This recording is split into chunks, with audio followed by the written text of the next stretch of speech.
Praise for All Power to the Councils. A documentary history of the German Revolution of 1918 to 1919. Introduction. Gabriel Kuhn. The German Revolution of 1918 to 1919 is a curious phenomenon, not least because the jury is still out on whether it really was a revolution, or, more precisely, whether the revolution was brought to its end. To this day, Social Democrats celebrate the end of World War I as Germany's transition from Kaiserreich to Republic. Radical socialists, on the other hand, bemoan the betrayal of the revolution's proletarian ideals and of the communists, radical labor organizers, and anarchists who fell victim to the Social Democrats' collaboration with reactionary military forces that paved the way to the Weimar Republic. The Weimar Republic, named after the Eastern German town where Germany's Republican Constitution was drafted, was an attempt in democratic parliamentarism that never functioned, instead causing the rise of fascist organizations in the 1920s, among which the National Socialists emerged as the strongest force, eventually seizing power in 1933. This propelled Germany, and soon the rest of the world, into a disaster of unspeakable dimensions. One of the most compelling questions with respect to the German Revolution is, what would have happened if? Would the world have been spared National Socialism if a socialist republic had been established? Would socialist republics in both Russia and Germany have triggered many more socialist revolutions, at least in Europe? Or would two competing socialist systems have been established? Could the entire history of socialism have been different? Could the anarchist influence have created a less bureaucratic and centralist socialist model? On the one hand, there is little point in pondering these questions. History cannot be undone. On the other hand, there is a lot to learn from history's course and from the consequences of what was, and was not, done.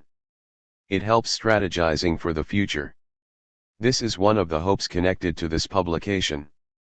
All Power to the Councils is the first English-language history of the German Revolution based on original documents by active participants representing all of the radical factions involved.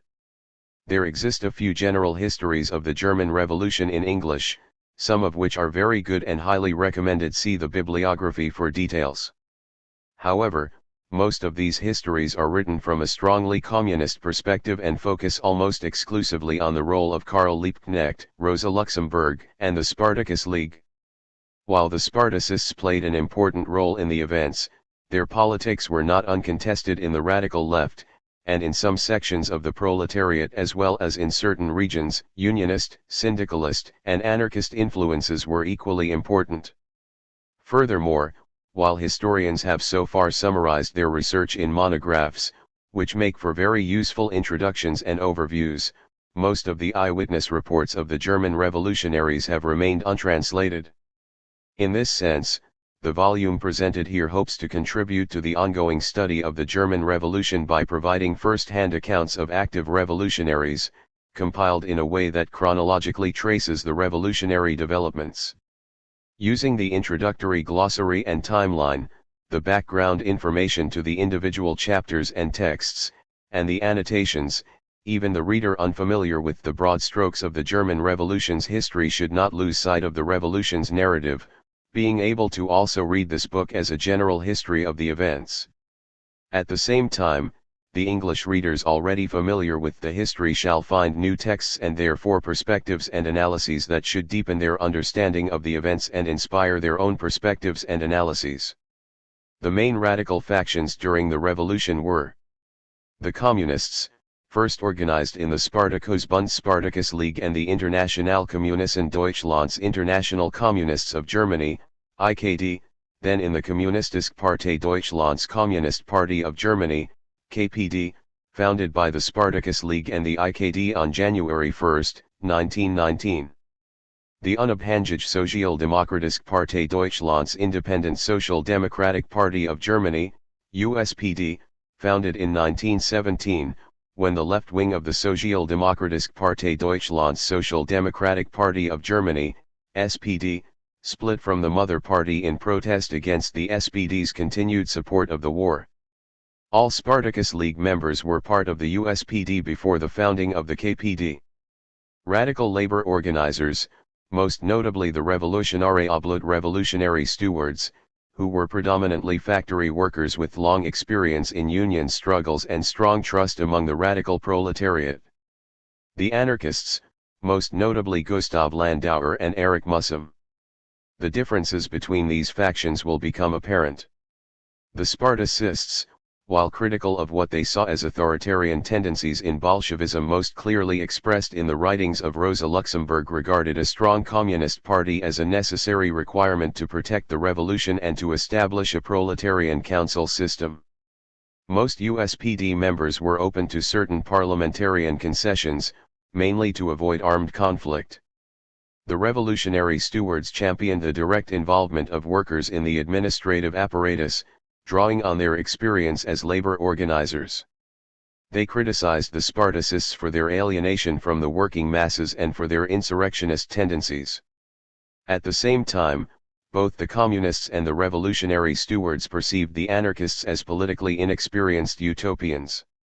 The anarchists, for their part, were champions of federalism and formulated a strong critique of what they saw as the centralist tendencies of the Spartacists and of the Revolutionary Stewards' focus on the factory workers of the big cities.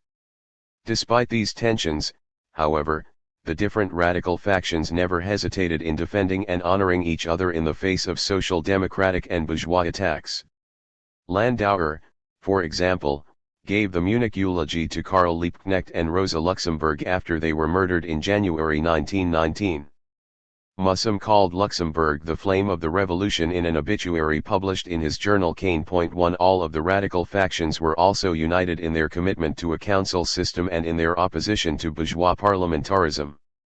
Although it captured the hopes of many revolutionaries and wide sections of the proletariat, the council idea was not very developed in Germany at the time. Inspiration came from the example of the Russian Revolution, experiences in workplace organizing, and a few texts by Antony Pannekoek. Only after the revolution was the council system explored in more theoretical depth by authors like Otto Rühl, Karl Plattner, and Erich Mussum. Nonetheless, alle Macht den Räten. All power to the councils was the common rallying cry of the radicals during the revolutionary period. The defeat of the revolution had various causes: the vagueness of the council idea, the lack of common organization and strategy, the lack of revolutionary experience, the counter-revolutionary tendencies within the SPD, the remaining strength of reactionary forces in Germany, especially within the military, the exhaustion of the workers and soldiers after years of war, the propaganda of the press, the prevailing conservatism of many sections of the population, the lack of deeply rooted internationalism, etc. Reading the texts compiled in this volume, one cannot help but feel that the belief in a German council republic was often naive, that actions were hastily conceived, and that enormous tactical errors were made. At the same time, the commitment of the revolutionaries is inspiring. Many of their observations and insights are extremely valuable for revolutionary theory, regardless of place and time, and there is plenty to be learned from their mistakes. All this, I believe, lifts the texts far above mere historical interest. In this context, it was extremely interesting to work on this volume as the so-called Arab Spring, the 2011 revolutions and uprisings in the Middle East, unfolded. It was so apparent that many of the Arab revolutionaries faced questions that were essentially the same that the German revolutionaries had faced almost 100 years earlier, or, for that matter, pretty much all revolutionaries throughout history. What do we do once the tyrant is gone? How do we facilitate a true transition of power? How do we establish political and economic institutions that really alter the forms of government and production? What is the role of the military and the police? What are the actual demands, needs, and interests of the people? How do we secure democratic and social progress? How do we defend the revolution? How do we prevent reactionary forces from using the situation for their own ends? How do we go from mass rebellion to a mass effort of building a new society? How do we turn a radical moment into long-lasting radicalism? The list of questions is long. This book does not contain any answers, but many reports and reflections that shall help us find some in the long run. The vast majority of the texts included in this book appear in English for the first time. The Icarus paper on the revolt in Wilhelmshaven, originally written in English, and the texts by Karl Liebknecht and Rosa Luxemburg are the exceptions. The latter appear in new translations, mainly to have consistent terminology throughout the volume. All translations are by Gabriel Kuhn. All of the included texts have been written by eyewitnesses and active participants in the revolution. Some were written during the events, some afterward, some are descriptive, some analytical. What ties them all together is their author's direct involvement. The structure of the book follows the most important sites of the revolution in chronological order: Wilhelmshaven and Kiel, where the sailors' revolt in late October 1918 triggered the revolution; Berlin, the capital and therefore a natural center of activity; Brunswick, a stronghold of the federalist visions prevalent outside of Berlin and Prussia; Bremen, where the first council republic was established; Bavaria, where the best-known council republic was proclaimed; the Ruhr Valley, where workers turned the resistance against the reactionary Kapp Putsch of March 1920 into one of the last proletarian attempts to establish a council system; and the Voigtland in eastern Germany, where communist bandits led courageous campaigns against the bourgeois order until 1921. With the arrest of the most charismatic leader of the Voigtland rebels, Max Holz, in 1921, the persistent effort to give the German Revolution a clearly proletarian character despite all obstacles finally found its end. Radical workers' rebellions flared up in Germany until 1923, but these were isolated incidents no longer carried by the mass movement of 1918. Each chapter and each text are briefly introduced. A timeline and a glossary of key organizations, personalities, journals, and terms are included for easier orientation. Other explanations have been added in notes. Information on individuals mentioned in the texts has been added whenever it was available, and information on geographical places whenever this seemed necessary to understand the narrative. All notes are by Gabriel Kuhn unless specified. As many terms as possible were translated into English. When an English translation might have been misleading, the German term has been retained and explained in a note. Sometimes a very specific German term follows the English translation in parentheses. English translations of German names and book titles follow the original in square brackets. Some key terms of the history of the German Revolution have been translated differently by English translators. Rat has been rendered both as Council and Soviet, Volksbeauftragte both as People's Delegates and People's Commissars, and so forth. In general, I have avoided English terms that evoke the Soviet Union's political order such as Soviets and People's Commissars, as the situation and the debates in Germany were quite different. At times, it also seemed important to differentiate. For example, there existed Staatskommissar and Volkskommissar next to Volksbeauftragte during the Revolution, which makes a terminological distinction between, in this case, state/people's commissioners and people's delegates useful.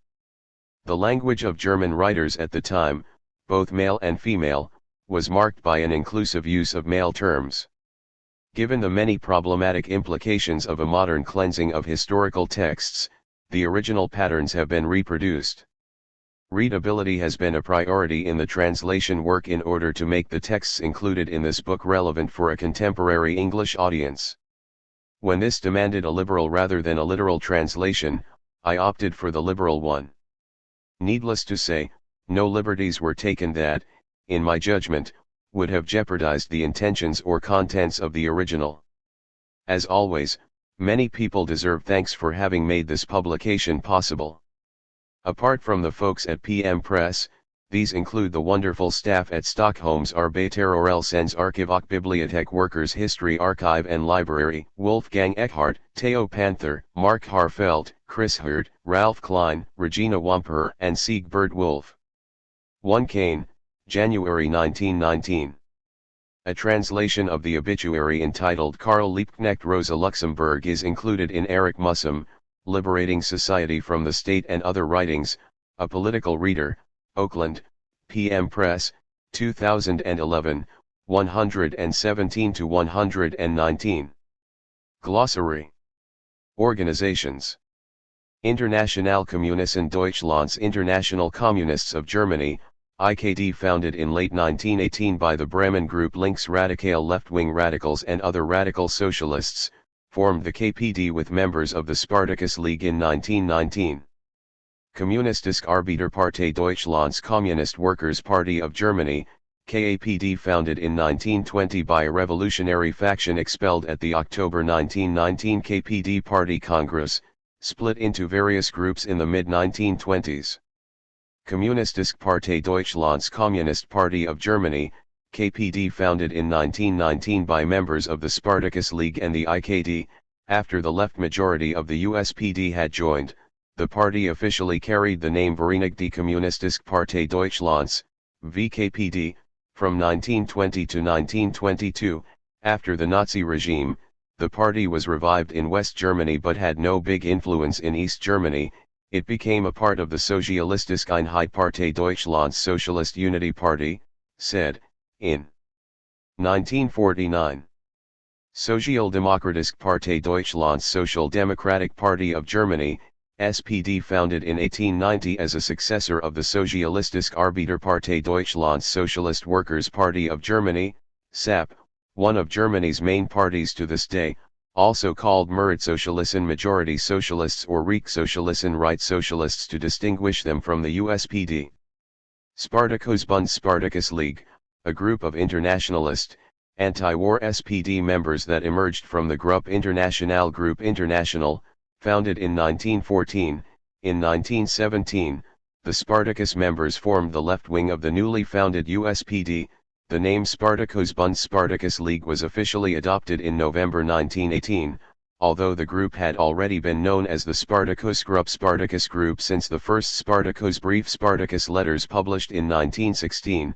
The Spartacus League was the main group behind the foundation of the KPD in 1919. Its most prominent members were Karl Liebknecht and Rosa Luxemburg. Revolutionäre Obleute, revolutionary stewards, radical anti-war labor organizers who played a major role in the German Revolution's Council movement. The most prominent figures were Richard Müller and Ernst Dömig. Unabhängige Sozialdemokratische Partei Deutschlands, Independent Social Democratic Party of Germany, USPD, founded in 1917 by an anti-war faction that split from the SPD. In 1920, a large faction joined the KPD. In 1922, the majority of the remaining members rejoined the SPD, which rendered the USPD politically insignificant. It officially disbanded in the early 1930s. Personalities.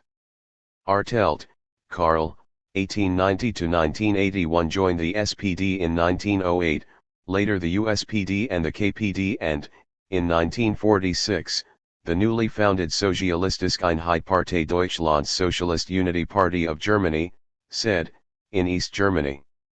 Auer, Erhard, 1874-1945, prominent Bavarian SPD politician, chairman of the Bavarian SPD during the Revolution. Baden, Max von, 1867-1929, last Chancellor of the Kaiserreich, handed his office to Friedrich Ebert, SPD, on November 9, 1918.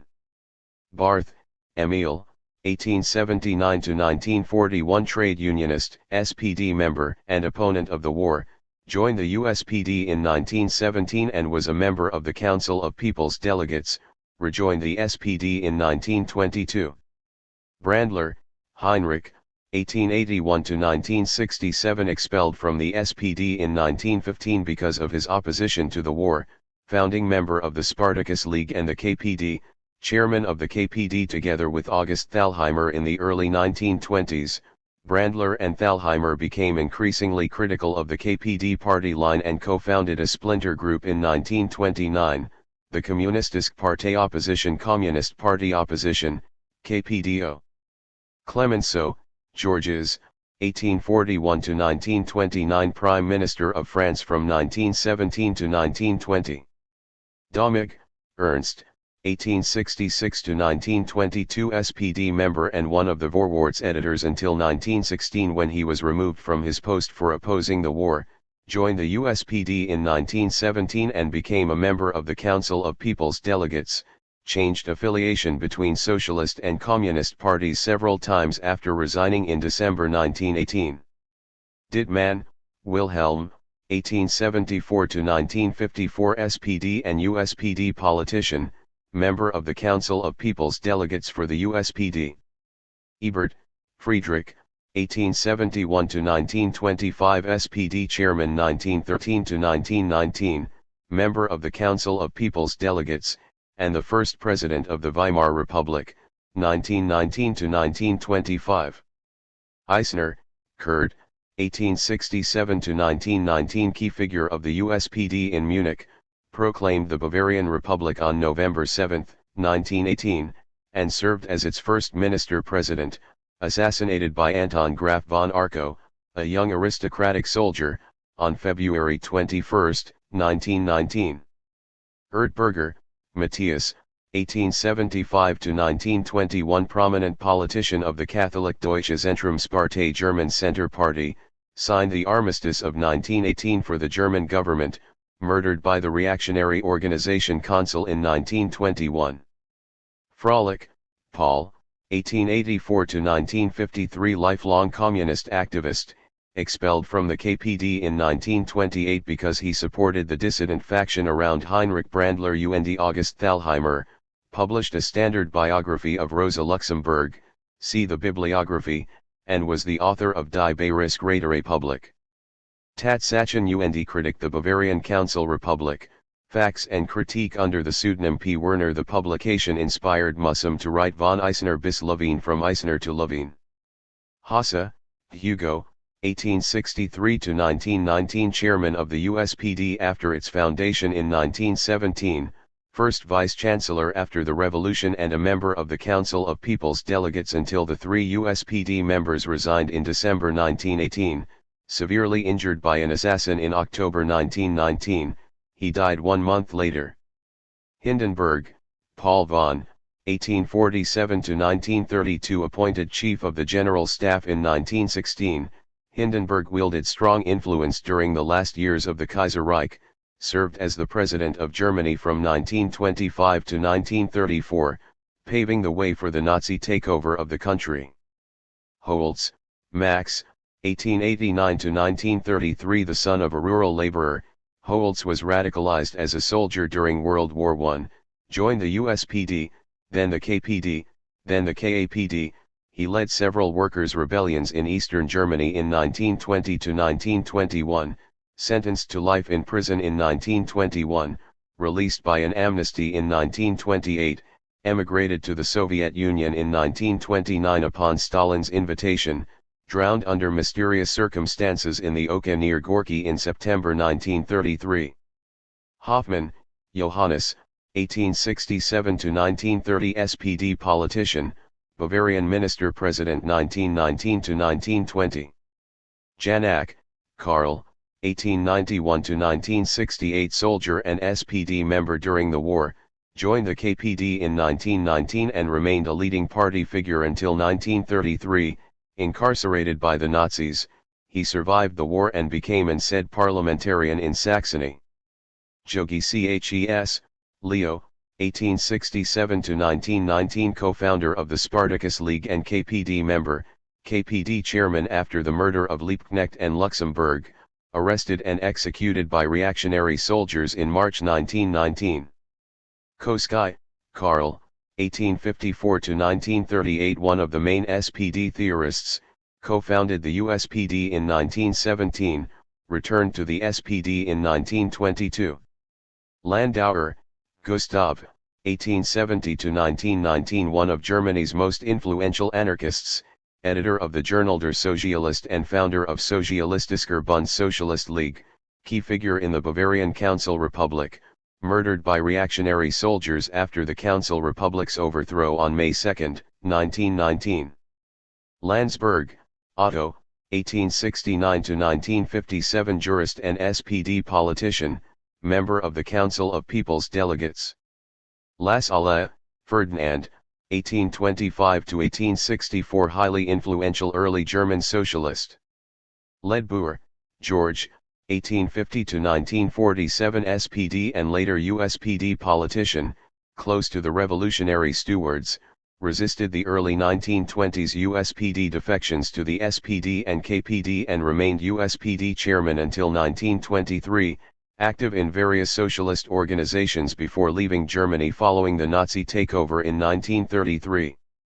Levi, Paul, 1883–1930 co-founder of the KPD and party chairman from 1919 to 1921, after strong criticism for his reformist orientation, he returned to the SPD in 1922.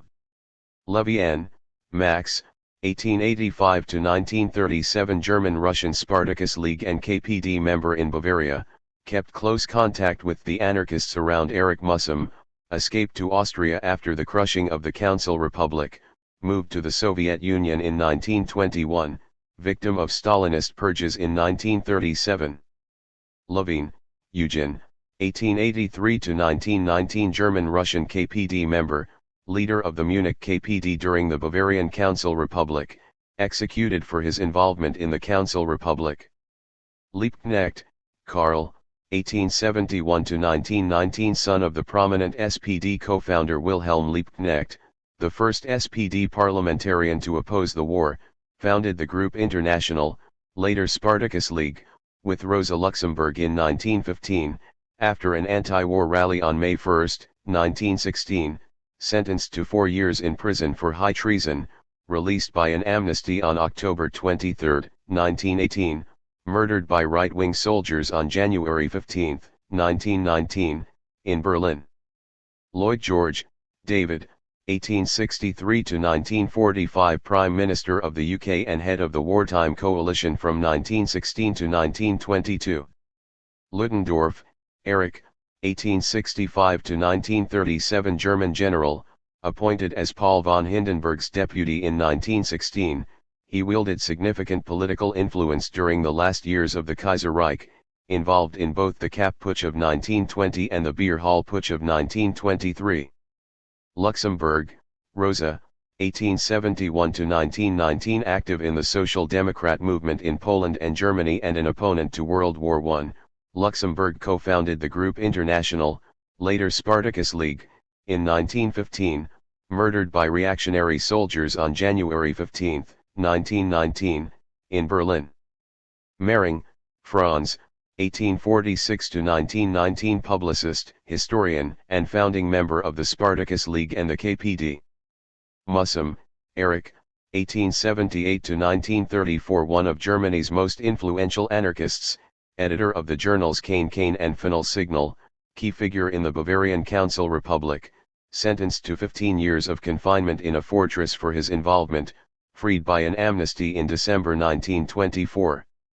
Müller, Richard, 1880–1943 radical labor organizer, leading figure of the Revolutionary Stewards, USPD member, and chairman of the Executive Council of the Workers' and Soldiers' Councils of Great Berlin during the Revolution, KPD member from 1920 to 1922. Niski, Gustav, 1868–1946 SPD politician, First Minister of the Reichswehr after the Revolution, mainly responsible for the military crushing of workers' uprisings in Germany from 1918 to 1920. Pannekoek, Antony, 1873–1960 prominent Dutch theorist of council communism. Pike, Wilhelm, 1876–1960 KPD member, President of East Germany 1949–1960.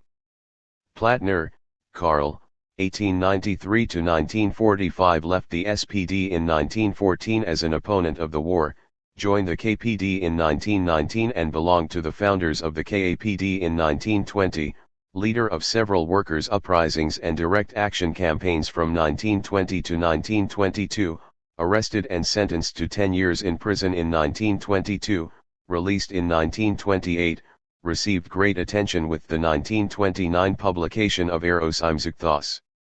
In Beleuchtung der Geschlechtsnot der Gefangenen Eros in prison, on the sexual needs of prisoners, imprisoned by the Nazis, Plattner survived the Third Reich but died soon after his liberation from the Buchenwald concentration camp. Radek, Karl, 1885–1939, Polish-German socialist, close to the Spartacus Circle during the German Revolution as Lenin's agent, sentenced to 10 years of hard labor by the Stalinist regime. He disappeared after sentencing, officially killed by another labor camp inmate in 1939. Ritzlau, Karl, 1896–1979, born Karl Grohl, SPD, USPD and KPD member, involved in the Spartacus uprising and in the Bavarian Council Republic, underground KPD activist for years and active in various anti-Nazi resistance groups in exile. Ruhl, Otto, 1874–1943, SPD, USPD, KPD and KAPD member. Ruhl joined the Allgemeine Arbeiter Union General Workers Union, AAU, in 1921 and became Germany's most prominent theorist of council communism, emigrated to Mexico after the Nazis' rise to power. Scheidemann, Philip, 1865–1939, leading SPD politician, proclaimed the German Republic on November 9, 1918, and became its first minister-president. Schneppenhorst, Ernst, 1881–1945, Bavarian SPD member and Bavarian Minister of Military Affairs in 1919. Severing, Karl, 1875–1952, prominent SPD politician from North Rhine-Westphalia, belonged to the party's right wing. Solf, Wilhelm, 1862–1936, conservative diplomat and the last foreign minister of the Kaiserreich. Stampfer, Friedrich, 1874–1957, influential journalist and SPD politician, editor-in-chief of the Vorwärts from 1916 to 1933, except 1919–1920. Thalheimer, August, 1884–1948, SPD, Spartacus League and KPD member, chairman of the KPD together with Heinrich Brandler in the early 1920s. Thalheimer and Brandler became increasingly critical of the KPD party line and co-founded a splinter group in 1929, the Kommunistische Partei Opposition, Communist Party Opposition, KPDO. Wilhelm II, Kaiser, 1859–1941, Germany's last Kaiser, ousted on November 9, abdicated on November 28, 1918. Wilson, Woodrow, 1856–1924, U.S. President from 1913 to 1921. Journals. Berliner Tageblatt, Berlin Daily, widely read Liberal Daily, 1872–1939. Berliner Zeitung, BZ, Am Mittag, Berlin Journal at noon, popular daily tabloid, 1904–1943. Deutsche Tageszeitung, German daily paper, conservative daily, 1893–1934. Die Rote Fahne, the Red Flag, irregularly published organ of the Spartacus League, later the KPD, 1918–1945. Freiheit, Freedom, daily of the USPD, 1918–1922. Vorwärts, Forward, main publishing organ of the SPD since 1876. Vossische Zeitung, Voss's Journal, popular liberal journal published in Berlin under different names from 1617 to 1934. The name Vossische Zeitung refers to the 18th century editor-in-chief Christian Friedrich Voss, 1724–1795. Terms. Black, white and red, the colors of the German Kaiserreich. Circus Busch, the theater house of the popular Circus Busch enterprise and one of Berlin's biggest meeting halls, built in 1895 and demolished in 1937. Council of People's Delegates, Rat der Volksbeauftragten, installed as the provisional government of Germany after the revolution. Councils of People's Delegates were also formed in some federal states. Entente, the name given to the alliance of Great Britain, France, and Russia during World War I, first used following the Anglo-Russian Convention of 1907. Executive Council of the Workers' and Soldiers' Councils of Great Berlin, Volksratsrat der Arbeiter und Soldatenrat Großberlin, often abbreviated as Executive Council, Provisional Government Chamber after the proclamation of the German Republic on November 9, 1918, lost all practical relevance with the elections for the National Assembly in January 1919. Free Corps reactionary military units formed by soldiers returning from World War I, used by the SPD to quell radical uprisings, dissolved in 1923. Great Berlin, the area including the city of Berlin and adjunct municipalities. Hohenzollern, the House of Hohenzollern was the royal German dynasty of the Kaiserreich, 1871 to 1918. Junker, antiquated term for aristocrats and big landowners in Prussia and Mecklenburg.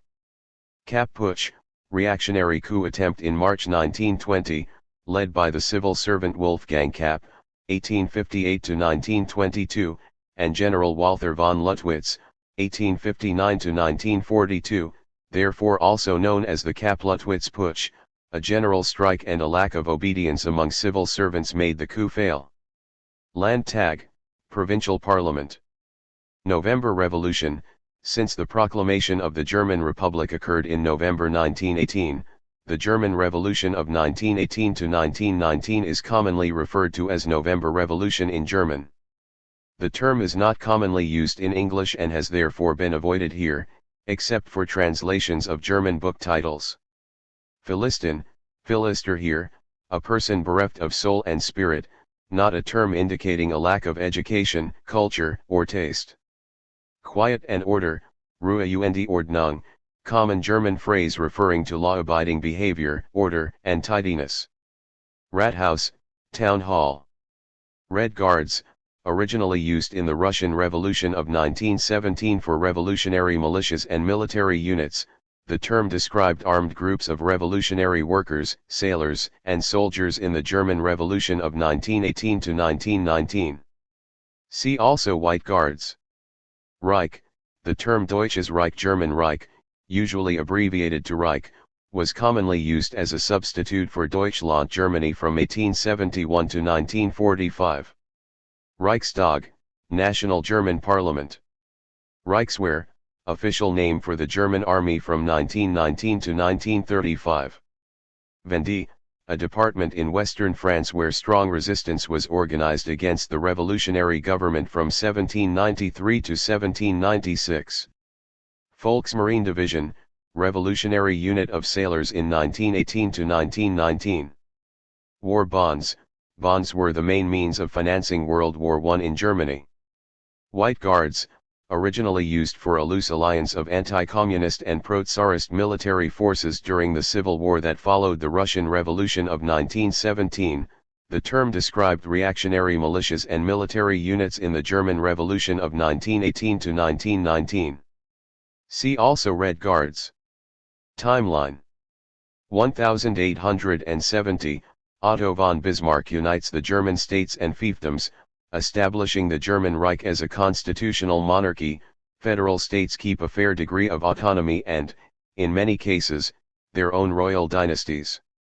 1875, the Sozialistische Arbeiterpartei Deutschlands Socialist Workers' Party of Germany, SAP, is founded.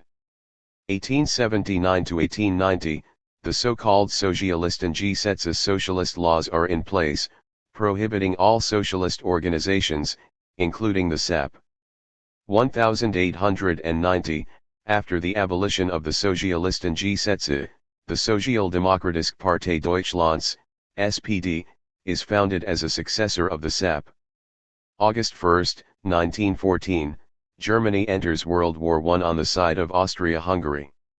August 4, 1914, the SPD declares its support of the war.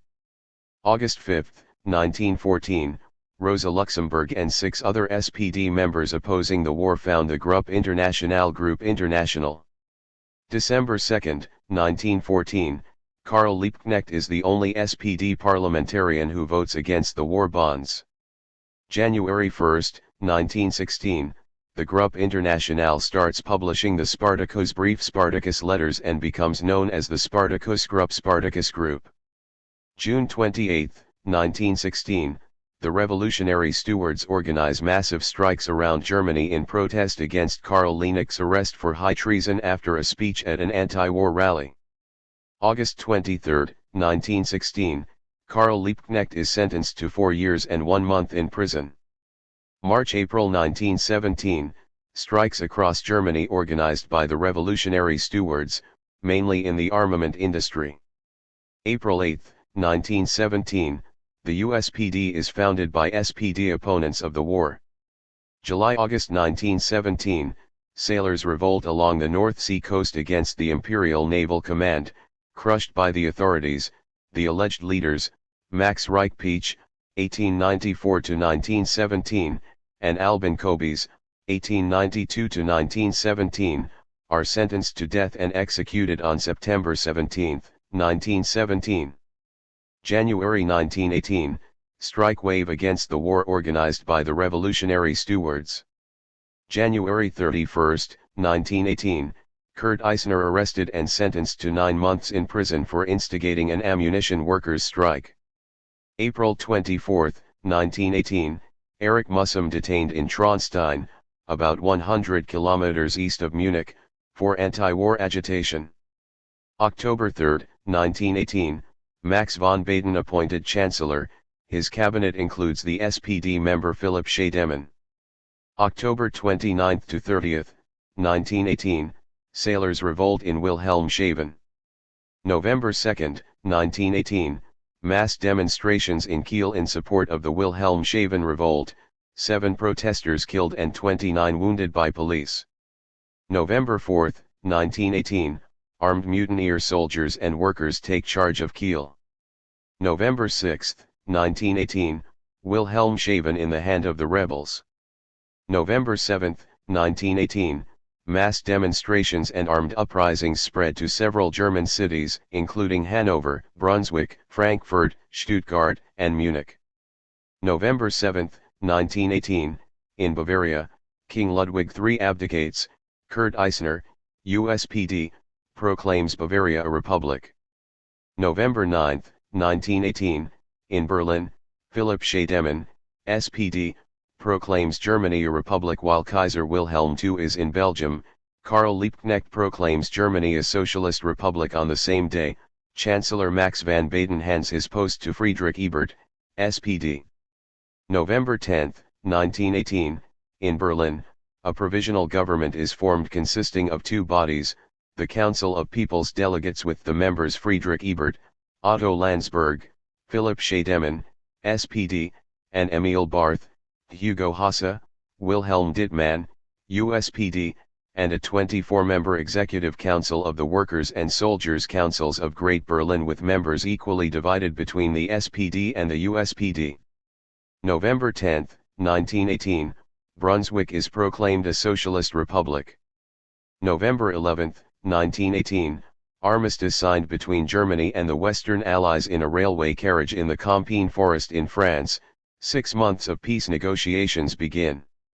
November 11, 1918, the Spartacus Group turns into the Spartakusbund Spartacus League, now a nationwide organization. November 14, 1918, Kurt Eisner calls Gustav Landauer to Munich in order to advance the transformation of souls as a speaker. November 1 to 15, 1918, Workers' and Soldiers' Councils take charge of various German cities, including Leipzig, Hamburg, Bremen, Chemnitz, Brunswick, Düsseldorf, Mulheim an der Ruhr, Kiel, Lübeck, Flensburg, Oldenburg, Cuxhaven, and Hanover.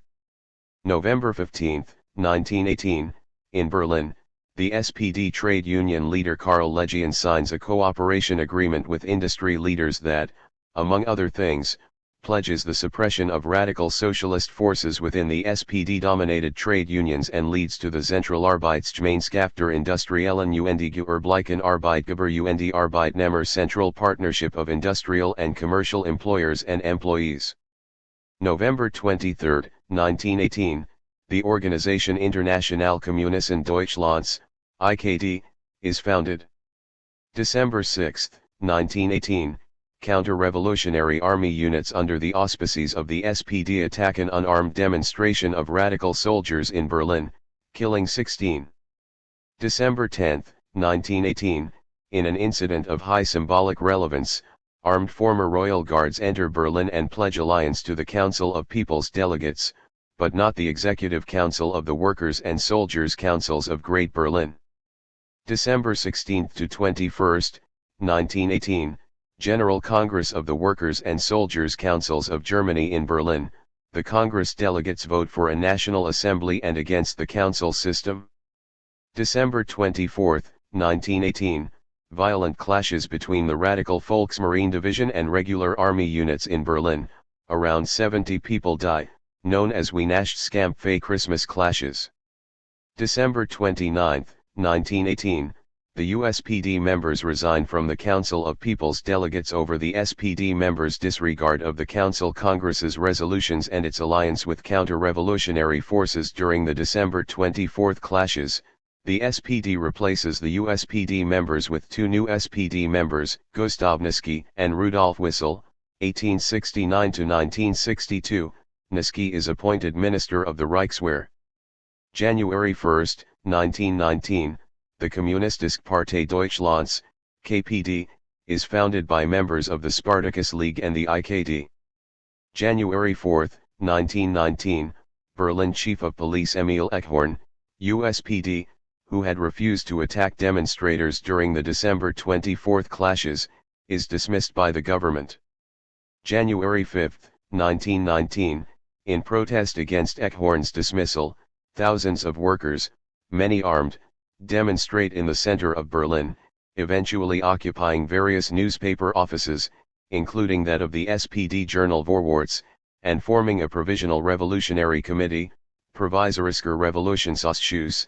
Although the uprising is known as the Spartacus Uprising, Spartacists had neither planned nor organized the events. January 9, 1919, the army, now under the command of Gustav Niski, begins its attack on the protesters. January 10, 1919, Bremen Council Republic proclaimed. January 12, 1919, Free Corps units arrive in Berlin and help end the last occupations, including that of the Vorwärts. 156 people die in the fighting. January 12, 1919, the Landtag elections in Bavaria, boycotted by the KPD and the anarchists, end with a victory for the bourgeois parties and a devastating defeat for the USPD. January 15, 1919, Karl Liebknecht and Rosa Luxemburg are arrested, tortured, and killed by reactionary soldiers. January 19, 1919, elections for the National Assembly, boycotted by the KPD. The SPD is the single biggest party with 37.9%, but the overall majority goes to the bourgeois parties. The USPD only gathers 7.5% of the vote. A coalition government is formed with Friedrich Ebert, SPD, as president and Philipp Scheidemann, SPD, as chancellor. February 3 to 10, 1919, Kurt Eisner travels to the International Socialist Congress in Bern, where Europe's socialist leaders meet for the first time after the war. February 4, 1919, Bremen Council Republic crushed by government troops and Free Corps units. February 21, 1919, Kurt Eisner assassinated in Munich by a reactionary soldier. March 3 to 16, 1919, a strike wave under the leadership of Richard Müller and other revolutionary stewards leads to armed confrontations on March 4. From March 9 to 16, a state of emergency is declared and government troops and Free Corps units bring the workers' uprising under control. About 2,000 people are killed, 1,600 arrested. KPD chairman Leo Jogi Ces is killed on March 10.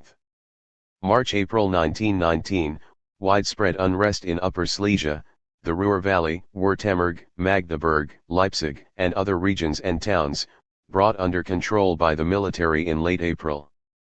April 7, 1919, Bavarian Council Republic proclaimed without the support of the KPD. April, 8–14, 1919, Second General Congress of the Workers' and Soldiers' Councils of Germany in Berlin, of little significance.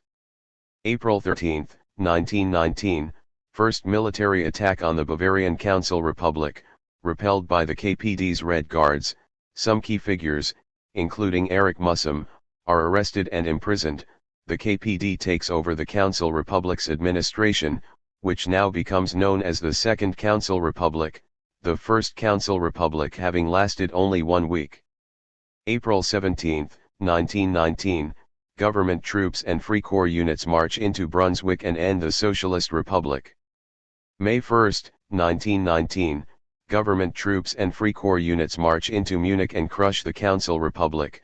Gustav Landauer arrested and murdered on May 2. June 28, 1919, Peace Treaty of Versailles signed, Germany punished with territorial losses, demilitarization, and reparation payments. July 5, 1919, Eugen Levine, leader of the Munich KPD, executed for his role in the Bavarian Council Republic. July 12, 1919, Erich Mussum sentenced to 15 years of confinement in a fortress for his role in the Bavarian Council Republic. August 14, 1919, the Weimar Constitution is implemented, making Germany a federative republic with a presidential and parliamentarian system. October 20 to 23, 1919, at the KPD Congress, Paul Levi and the reformist wing take over, decide on parliamentary and trade union participation, and expel the radical wing. January 13, 1920, 42 people killed during protests against the new shop council law, rendering the councils politically insignificant. March 13, 1920, Kapp Putsch, the coup fails due to workers' strikes and uprisings across the country. March 1920, in some parts of Germany, most notably the Ruhr Valley and the Voigtland, the workers' resistance against the Kapp Putsch turns into widespread rebellion, eventually crushed by government troops and Free Corps units. April 3, 1920, the Kommunistische Arbeiterpartei Deutschlands, KAPD, is founded by the KPD faction expelled in October 1919. March-April 1921, the Mitteldeutsche Aufstand Central German uprising shakes the industrial regions of Saxony-Anhalt. Max Holz, Karl Plattner and others organize the workers' resistance against central government forces trying to finally bring the region under control after ongoing workers' rebellions. The fighting ends with the government troops' victory. Close to 200 people are killed and 6,000 workers arrested. April 15, 1921, Max Holz arrested and sentenced to life in prison. February 3, 1922, Karl Plattner arrested and sentenced to 10 years in prison. December 20, 1924, Erich Mussum released as part of an amnesty. July 1928, Max Holz and Karl Plattner released as part of an amnesty. Wilhelmshaven and Kiel. The beginning of the German Revolution lies at the North Sea coast. As often in history, it was sailors who first openly rebelled against the authorities. There was already a North Sea coast revolt by sailors of the German fleet in the summer of 1917. It was crushed and its instigators, Max Reich-Peach and Albin Kobes, executed. The trigger for the October 1918 revolt was the order by the Navy Command to embark on one more battle against approaching British warships, although Germany's loss in the war already seemed certain.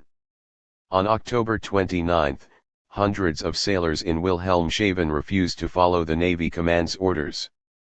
They were arrested and transferred to the prison in Kiel, where a broad solidarity movement with the rebellious sailors emerged, including both soldiers and workers. Some people even traveled from afar to join a huge demonstration in Kiel on November 3 to demand the sailors' release. The authorities responded with violence, killing 7 and severely wounding 29 protesters. This only increased the anger among the population and made the rebels more determined. On November 4, SPD politician Gustav Niski arrived in Kiel and was elected chairman of the newly formed Kiel Soldiers' Council. It was the first act of SPD infiltration of the revolutionaries' ranks, a theme that would mark the coming weeks and months. Meanwhile, unrest was spreading from the soldiers and workers in Wilhelmshaven and Kiel to other parts of the country.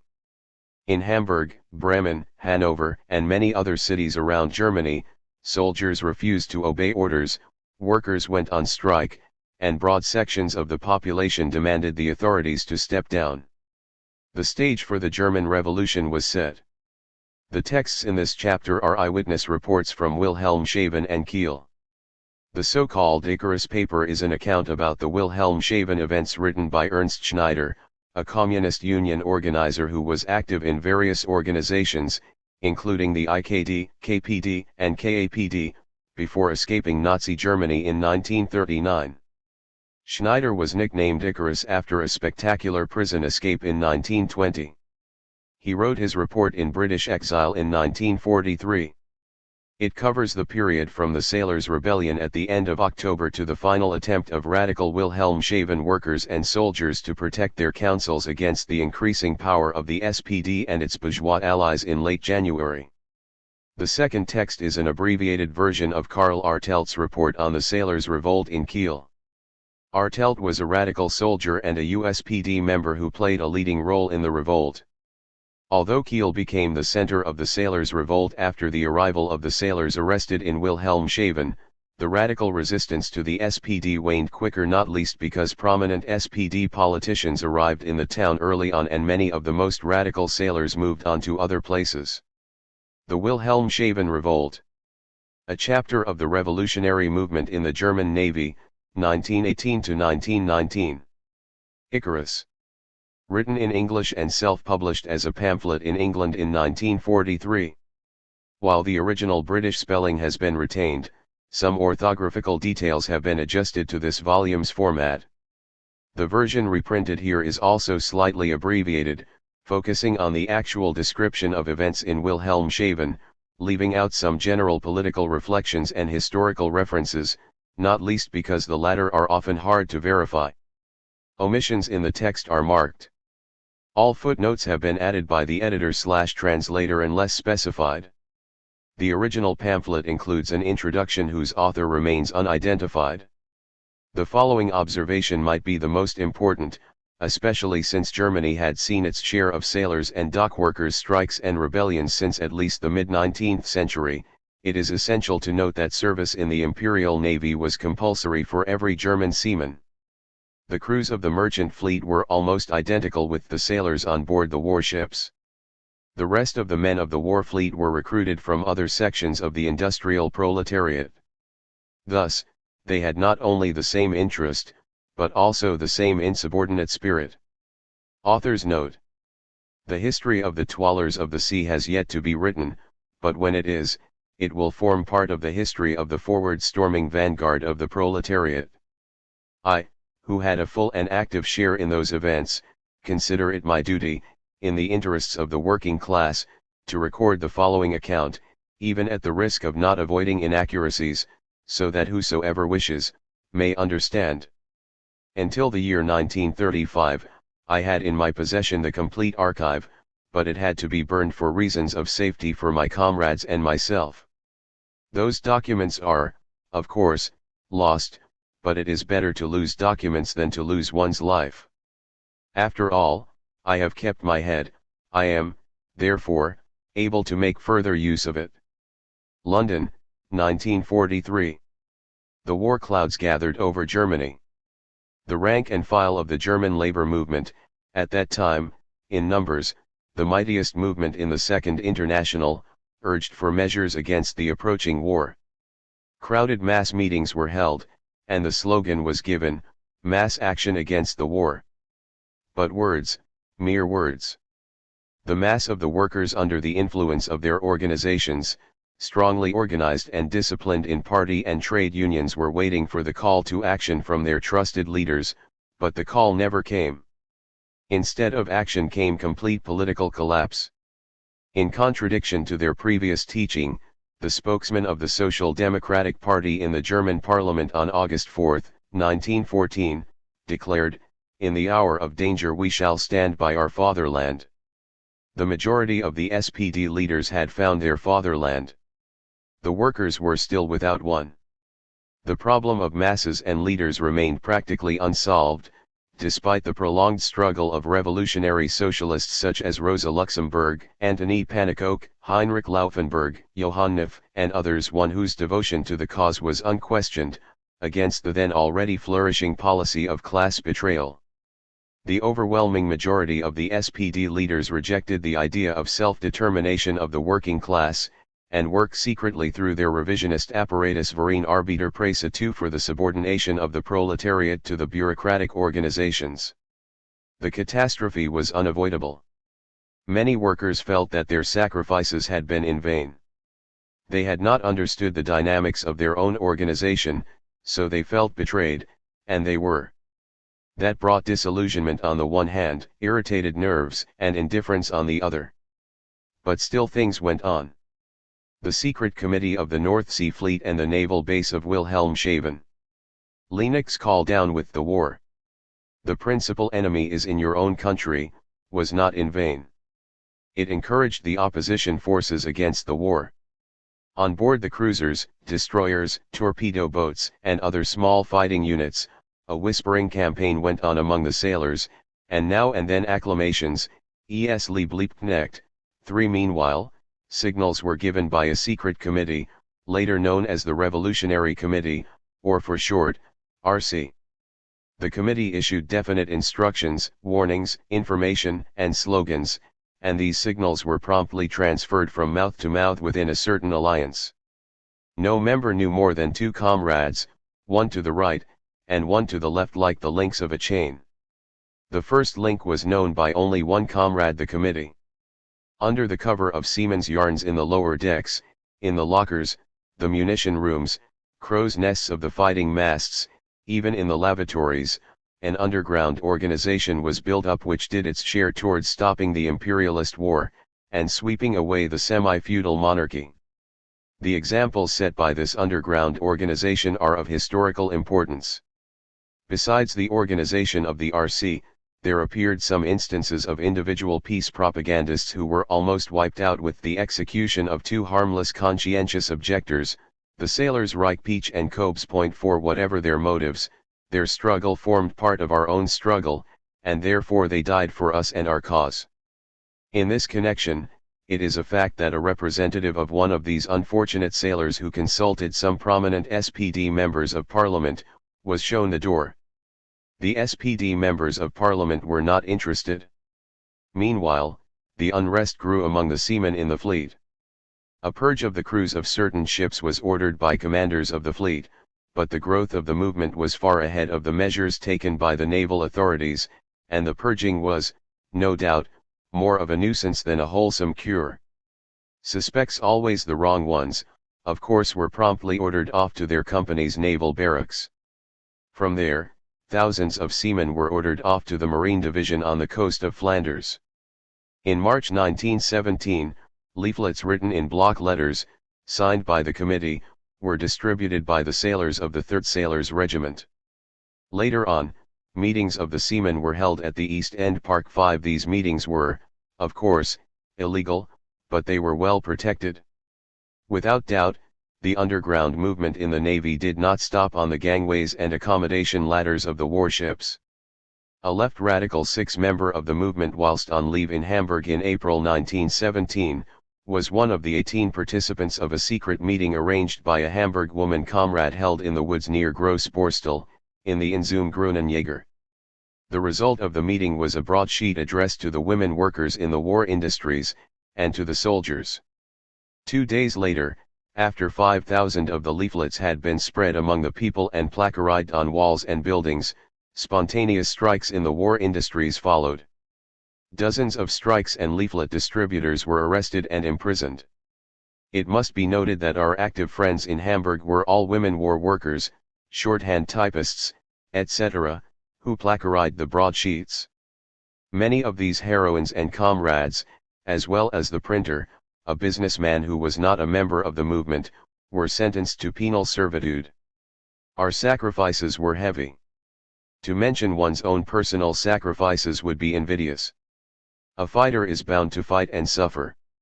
To do so in the cause is comparatively light.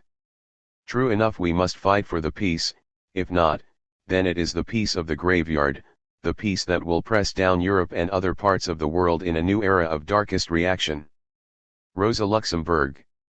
Our task could only be to double our activities in the movement on board the warships, and on shore.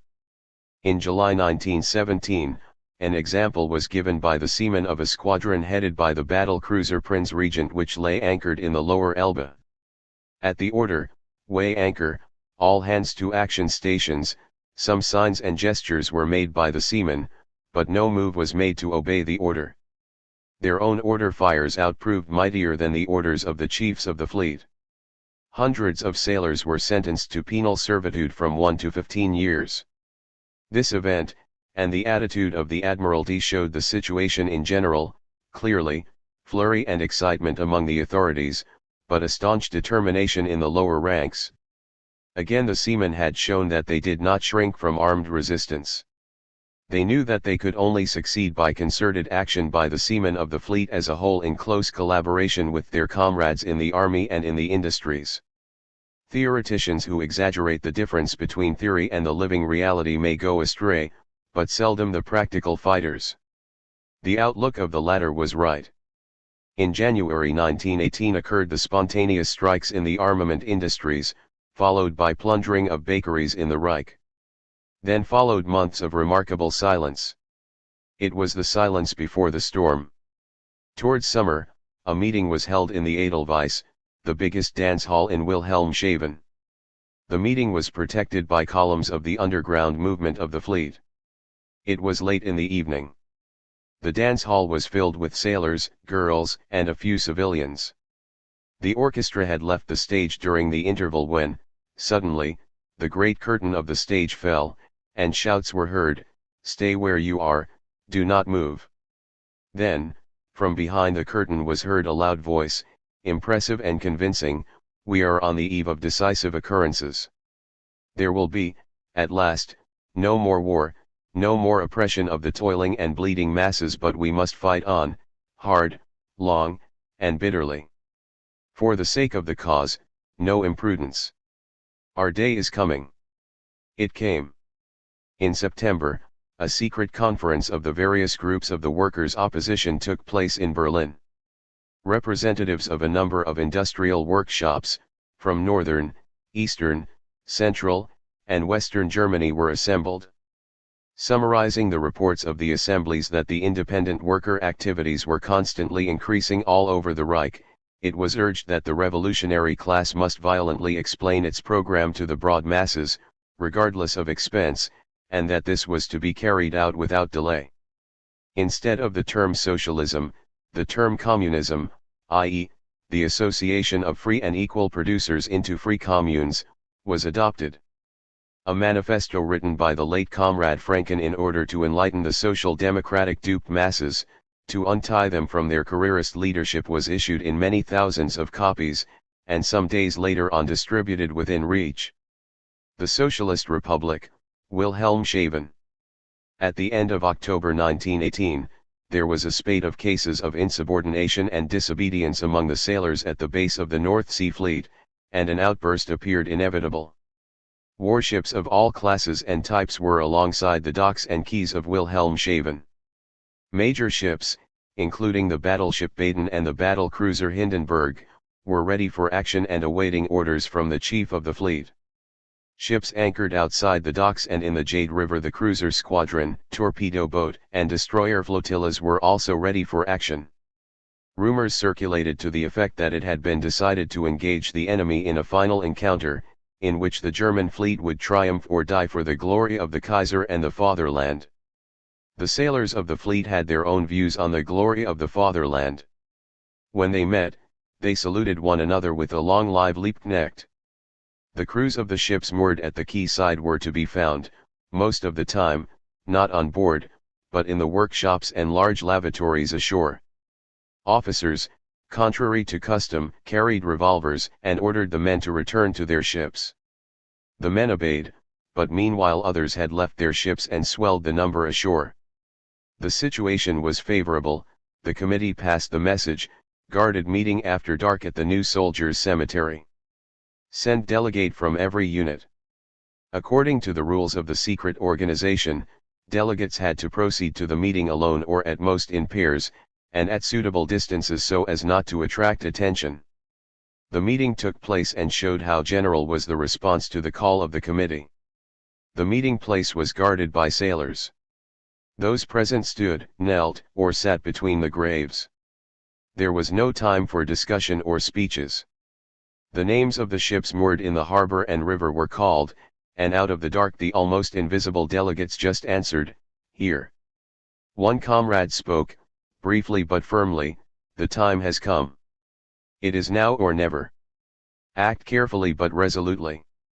Seize officers and occupants. Occupy the signaling stations first. When control has been gained, hoist the red flag in the maintop or gaff. Up for the red dawn of a new day." In accordance with the rules of the organization, all had to stay in their places for 10 minutes after the speaker had left.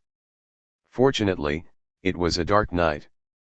On their return to their ships and barracks, some of the comrades heard the heavy tramp of marching troops. Shots were fired, and the cry went up, "Down with the war." The sound of marching came from sailors some 300 in number under arrest who were being taken under escort to the train to the Oslobschausen prison near Bremen.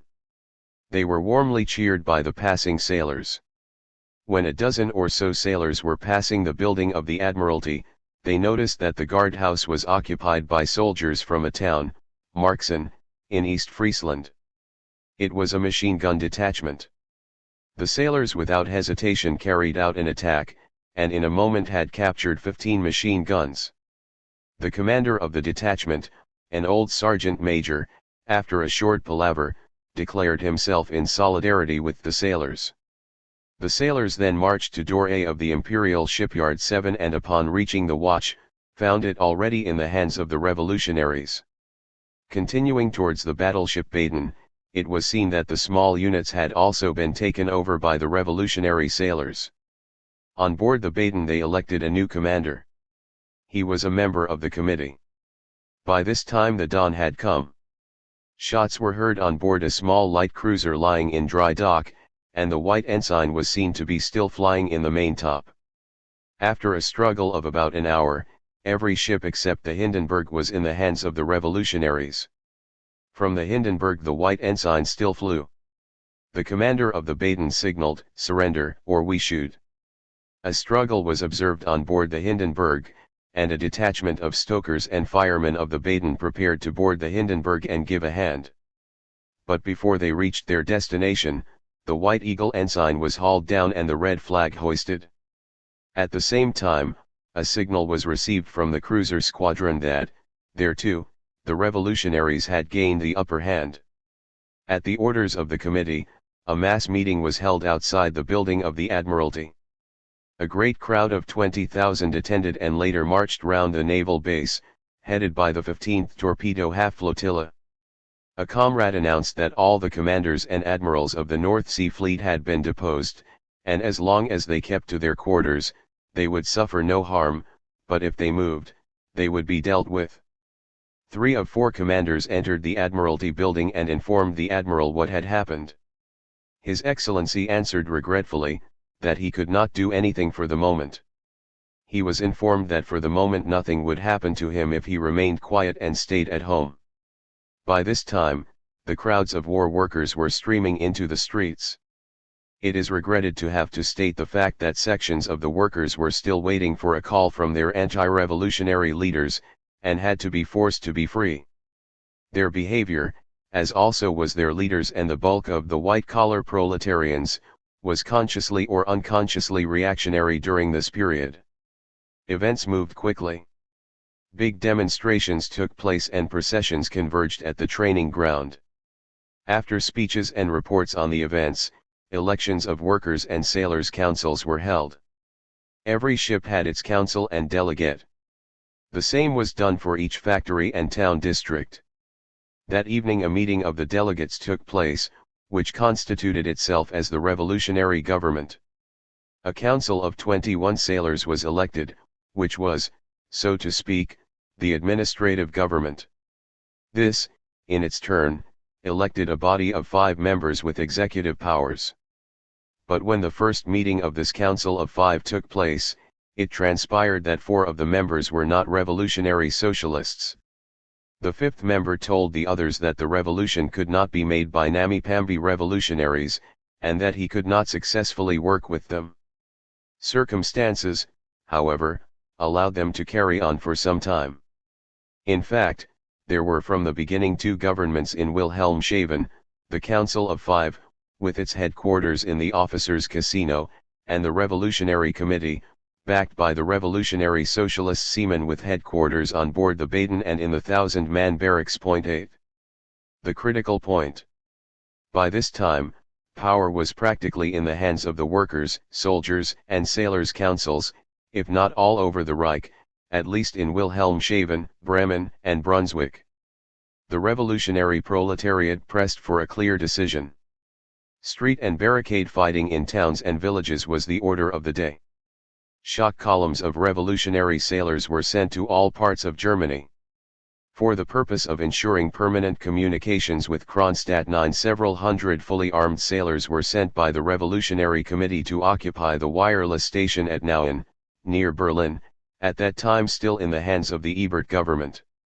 They never returned. After fruitless attempts to capture the station, many of them went on to Berlin, and formed, under the leadership of an Imperial Army officer, the Revolutionary Socialist, Lieutenant Dorenbechten, a friend of Karl Liebknecht, the Volksmarine Division. Our own attempts to get in touch with revolutionaries in Kronstadt from the Wilhelmshaven wireless station were unsuccessful. Our messages were jammed, first by a station somewhere in Finland, and later by Nauen. In this situation, by now it was November 18, the leaders of the trade unions joined the big industrialists in the Arbeitsgemeinschaft. 11 Regarding this, Hugo Stinnes writes in his Memoirs 12, I quote from memory, "We were completely beaten.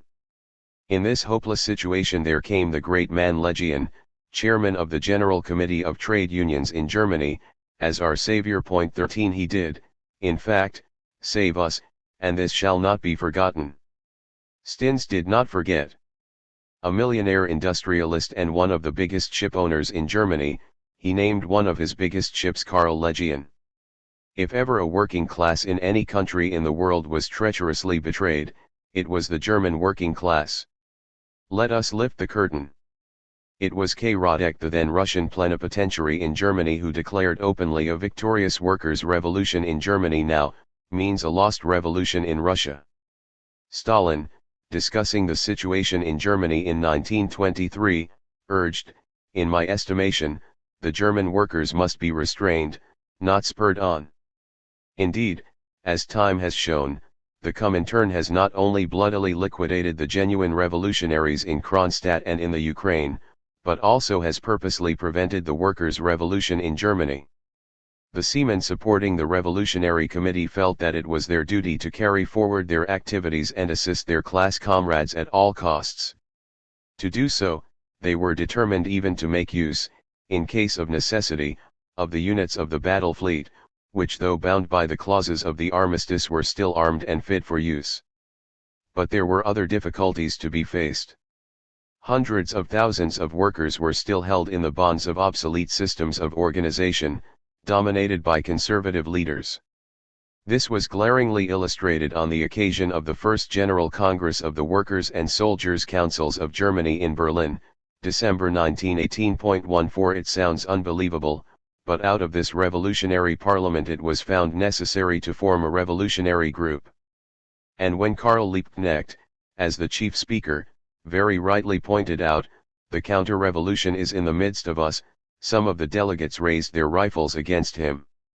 In the meantime, the Berlin government had printed large posters which were plastered on the walls and buildings of towns throughout the Reich, though not in Wilhelmshaven, Brunswick, and other places where the revolutionaries were in control, with the inscriptions in big reading, "Socialism all over Germany, socialism is marching on," etc.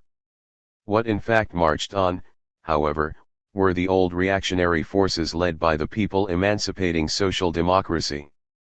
Their chief newspaper, Vorwärts, twice captured and run by the revolutionary workers in Berlin, but later recaptured by the Social Democrats, published, at a time when hundreds of workers were being killed in street fighting in Berlin, the following incitement: Viele hundert tot in einer Rosa und Karl sind nicht dabei. 15.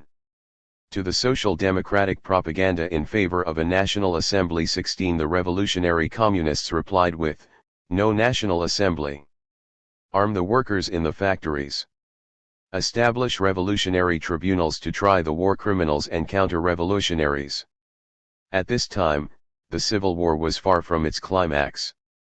The decisive battles came later. New formations of the industrial workers were just marching up to the front line. They fought their battles, not as party men or trade unionists, but as independent revolutionary factory units. In this very critical atmosphere, December 28, 1918, a party was born, which after long and vehement discussion was called the Kommunistische Partei Deutschlands, Spartakusbund. In January 1919, I was commissioned by the Conference of the IKD of Northwestern Germany to negotiate with Karl Radek, the then General Bolshevik Plenipotentiary in Berlin, and discuss with him ways and means for establishing wireless communications between Wilhelmshaven and Kronstadt. I rushed by a special loco engine to Berlin to conduct my mission immediately.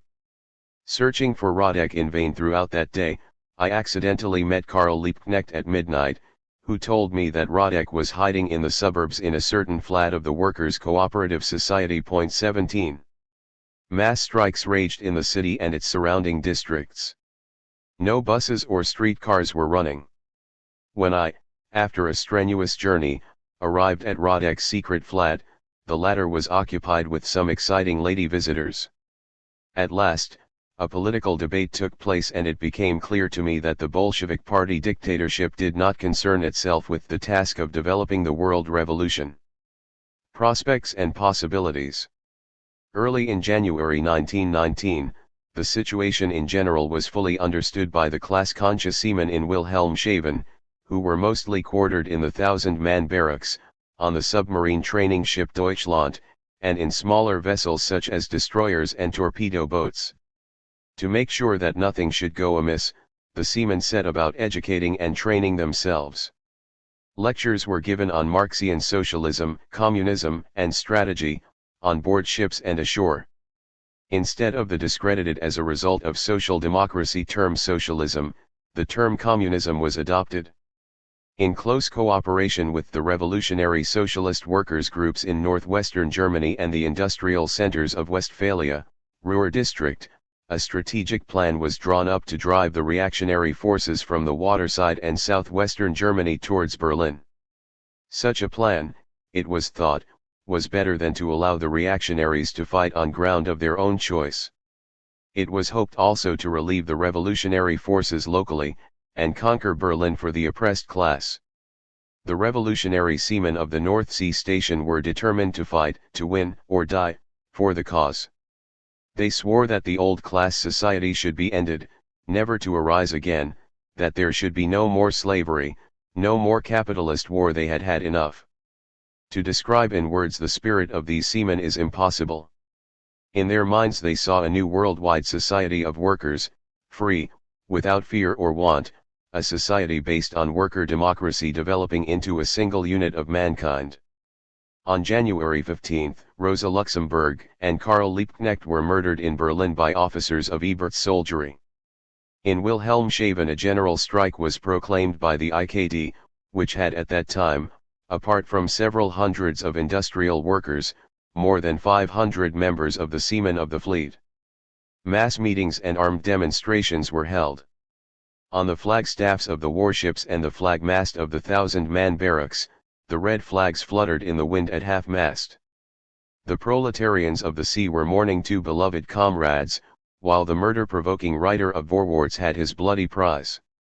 Nothing could better illustrate the spirit of the seamen than the fact that when on the following day, January 16, an attempt was made by the reactionary Bunder Deckoffizier 18 to free Wilhelmshaven from Spartacist domination, the revolutionaries taught them a lesson in fighting that few of the White Guards could have expected. After 6 hours of street fighting, during which several persons were killed, the Bunder Deckoffizier surrendered unconditionally. The street leading to the Jackman Bridge was littered with abandoned rifles and machine guns. Some of the officers gave a promise not to take up arms again against socialist revolutionaries, and it was later proved that they had kept their word. Whether or not this rising was inspired by the Ebert government, the result was a defeat for the old militarist forces. The seamen supporting the committee fought their opponents openly, and smashed them several times, but none of the officers were executed. Towards the end of January, the tension grew among the seamen. Berlin fell, Kiel also, Bremen was attacked from the rear by a large army. Although a system of sailors and workers' guard posts had been organized in Wilhelmshaven and the surrounding districts, and an emergency tribunal was sitting to deal with counter-revolutionaries, this was far from being enough. What Wilhelmshaven needed and still needs, and not Wilhelmshaven alone, was a full-scale revolution from the ground up. It was clear that this would not be achieved in collaboration with the old personnel of the Sailors and Workers' Councils, but only by bringing in fresh blood from among the ranks of the socialist revolutionaries of the committee and its active fighting units on land and sea.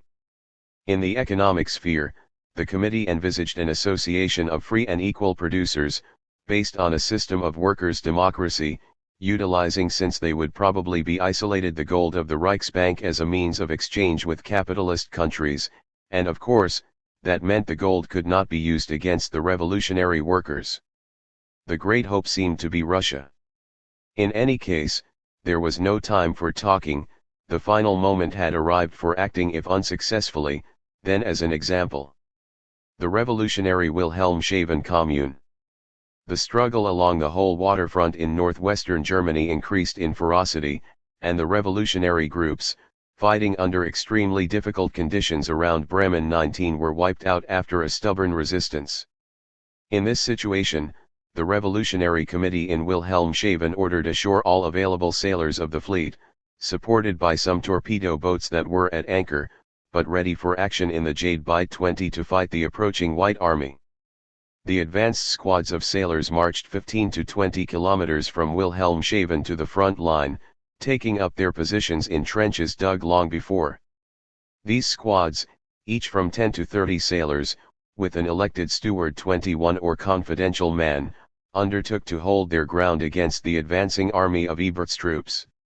The seamen fully understood that their 3,000 men, with little experience of fighting ashore, would hardly be a match for an army of 40,000 experienced officers, but they also understood that the fight had to go on at all costs, and that in the interests of themselves and the cause, there must be discipline, voluntary discipline based on affection and trust. They treated their own delegates, as well as the comrades in command, with brotherly love and respect. Meanwhile, the 1,000-man barracks was put into a state of defense. Machine guns, rifles, ammunition, and hand grenades were distributed and stored on all floors. Machine guns were mounted on the roof of this mighty and massive building. On January 26, at 12 p.m., the RC proclaimed a state of siege throughout Wilhelmshaven. The old soldiers and workers' councils were removed from office. At the same time, the Reichsbank with 21 millions in gold was seized, and the bank building guarded by a special troop of 50 sailors and 15 machine guns. Besides the Reichsbank, all other financial institutions were seized and occupied by armed sailors.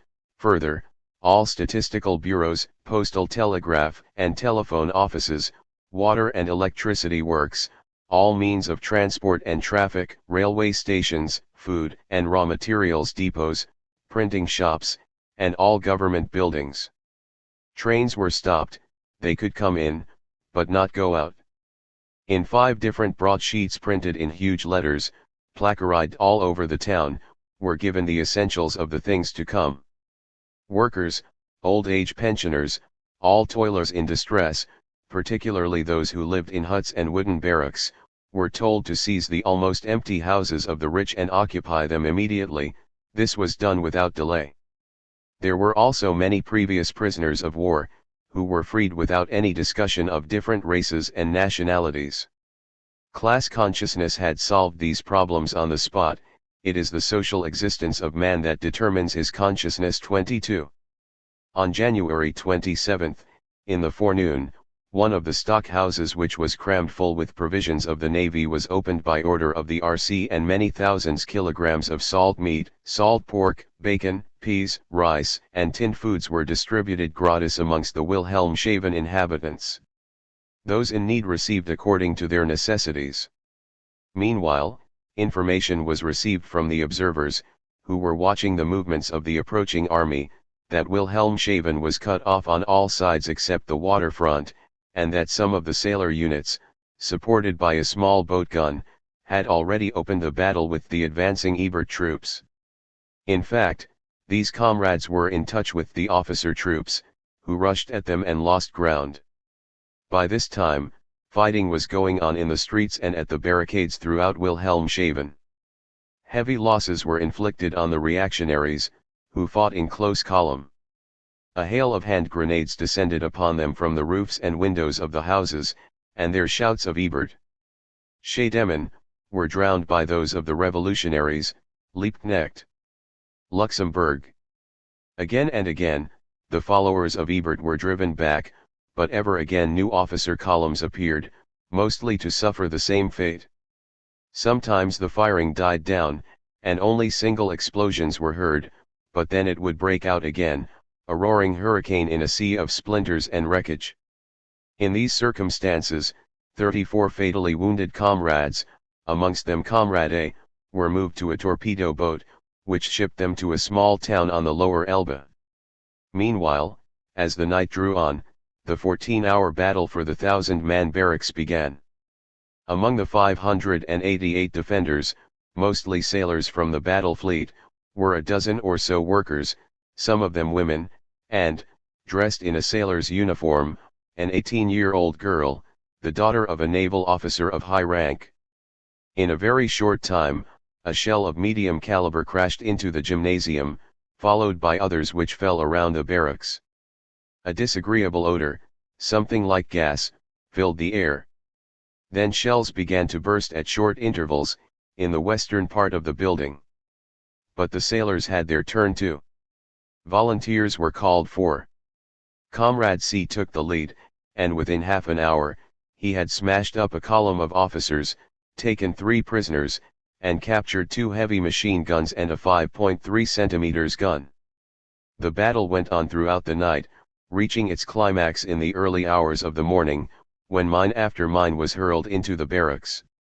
Fireballs and star shells were let off, and the darkness changed to fire and light. But there was no thought of surrender. Several attempts were made to storm the barracks, but each time the White Guards were repulsed by the machine gun and rifle fire of the defenders. While the fighting was in progress, 2 meetings were held in the basement dining room of the barracks, and at both meetings it was resolved to fight on to the last, and in no circumstances to give in. But while it is true that the Ebert soldiery had suffered terrible casualties, so too had the revolutionary sailors and workers. There is no purpose in describing the harrowing scenes witnessed during the struggle, only one shall be mentioned here.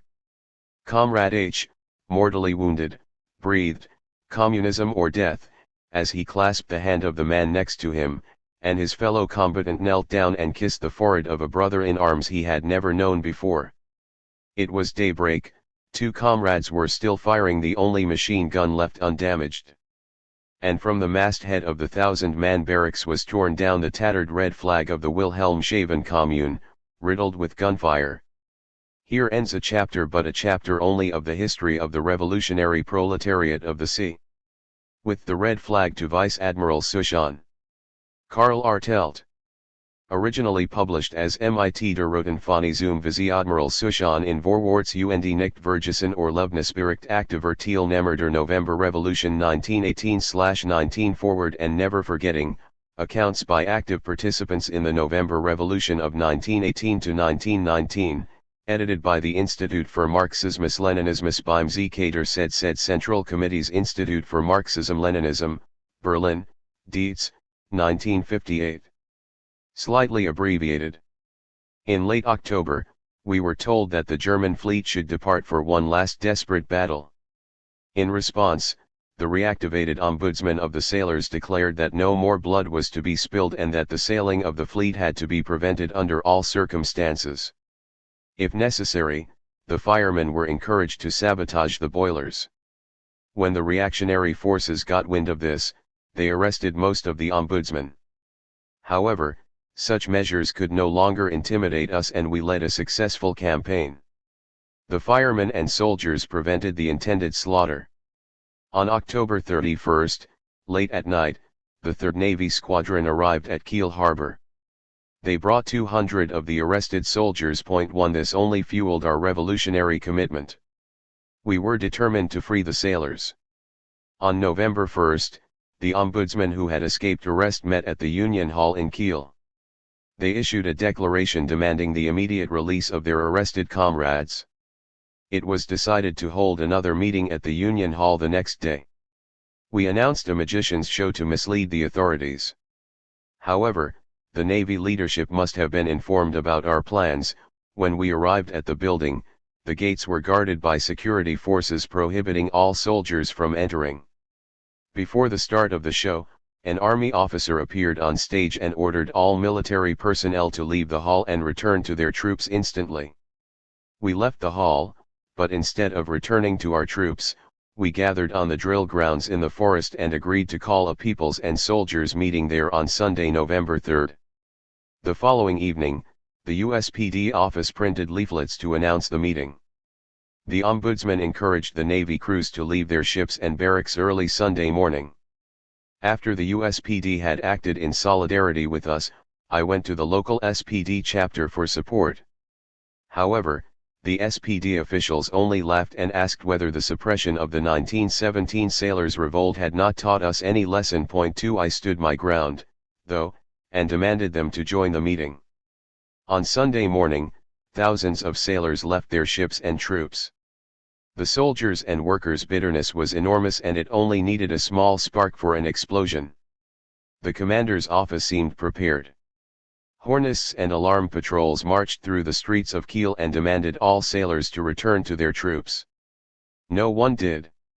We even used the messengers of the commander's office for our own purposes by following right after them, encouraging the soldiers to join us at the meeting.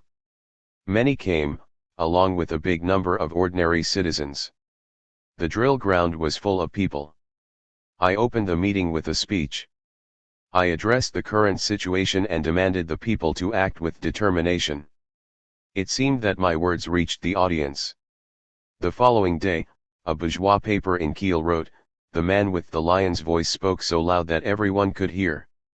Apart from me, the SPD trade union leader Gustav Gabrie and the ombudsman of the sailors, Kirchhofer, spoke. The crowd came to the unanimous decision to hold a demonstration in Kiel in solidarity with the arrested sailors. The day before the meeting, many more arrests had been made. There were even rumors that some sailors were to be executed by a firing squad. Patrols soon tried to block the demonstration's way. But we could not be stopped. We disarmed the patrols without much problem. The demonstration grew by the minute. Many people joined spontaneously.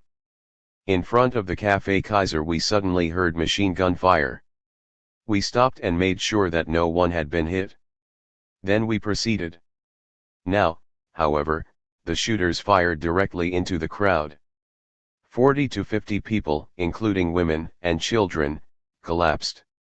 8 of them died and 29 were badly wounded. The masses were outraged. When the murderers, who were under the command of Lieutenant Steinhauser, were not willing to stop shooting even after this bloodbath, a sailor who was at the head of the demonstration leapt forward and hit Steinhauser with his rifle. The murderer had received his punishment. This was the signal for attack. Young sailors and workers stormed toward the machine gunners and caused them to flee. We carried our shot brothers and sisters to the Café Kaiser, where we put the wounded on couches and the dead on the floor. We held hands and pledged to act with unrelenting determination against the perpetrators of this heinous crime, and against the warmongers in general. We would not rest until they were forced to stop their dirty work. The hour for a decisive confrontation had come. We had witnessed the spark that made the powder keg explode. The next morning, all of our troops had to report for duty. The Navy Command knew that many units had formed Revolutionary Soldiers' Councils the night before. Our torpedo division had received the order to come without arms. After the usual routine, the commander of the division, Captain Bartels, climbed on a table and gave a speech. He mentioned the demonstration and said that there was a lot of tension in town. He emphasized that a soldier had not concerned himself with politics since he didn't know anything about politics. He closed his speech with the words, "A soldier must obey and a soldier will obey." After he had stepped from his table, I felt magically drawn toward it. On the spur of the moment, I jumped on it and gave a speech myself, encouraging the soldiers to elect soldiers' councils. The officers who tried to pull me down were instantly disarmed by angry soldiers. Afterward, we stormed our armories and elected soldiers' councils for all companies. I was elected chairman. We held our first meeting in the dining hall of the Torpedo Division. During the meeting, a sergeant appeared, telling us that we should present our requests to the commander of the division. We explained to him that we had no requests, only demands. If the commander wanted to talk to us, he knew where to find us. Aware of our determination, the commander deemed it wiser to come.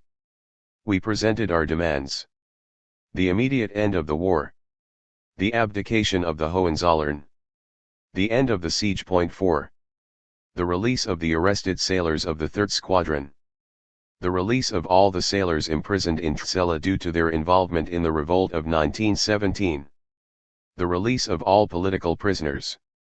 The implementation of general, equal, and secret suffrage for men and women. Astonished, the commander of the division said, "But, gentlemen, these are all political demands." I gave him the appropriate answer. He had told us on the barrack yard that we shouldn't concern ourselves with politics, that's why we put our political demands first. After a short while, I was told that the governor wanted to see me right away. We got a car, fetched a red flag from the torpedo boat, the flag was bigger than the car, and prepared our departure. Before we left, I gathered the soldiers on the Kielwick Drill Ground 5 and told them that they should launch an all-out attack if I was not back within 2 hours, disregarding any possible objections by the SPD. When we arrived at the governor's house, we were met by officers armed to the teeth. They rushed toward our car, demanding furiously how we could stop in front of the governor's house in such appearance. I explained to them that they need not worry because we were invited. Right at that moment, a secretary of the governor appeared, telling the officers to lead Artelt of the 1st Torpedo Division to the governor. Vice Admiral Suchan. 6 I and my comrades were allowed in without further ado. It was obvious how hard it was for Suchan to negotiate with us. This die-hard militarist was not used to negotiating with simple soldiers. He expected them to obey orders, even if that meant killing father, mother, and brother. He welcomed us by saying, "Thank you for your courage to come here." Before the negotiations began, I asked him whether he acknowledged the elected representatives of the soldiers and whether he was willing to negotiate with us on equal terms. Forced by the circumstances, he said yes. Then I told him that we first had to address the issues that he was actually allowed to decide on. I also told him that it would be a mistake to send land troops against the revolutionary sailors. If this happened, the 2nd Squadron had orders to attack the officers' homes in the neighborhood of Dusternbrook and to burn all the luxury houses to the ground. The governor asked, "But gentlemen, can you take responsibility for attacking women and children?" I told him that it was in his hands to prevent a bloodbath. If he deemed it appropriate to order infantrymen to shoot at sailors, we deemed it appropriate to respond in any manner we saw fit. Given our unrelenting position, the governor gave us his word not to call in outside troops and to return the units that were already on their way. Furthermore, he informed us that the Representative Niski and the State Secretary Howe SS Man 7 were coming to Kiel to negotiate with us.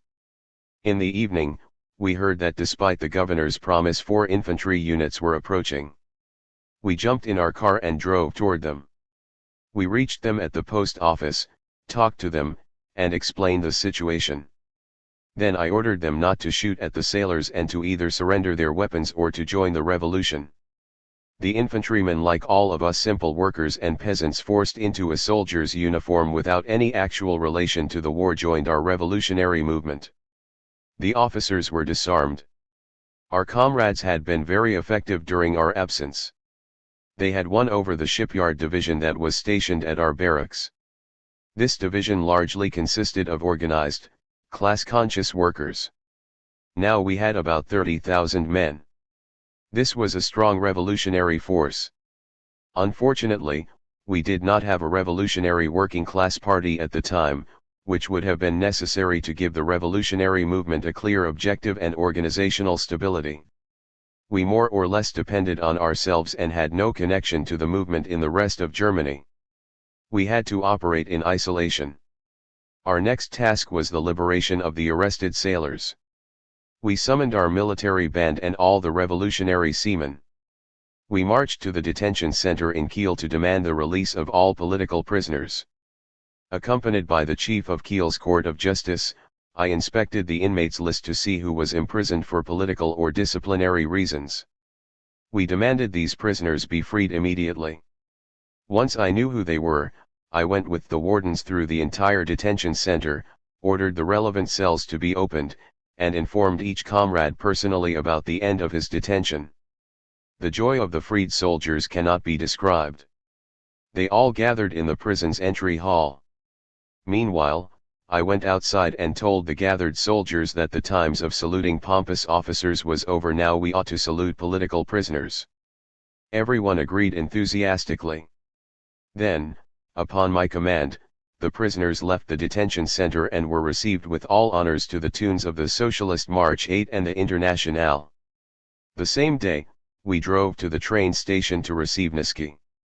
We had planned a big demonstration on Wilhelmsplatz, at which Niski and I should speak. After Niski's arrival, I told him clearly that he should not try to merely pursue the interests of the SPD, thereby dividing the movement in Kiel. Hypocritically, he told me that his intention was to collaborate in order to bring the movement further. Then we drove to Wilhelmsplatz, where Niski and I spoke to the crowd. Afterward, there was a conference of the administrators of all Navy units in the big hall of the Union building. On this occasion, Niski already dropped his mask. The promises he had given me at the train station seemed forgotten. His first words were, "The government has sent me to guarantee amnesty for all rebel leaders, soldiers, and workers involved in the movement if the protests in Kiel are stopped immediately." His words caused outrage. I interrupted him, stating that an end to the protests was out of the question. When Niski noticed that his tactics did not work, he tried different ones and said that what we needed more than anything right now was peace, rest, work, and bread. After long discussions, the Central Soldiers' Council for all Navy units of the Baltic Sea region was elected.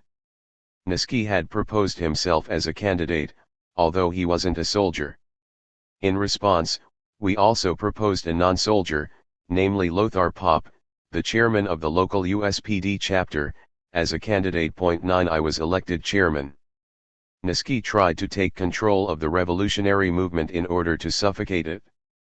After we had removed the Kaiser's governor, Vice Admiral Suchan, from office, Niski proposed himself as governor of Kiel.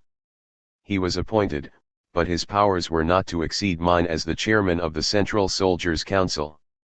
Niski was not supposed to issue any orders without my signature. As soon as Niski realized that the revolutionary fervor of Kiel was not spreading to other regions in the same way, he focused on dividing the soldiers in town and to sabotage the work of the Central Soldiers' Council. His goal was to win time, allowing the counter-revolution to organize a crushing blow against the revolutionary movement. Berlin. The workers' and soldiers' uprisings reached the capital Berlin some days after the Wilhelmshaven and Kiel revolts. By November 9, it had become clear that the Kaiserreich was not to survive. Not everyone in the SPD was excited about this. Some of the most prominent SPD members, Chairman Friedrich Ebert included, feared a radical transformation of German society. They were hoping for a constitutional monarchy that would strengthen the powers of the parliament. However, when tens of thousands of workers and soldiers marched on the Reichstag on November 9, it was obvious that more drastic measures were expected. Fearing that radicals, mainly Karl Liebknecht and the Spartacus League, would benefit from the revolutionary situation, cabinet member Philipp Scheidemann stepped out on the balcony of the Reichstag and, against Ebert's explicit wishes, proclaimed Germany a republic. Kaiser Wilhelm II, away in Belgium, was notified after the act and officially abdicated his throne on November 28. The situation in Berlin was confusing. Only hours after Scheidemann had proclaimed Germany a republic, Karl Liebknecht proclaimed Germany a socialist republic at the Stadtschloss City Palace, the Berlin residence of the royal family. The revolutionary stewards, fearless anti-war organizers in the factories during the war, took on the role of mediators and called for a big meeting of workers' and soldiers' councils at the Circus Busch on the evening of November 10. At the meeting, it was agreed that an executive council of the Workers' and Soldiers' Councils of Great Berlin and a 6-member Council of People's Delegates should serve as a provisional government. Both bodies should be equally divided between SPD and USPD members. At the time, the Spartacus League members still belonged to the USPD.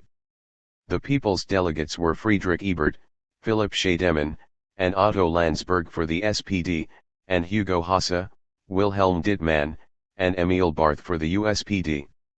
According to the agreements at the Circus Busch meeting, the people's delegates were to act as little else but the administrative arm of the Executive Council. That this never translated into reality, with the people's delegates soon assuming many independent powers, became one of the main points of contention during the following weeks. It soon became very clear that the SPD's ideas of the new Germany differed significantly from those of the USPD, especially the Spartacists, and also from those of the revolutionary stewards, many of whom were USPD members. The crucial question became the convocation of a National Assembly. The SPD wanted to have a National Assembly elected as soon as possible. For many USPD members, the Spartacus League, and the revolutionary stewards, this meant a betrayal of the soldiers and workers and of the chance to build a political and economic system resting on the power of their councils. Although the political vision of the radicals was not uniform, some USPD members were far more willing to make compromises with parliamentarism than, for example, the Spartacists. They all agreed that the revolution had to be secured before any steps toward parliamentarism could be taken. That meant that they wanted to disarm the bourgeoisie, to break the power of the military, to democratize the press, to redistribute wealth, to socialize the biggest industries, to stabilize international relations, etc. If these measures were not taken, parliamentarism meant nothing but bourgeois capitalist rule. When the so-called Christmas clashes of 1918 made it clear that the SPD did not hesitate to collaborate with the bourgeoisie and reactionary military forces to suppress radical workers' uprisings, the USPD People's Delegates resigned and 2 more SPD members entered the Council of People's Delegates, one of them being Gustav Niesky, who was appointed Minister of the Reichswehr. Upon his appointment, Niesky allegedly said, "One has to be the bloodhound, I am ready." In the following 2 years, he earned notoriety for ruthlessly employing reactionary security forces to quell radical workers' rebellions and uprisings across Germany. In January 1919, the so-called Spartacus uprising took place. It was a rather spontaneous revolt by frustrated workers, peaking on January 5 in the occupation of many newspaper offices, including the Social Democratic Vorwärts. 6 days later, the occupations were ended by army and reactionary Free Corps units sent by Niesky. Over 150 workers died in the clashes. The term Spartacus uprising is misleading. Neither was the uprising planned by the Spartacists nor were their leaders actively involved. Nonetheless, the uprising was used as an excuse by the SPD to clamp down on the communist rivals. Karl Liebknecht and Rosa Luxemburg were lynched on January 15 by reactionary soldiers. This was a crucial moment for the defeat of the radical forces in the revolution. In Berlin, there was one more battle between radicals and the SPD and its allies in March 1919, in which about 2,000 people were killed and in which the SPD government prevailed. After that, social democratic, that was, in the eyes of the radicals, bourgeois rule was secured in the capital. This chapter is divided into 2 parts, gathering texts by the most prominent representatives of the 2 main radical factions active in Berlin.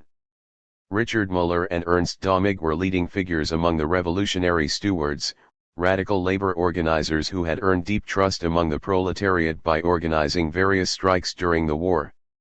Müller had been imprisoned several times. In his book Vom Kaiserreich zur Republik, From the Kaiserreich to the Republic, he writes the following about the revolutionary stewards' history. You can find many misleading reports about the group of revolutionary men that united under the name Revolutionary Stewards. The Revolutionary Stewards, as they existed on the eve of the revolution, were not the product of a clever leader's mind but had developed from the social, political, and military conditions in Germany during the war. Its organizational foundation was based on the development of the German workers' movement. It all began, right after the outbreak of the war, with a meeting of trade union organizers who still took the original social democratic teachings seriously and saw it as their duty to educate the workers and to end the war as soon as possible.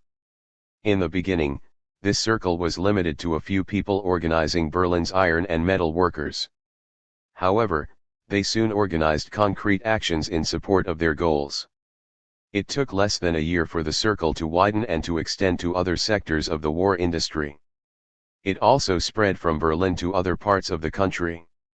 The trade unions and the emerging USPD were used as organizational platforms, while ideological affinity existed not only with the USPD but also with the SPD's left wing and the Spartacus League.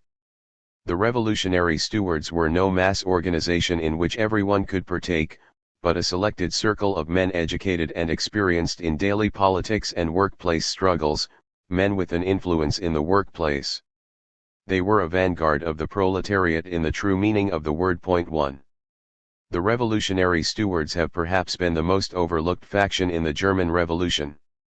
The work they did in the shops and factories was enormously important for the radicalization of wide sections of the proletariat. A recent book dedicated to Richard Müller carries the subtitle The Man Behind the November Revolution. This is certainly a bold claim, but it is not entirely unjustified. The texts by Müller and Domig reflect on the development of the revolution, the role of the workers' and soldiers' councils, and the potential of the council system. The second part of the chapter is mainly dedicated to articles written by Karl Liebknecht and Rosa Luxemburg III in Die Rotfahne, covering the period from the beginning of the revolution to their death. The articles constitute a kind of Spartacus diary about the revolution's development. They are supplemented by the memories of Spartacus member Karl Ritzlau. In comparison to the Revolutionary Stewards, the Spartacists are well known internationally, not least due to the popularity of Rosa Luxemburg's writings. At times, this leads to exaggerating the Spartacists' role in the German Revolution. However, that they were a crucial force is without doubt. The Revolutionary Stewards. Report by the Executive Council of the Workers' and Soldiers' Councils of Great Berlin. Richard Müller. Speech given by Müller at the First General Congress of the Workers' and Soldiers' Councils of Germany, December 16, 1918. Translated from the official Kongressreder Allgemeiner Kongress der Arbeiter und Soldatenrat Deutschlands General Congress of the Workers' and Soldiers' Councils of Germany, self-published in Berlin in 1918. Slightly abbreviated. The Executive Council of Berlin has been strongly criticized across the country. The most incredible rumors and many alleged facts have been spread. For weeks, the bourgeois press has been mobilizing against us in unscrupulous ways. Unfortunately, some socialist journals were not only involved in this, I will prove this later on, but were among the driving forces. The first accusation was that the Executive Council of Berlin was aiming to establish a dictatorship and that it wanted to bring the entire country under its control. When these allegations, and others that were similarly ludicrous, could no longer be defended, a general defamation campaign began. Comrades, let us investigate the causes for the defamation of the Executive Council. First, we have to look at its origins. In fact, we have to go back even further and look at the events preceding the revolution. Only very few know exactly what happened, and it is not our intention to present it all in detail here. I can tell you, however, that the preparations for the revolution already started in July 1916. At the time, neither the exact goal nor the time was clear, but it was evident to all the individuals involved that Germany's political and economic development during the war would bring about a revolution. These individuals have for the most part become members of the Executive Council. This was the first reason why the bourgeoisie, never keen on radical social transformations and angry at losing its power to the workers and soldiers, turned against it. Many of the attacks were directed at individual Executive Council members, particularly me. I do not consider myself overly sensitive, but what a bourgeois paper wrote just yesterday really went too far. I will address this later in my speech.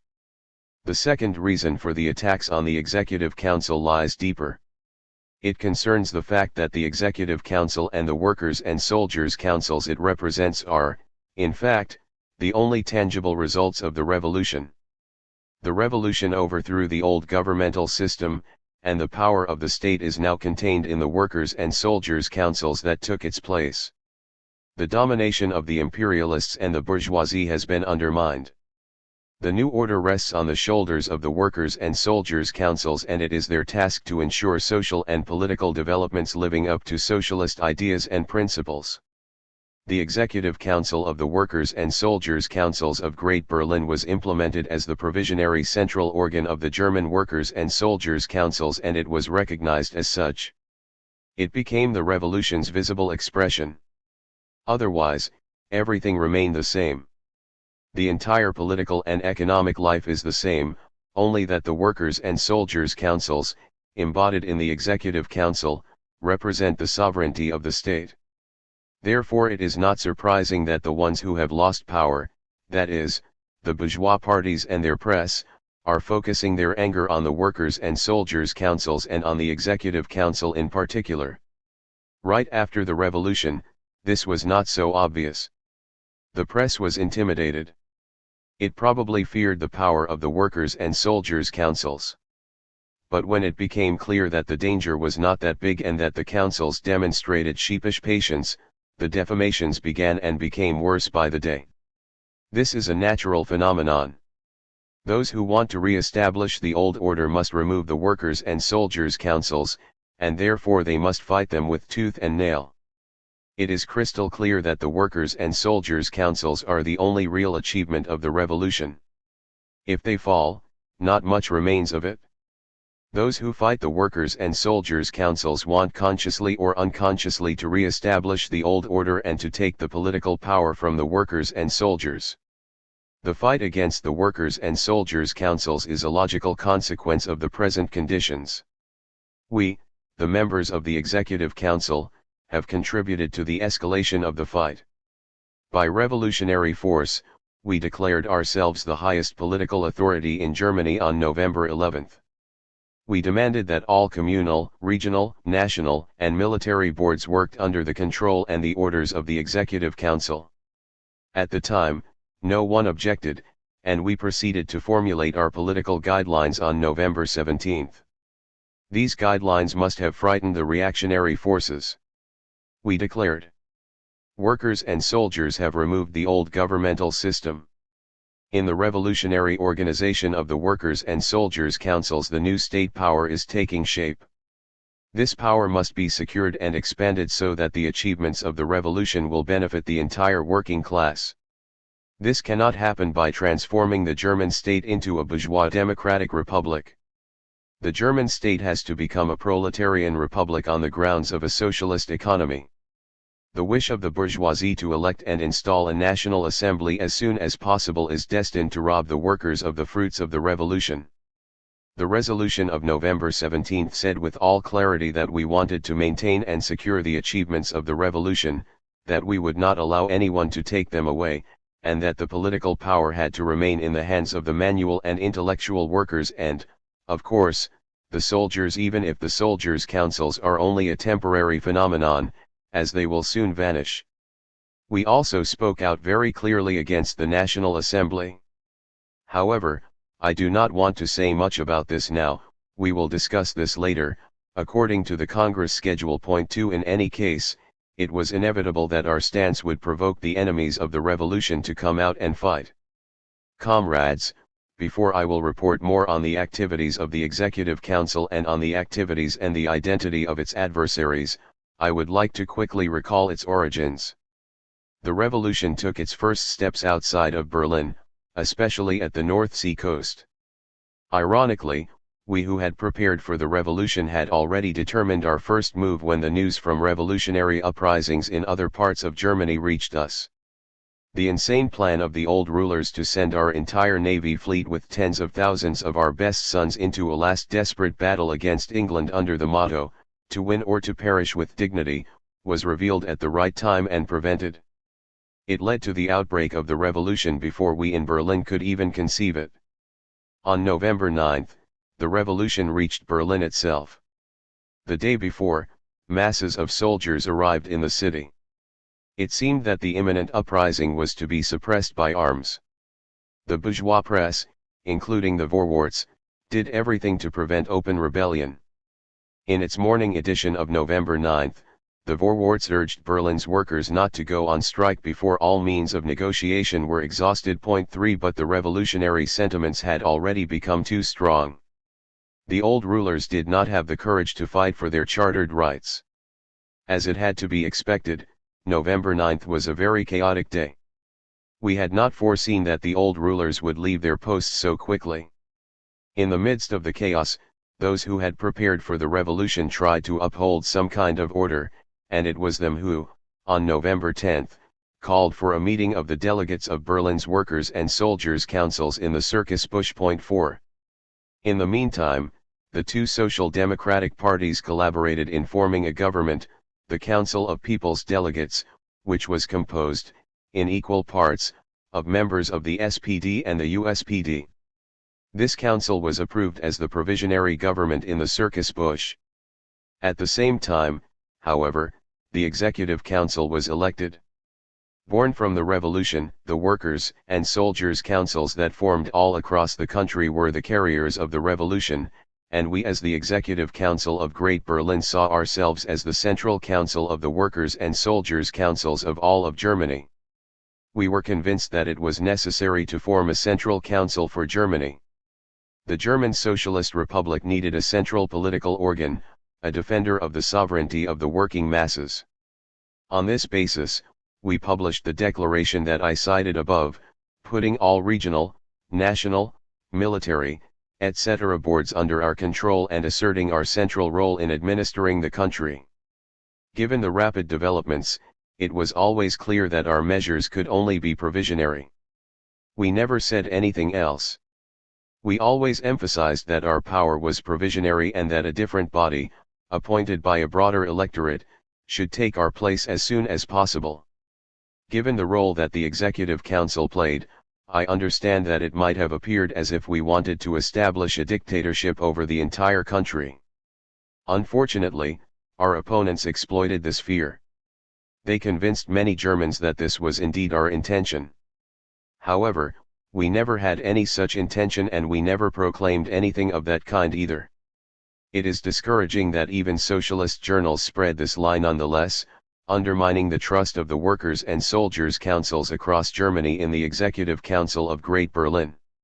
If you, honored comrades, look at the documents that have been handed to you, you also find the membership list of the Executive Council.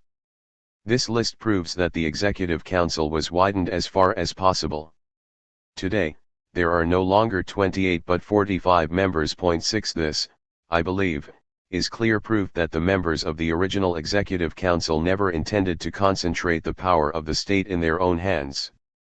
The Executive Council of Great Berlin constituted itself as the highest authority in the country at a time when the entire political system had been uprooted and the economy came to a halt, or at least when such a halt seemed imminent, in other words, at a time when public peace and security were endangered and when counter-revolutionary coups had to be expected any day. Comrades, you may criticize us as much as you want. You may tell us that we could have done many things better. We know this. However, no one can accuse us of not having tried, and no one can question our goodwill. The difficulties we were facing were enormous. Whenever we did not make the changes we should have made, we simply weren't strong enough. Comrades, consider one thing: during this time, we received hundreds of telegrams and letters from all over Germany every day. We were virtually besieged by people who were looking for our advice and our help. In addition, we had no technological infrastructure and no public servants who were trained and experienced. It should not come as a surprise that under these circumstances several executive council members collapsed under the amount of work and responsibility. You must also remember that the situation in Berlin was very different from the one in most parts of the country. The seat of the national government was here, the seat of the Prussian government, the seat of the Ministry of War, of the General Staff, of all of the military authorities, of the Ministry of Foreign Affairs, and of basically all governmental offices. Furthermore, the headquarters of the highly influential companies profiting from the war were here. Everyone approached us and demanded our attention after we had become the highest authority in the country overnight. In addition, we had to keep an eye on the soldiers and workers in order to guarantee peace and order among them. If you consider all this, you must admit the impossibility for everything to go smoothly. It should therefore be understandable if certain things happened that could normally not be excused. In addition, the soldiers who became part of the Executive Council had not been selected as carefully as they should have been. There were people among them who should have never belonged to the Executive Council. Unfortunately, the entire Executive Council had to take responsibility for their mistakes. Let me say a bit more about the relationship between the Council of People's Delegates and the Executive Council. I state openly, eventually, this relationship became unbearable. I only want to point out one thing: it appears as if the Council of People's Delegates no longer wants to accept the power of the Workers' and Soldiers' Councils at all. During the counter-revolutionary coup of December 6-7 the message was clear: the government Eberthase was acceptable, but not the Executive Council. The coup was directed against the achievements of the revolution. If the Executive Council falls, the Workers' and Soldiers' Councils will fall too. I was also astonished to see troops pledging allegiance to the Council of People's Delegates but not the Executive Council or the Workers' and Soldiers' Councils in general. Point 8 The words used were the following: we pledge, in the name of the units we represent, to defend and protect the United German Republic and its provisional government, the Council of People's Delegates. However, it is clear that the sovereignty of the people is represented in the Workers' and Soldiers' Councils. These are the bodies that soldiers should pledge allegiance to. Instead, they pledged allegiance to the German Republic. Note that it was not the German Socialist Republic. There is a difference. Some might think that there is none. I don't. Comrades, I have already pointed out that in our declaration of November 11, the Workers' and Soldiers' Councils and their highest organ, the Executive Council, were recognized as the carriers of political sovereignty in Germany. The troops must pledge allegiance to the highest power of the state. If they don't, it only proves that some are trying to dismantle the revolution's achievements. We deemed a thorough reform of the entire reactionary government apparatus our first duty. But the Council of People's Delegates did not support us.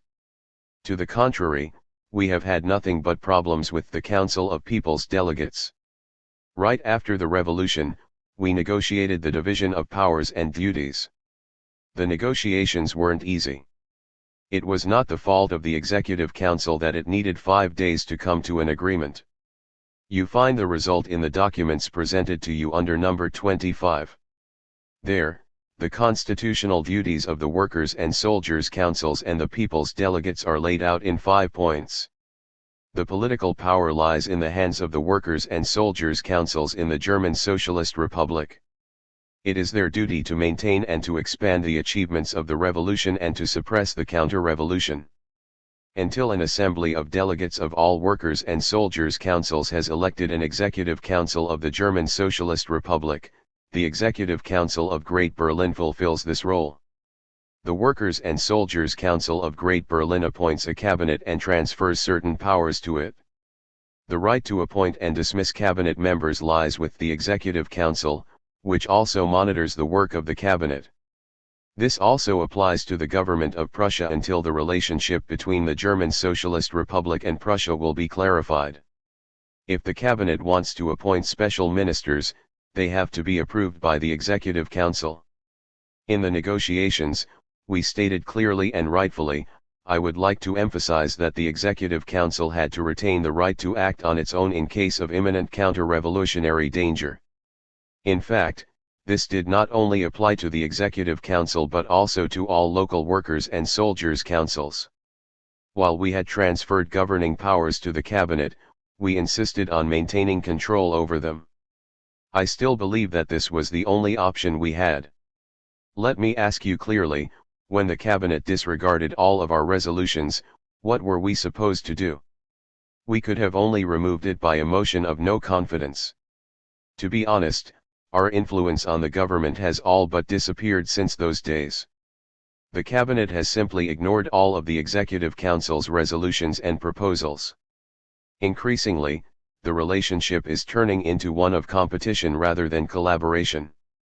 Comrades, what are we supposed to do when we are told that soldiers, returning from the front and still strongly influenced by officers we cannot trust, are equipped with arms and ammunition at the gates of Berlin? We must demand from the Council of People's Delegates to stop this and to ensure that the ammunition is returned. Comrades, these are only some of the obstacles we have met when trying to push the revolution further or at least securing its revolutionary achievements. The people's delegates have regularly turned against us. If you consider the speeches given by Ebert and Scheidemann yesterday, it is obvious that the Council of People's Delegates never felt comfortable with the role of the Executive Council and that it has always attempted to act on its own. If you support this, you contribute to the undermining of the revolutionary authority, that is, the Executive Council as the central council of workers' and soldiers' councils, and therefore also to the undermining of the revolution's achievements. There is no point in closing our eyes. We have to describe the situation honestly. Comrades, the government of the people's delegates is fully supported by the bourgeois press. There is no doubt. The Executive Council has been defamed in the worst ways.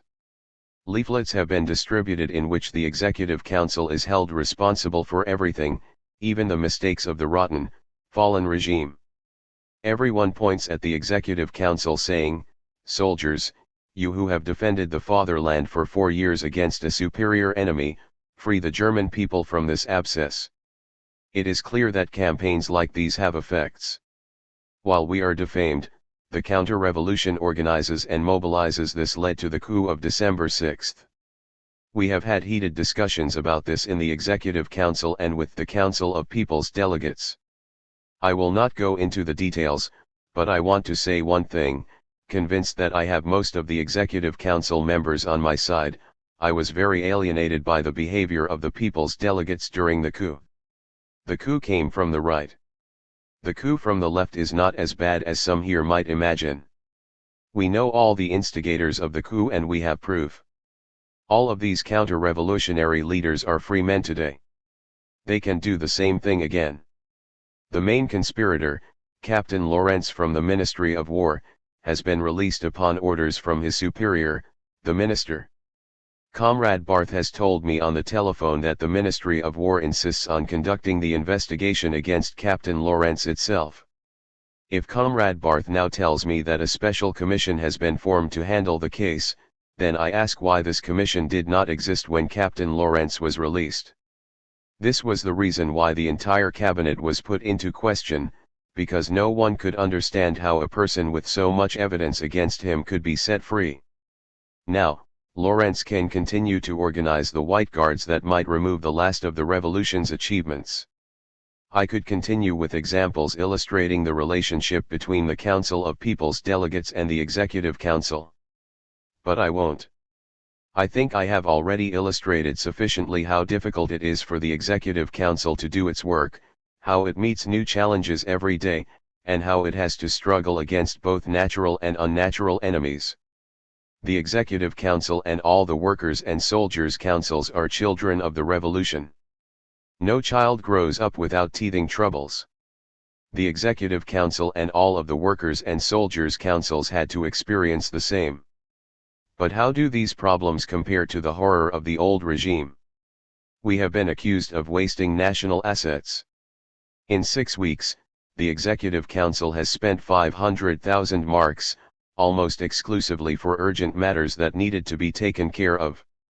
Compare this to the old regime that has wasted 2/3 of Germany's national wealth. Those who accuse us of wasting national assets have unscrupulously approved and sacrificed billions and billions of marks for the slaughtering of human beings. They have no right at all to complain about the alleged waste of money by the workers' and soldiers' councils. We have clean hands. These lies and defamations will have no effect on the activities of the councils.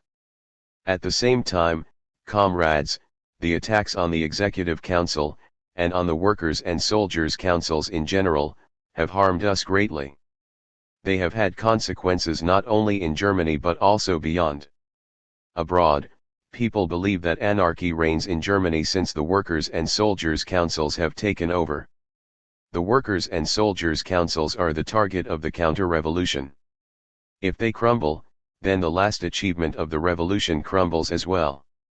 This will not least be the fault of those who have used the inevitable mistakes that the workers' and soldiers' councils have made to discredit them. This Congress may give the right answer. We, the members of the Executive Council, have tried to secure the achievements of the revolution. We failed. Today, these achievements are in great danger. I admit that the Executive Council was composed in an unfortunate manner. Things have changed, though, which pleases me. My friends and I have tried to secure the revolution. The problem was never a lack of will. Unfortunately, the circumstances were sometimes stronger than us. Even today, and I ask you to consider this, as I have had to consider it ever since the outbreak of the revolution, all political questions remain, in the end, questions of power. Comrades, you have to make a decision. Don't look back, look forward. We have hard times behind us, we have had unpleasant experiences, and we look to the future with worries. Now, however, the fate of the revolution is in your hands, and we hope and wish that you can secure its achievements and expand it even further. The National Assembly means the Council's death. Ernst Dömig. Speech given by Dömig at the First General Congress of the Workers' and Soldiers' Councils of Germany in Berlin on December 19, 1918. Translated from the version published as Die Nationalversammlung ist das Todesurteil für die Rat in Teo Panther, ed. Alle Macht den Räten. Text zur Ratbewegung in Deutschland 1918/19. All power to the councils. Texts from the German Council Movement of 1918 to 1919, 2 volumes. Munster, Unrast, 2007. Comrades, soldiers, meine Herren. We are the power. We hammer life into the state, this old, rotten thing. We are of God's wrath until now, the proletariat. 1. With these words, the people's delegate Dittmann closed his speech yesterday. Today, I want to open mine with them, because what this revolutionary prophet expressed 70 years ago, namely that the proletariat was chosen to destroy the old order and to build a new one, has now become our task and our duty in his time. The world was not ready yet. Of course, this rotten thing, the state, will not be destroyed by well-tempered parliamentarians such as Mr. Landsberg and the people's delegate Dittmann. It will not be destroyed by clever party secretaries whose schemes characterize even this Congress, as we have seen over the last few days. It will not be destroyed by obedient union employees who hide behind membership lists and accounting books and who are interested in but one kind of movement, that of wages. The new world can only be built by the political, economic, and cultural activities of the entire German people. The entire German proletariat, the German workers, whether they work with their hands or with their heads, must get involved and understand that a new world can only emerge from a sea of blood and tears. This Congress is the very first revolutionary parliament of Germany. This is where I put my hope. For the first time since April 1848, the voice of the people can truly be heard. Point 2. Of course, today is not 1848, and there is something unique about the first phase of the German Revolution and its revolutionary parliament. The euphoria of the first revolutionary days passed quickly. The hesitation, the backwardness, the attachment to the old ideologies is still very strong. That is why it is important to push the revolution forward not only for economic but also for cultural reasons.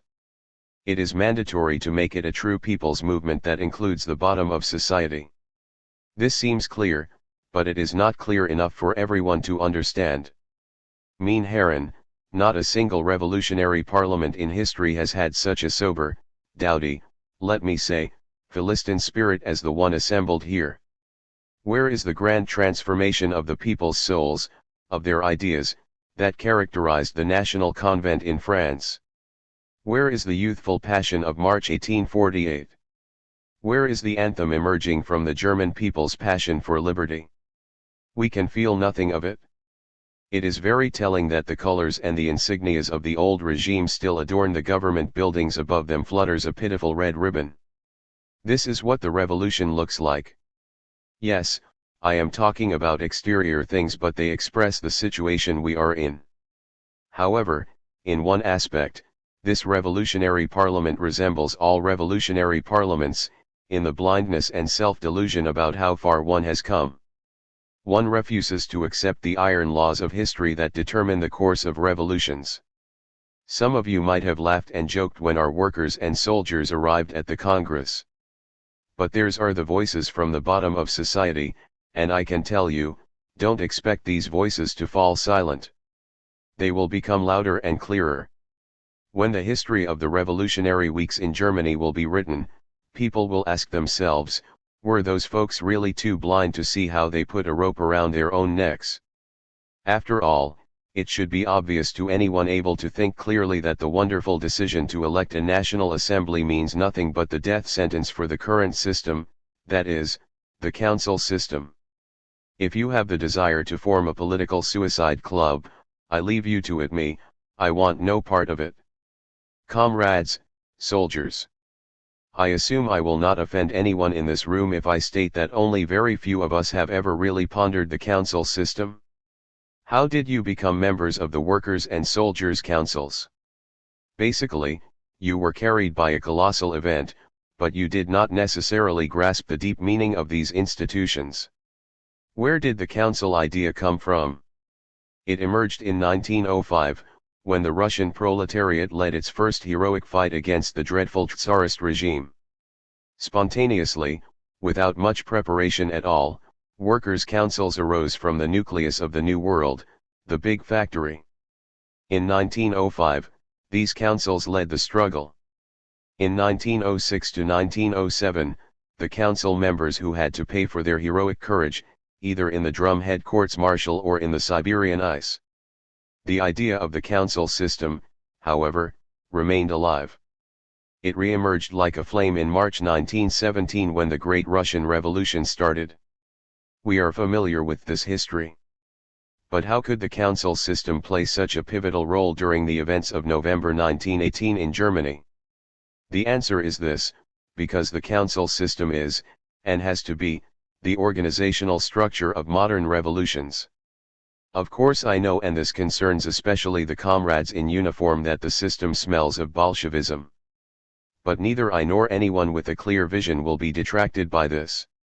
Any revolution will be vilified. The sansculottes, the patriots, the demagogues, the communards of 1971, they were all vilified, defamed, and attacked. In other words, we simply have to accept being called Bolsheviks. However, comrades, this is no big deal. What is not Bolshevism today? To some people, every one of you, as you sit here, is a Bolshevik. The Bolshevik bogeyman is so deeply entrenched in the so-called soldiers' councils that I have to tell you a short anecdote about this. When we realized that many soldiers returning from the front, as a result of poor and biased information, expected murder, manslaughter, and a gang of depraved revolutionaries in Berlin, we saw it as our duty in the Executive Council to enlighten them. We produced a leaflet with Kameraden. As a headline, point 3 among others, all of the SPD comrades and all of the soldiers in the Executive Council approved the text. Couriers brought huge numbers of the leaflet to the troops both in the East and the West. When it arrived in Vilnius at the Soldiers' Council of the 10th Army, the council members told our courier that they would never distribute such a Bolshevik rant among their soldiers. They simply destroyed the entire delivery. This kind of reaction is very characteristic. It is not enough for officers who are voted into soldiers' councils to have the trust of their soldiers. Especially in times of revolution, their conviction matters. How did the workers' councils emerge in Germany? They emerged from the big strike movements of the last years, in which we who have always been strong opponents of the war and who have lived with tortured souls for 4 years given the pressure and the lies the German people were exposed to were the driving political force. We convinced the people in the big factories who shared our ideas to act as workers' councils. They did so under enormous danger. During the last weeks before the revolution, we engaged in dedicated and very dangerous agitation in the Berlin barracks. We managed to find a number of soldiers who were willing to join us in our plans to overthrow the blood-stained regime. We formed, of course illegally, a provisional workers' and soldiers' council. Every declaration and leaflet distributed by us in the barracks, demanding the soldiers not to shoot at their brothers and mothers, were signed by it. What were the consequences? Not only did the political police chase us, not only did the High Command in Berlin-Brandenburg, this reactionary institution of 1848, mobilize all of its forces against us, no, we were attacked, cursed, and defamed by comrades from our own class. On November 6, the SPD released a response to our leaflets: beware of divisions, of war among proletarian brothers, of irresponsible elements trying to instigate careless attacks that are not in your interest. Do not follow the slogans of small groups and unknown manipulators. If the workers stray in all directions, or even cross each other's way, then only misery can come from it, never joy. This gives you a quick impression of how the SPD saw the workers' and soldiers' councils. Then, November 9 came, and thanks to our preparatory work in the shops and factories, the old world was wiped out. Suddenly, SPD members arrived in drones, fervently trying to join the council system. This is further proof that in revolutionary times, especially today, when the proletariat necessarily carries the revolution as the only revolutionary class, the council system imposes itself naturally. It would be sheer foolishness if one wanted to resist this historical necessity. It is simple: the old bourgeois democracy with its ballots and its petty parliaments will not exist forever. It exists under specific historical circumstances. Today, with socialism emerging as the new foundation of the world, bourgeois democracy will inevitably be replaced by proletarian democracy expressed in the council system. Comrades and soldiers, many of you applauded enthusiastically when Comrade Kuhn argued for the National Assembly and even suggested to hold elections earlier than planned. Point 4. By doing so, you have issued your own death sentence. The declarations made by Comrade Kuhn and by others, namely that the council system will remain even when the National Assembly gathers, are hollow words. What role can a council system play next to a pompous parliamentarian, democratic, bourgeois system represented by a National Assembly? The councils will be mere staffage, puppets. In the economic sphere, the old trade unions will soon, with the help of the National Assembly and the bourgeoisie, push the workers' councils out of the shops and factories. They are already doing it.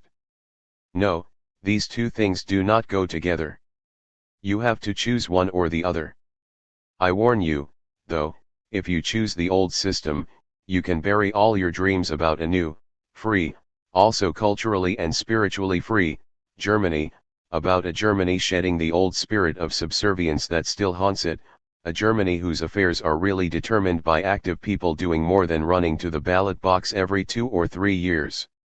It is not surprising that local election results reported from around the country usually see the socialists taking 3/5 of the vote and the bourgeois parties too. This proves that the ideology of the bourgeoisie, especially its economic system, still has strong roots in this country. All announcements of a strong socialist majority in the coming National Assembly must be regarded with skepticism. Someone who wholeheartedly defends the National Assembly and who is a great enemy of the council system, Herr von Gerlach of the Welt am Montag World on Monday 5 sees things very realistically. He says the following about the hailed National Assembly. I fear that we will see many all too familiar faces in it, people we already know from the Reichstag. It will be an attempt to make new politics with old people, and we will learn that revolution does not mean evolution for more than some people. I dare predict that it will take but 4 weeks before the National Assembly will be strongly criticized. Once it is forced to accept a tough peace treaty, including reparations for the atrocities committed by the old regime, that is, once the National Assembly is forced to take significantly from the upper classes without being able to give sufficiently to the lower, it will be viciously attacked from both the right and the left. This is what will happen because it has to happen. These are not the words of a Bolshevik, but of a law-abiding bourgeois democrat, an ardent believer in bourgeois democracy and the National Assembly. If he reaches such a verdict, then I say, if the old Germany shall disappear and a new one emerge from its tomb, we need to fill the German people with an entirely new political and cultural spirit. I stress the term cultural. I mean by it everything that can be summarized under the notion of a higher development of humankind. Material goods and political freedoms are not the only things that matter. We also need to think about the new culture that must emerge from the fire that rages globally. This is what we must consider right here at this hour. We must not only think about Germany and its narrow borders which we do not even know today. 6 We must look at all the other countries, bleeding, like us, from thousands of wounds. Their salvation can only come from the strongest force there is, the masses of the people, from international unity. We know that we cannot expect salvation from the likes of Clemenceau, Lloyd George, and all the others. However, I do not share the pessimism of Comrade Kuhn. Things are on the move in other countries, too. Comrade Kuhn should know, for example, that the English trade unions have not had control over the strikes of the ammunition workers for 3 years. These strikes are administered solely by workers' councils. This is a remarkable sign of the time. In France, the councils are also getting stronger by the day. Chauvinism is forced to its knees in other countries as much as it is in Germany. The burden of the war is not only felt by the German proletariat, but also by the French, English, and American, and it causes the same bitterness there. If someone says today that it would be foolish to expect a revolution in those countries because we do not have strong enough indications, I want to remind you that our glorious SPD comrades still spoke of a few conspirators on November 7. They could not believe that a revolution was possible in Germany. I had to fight my own friends because they deemed it impossible. And then the revolution came. The same is happening in the other countries. It cannot be any other way if we consider the laws of history. A world war has to lead to a world revolution, even if the revolution might come earlier in some places than in others. People are also suffering in the Negro villages along the Senegal River and in the farms of Australia and India. The consequences of the World War are felt around the entire globe. At this historical moment, during the first Great Revolution in Germany, we have to embrace a new political system, namely the council system. All else would be foolish. It would mean to stubbornly cling to old traditions. However, I am afraid that this Congress will not make the right decisions. The Ludemann motion indicates the imminent self-castration of the Congress and, hence, the revolution. 7 If this were a revolutionary parliament with temperament and fire, it would constitute itself as the National Assembly and state clearly, we are this body, we have the masses behind us, we have the power of the soldiers and workers behind us, and we want to determine the future of Germany. It is wrong to think that this would make a peace agreement more difficult. The Entente would not mind such a move. We don't even know what the Entente thinks about our workers and soldiers' councils. We receive the most contradictory news. And if today's news seemed negative, let me state this, whenever Mr. Erdberger is involved, I am very skeptical.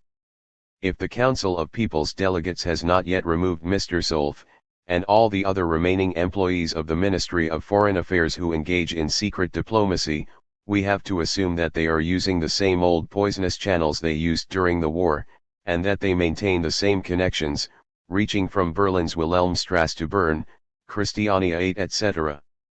It is very telling that it has been impossible so far to release any of the secret documents kept in the Foreign Ministry, the General Staff, the Ministry of War, and many other places. We are already in the 7th week of the revolution. Imagine the contribution we could make to a satisfying peace treaty if we were able to say, look, we, the people, are innocent. We have been lied to, we have been betrayed, and we can prove it. This is not happening, however. Old diplomacy still reigns and no efforts are made to change this. It would have been the duty of this first revolutionary Congress to demand action. Instead, most of you only follow old paths. Quieta mouvre has to be avoided under all circumstances. Point 9 We want to prevent anything new, anything that we don't know yet, by all means. History will pass a harsh verdict on this Congress. The council system is often called a dictatorship, and every bourgeois gets tremendously scared. He thinks of Brownings, machine guns, and other things. Please look at the history of the last few years. We have lived under the most shameful and ruthless dictatorship that the world has ever known. The brutality of the Tsarist regime was at least appeased by corruption. The resentfulness of the Germans who had to endure the last 4 years of military dictatorship as well as the spiritual dictatorship established on August 4, 1914, will never disappear. I am talking about the men and women who did not join the warmongers' camp and who kept their humanity on August 1, 1914.10 The war was never our business. Yet, there are people in our midst who wanted to stick to the politics of August 4 even during the events of November. If we consider this, the revolution takes on a different face. We, the truly dedicated revolutionaries, remain skeptical and cautious with regard to these people's actions. The council system can have the character of a dictatorship. But the developments we have seen in Russia, determined by the laws of history, do not have to repeat themselves in Germany. I am not among those who advocate a mere imitation of the Russian example. I am German and I am proud to be German. During the 20 years I have been involved in party politics, 11 I have tried to make German culture, German poetry, and German literature accessible to the masses. These treasures have been kept from them by the bourgeoisie. At the same time, we must apply the useful aspects of the Great Russian Revolution. I have always supported the Bolsheviks, and I still do. Opinions on the Bolsheviks might differ. But their courage and their dedication to socialism are genuine. They were the first who took the step from talking about peace to realizing it. I know why the bourgeoisie and the bourgeois socialists portray the Bolsheviks as devils. They are afraid. It is understandable that the bourgeoisie bemoans the loss of so much they cherish, of all the comfort it has taken for granted. But and I direct this question to the soldiers assembled here: has the bourgeoisie ever cared about you facing grenades for 4 years, about you crawling through the snow of Poland and Russia, about you receiving the injuries you are still carrying with you? No, it didn't. They fed you with nationalist phrases and promised you the gratitude of the fatherland. Most importantly, though, they protected the property of the rulers and made sure that their houses were warm. So, now that the German people have finally freed themselves of their chains and taken initiative, are we really to worry about a dictatorship? What does the term dictatorship in Germany really mean? I am holding the economic statistics of 1907 in my hands, the most recent ones we have. The numbers show that proletarians compose the majority in all areas of work: agriculture, forestry, mining, construction, industrial production, trade, and transport. This implies that they were ruled by an economically privileged minority. And now you want a National Assembly to continue this pattern? You may shake your heads at my words as much as you want. If a National Assembly will gather now, it will neither have the will nor the energy to realize socialism. Yes, it will create institutions that can provide the necessary financial means for such a task. State monopolies and other state capitalist measures and institutions are conceivable. But an economic system determined by the people and giving equal rights to producers and consumers will not be considered. To establish such a system, one needs to radically change the structure of property and the relevant laws. This requires the rule of the councils. Needless to say, the current council system is incomplete and still incoherent. During the first revolutionary wave, there was no organizational plan, no organizational structure. But things can be improved and the council system can be established properly, making a unified electoral system for all of Germany possible. First and foremost, this concerns the workers, then the soldiers who will increasingly enter the workforce, and, where relevant, the peasants. On this basis, we can even elect a national assembly. But then it will be a national assembly that will truly unite the country, something a national assembly based on a bourgeois class system never will. The treacherous separatist movements that we are witnessing today are not carried by the workers. Point 12 They are instigated by capitalists and clerics, in the Rhine Valley and elsewhere. Proletarian solidarity and the council system are the best sealant for a united country. A change from today's political system to a proletarian democracy will also change the relationship to our Polish neighbors. Maybe comrades from the Polish territories will speak at this Congress, testifying that Hacketist politics 13 are responsible for debates on separation and annexation in Poland. Proletarian politics based on the council system with a national assembly born by the system provide far more guarantees for peace and friendship between Germany and its neighbors than the current system. Let me return to the so-called dictatorship. Yes, the rule of the councils will be misfortunate for those who have for decades, and especially during the war, derived great riches from the blood and sweat of the people. They will not like to hear that they have indulged enough and that it is now the turn of the formerly oppressed and exploited to enjoy life. But this is the inevitable verdict of history. It cannot be undone by bourgeois whining about the injustice of a dictatorship. There are other things that have to be considered regarding Germany's future. I have already said that the spirit of submissiveness sits deep in the Germans' bones, even in revolutionary times. People demand a leader. It is unbelievable how little trust Germans have in themselves. Even the self-confidence of the soldiers who, from a purely militaristic standpoint, have achieved tremendous things in the West, in the East, in the Balkans, everywhere is extremely low. Look at the Great English Revolution.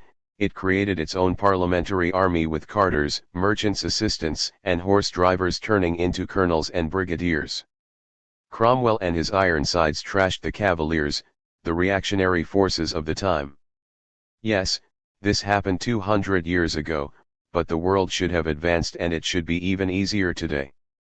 The Great French Revolution saw the levée en masse 14 after a revolutionary call went out to the people. The bricklayer Kleber 15 and others took the lead in this revolutionary movement, making use of all military means available. The War of Secession in America, a similar revolutionary period, also created its own organizations. Yet the German soldiers, albeit schooled in military affairs, demand their officers to stay, even refusing to return home otherwise. I believe that if the soldiers had a better understanding of the council system, and if they had chosen the right leaders, their return would happen more smoothly and orderly than it does now under the officers they have. The German Revolution has very little trust in itself, and the spirit of submissiveness and obedience is a deeply rooted legacy reaching back many decades. This cannot be changed by simple election campaigns with leaflets thrown at the masses every 2 or 3 years. It can only be changed by a dedicated attempt to make and keep the German people politically active. This can only happen in the council system. We have to abandon the entire old administrative machinery, on the federal, regional, and municipal level. The German people have to get used to self-management instead of governance. But how do you educate a people, how do you let them fully grasp the concept of self-management, if you allow them to simply trot along and send delegates to parliament? Men who will hold fine speeches and engage in party politics without changing anything for the masses. Let us also address the issue of socialization. How can you truly socialize anything if the workers are not directly involved? Of course, in difficult times like these, one cannot just experiment wildly. We know that. Socialization can only happen according to a proper and commonly accepted plan. It can only be successful, effective, and thorough if we have peace, if we know our borders, if we know which economic means we will have, and if we know which international trade relations we can maintain. But if the workers are not involved, if they are kept dormant and separated from economic affairs, then socialization can either never be realized or it will only turn into state capitalism, into monopolization against the will of the workers. What we need is the implementation of the council system in the workplace. We need workers to be in charge of their shops and factories through the councils they trust. This has to happen now. The shop and factory owners will grab as much as they can before socialization comes. It is mandatory for the workers to know and understand the entire production process, not just the specific work they are doing. Once again, this is only possible in the council system. Of course, the electoral formalities of the council system have to be discussed, but I will not do this now. These are technical questions that will be solved soon and easily enough. Don't be disheartened by the mistakes and errors that have been made during the revolution's first weeks. Workers' councils have popped up everywhere. There has been little communication and therefore tensions and misunderstandings are inevitable. But these are teething troubles that can be overcome. Or let me say, they must be overcome. This is only possible if we are committed to the council system. In this case, many of the complaints that we have heard will soon quiet down. Right now, all we have is a compromise between the revolution and the old system. Such a compromise cannot lead to anything. The old state machinery is still in place and all public servants have kept their jobs. The Executive Council in Berlin has only had a monitoring mandate, not a legislative one. It is the same for the workers' and soldiers' councils across the country. Naturally, such a dual system leads to conflict.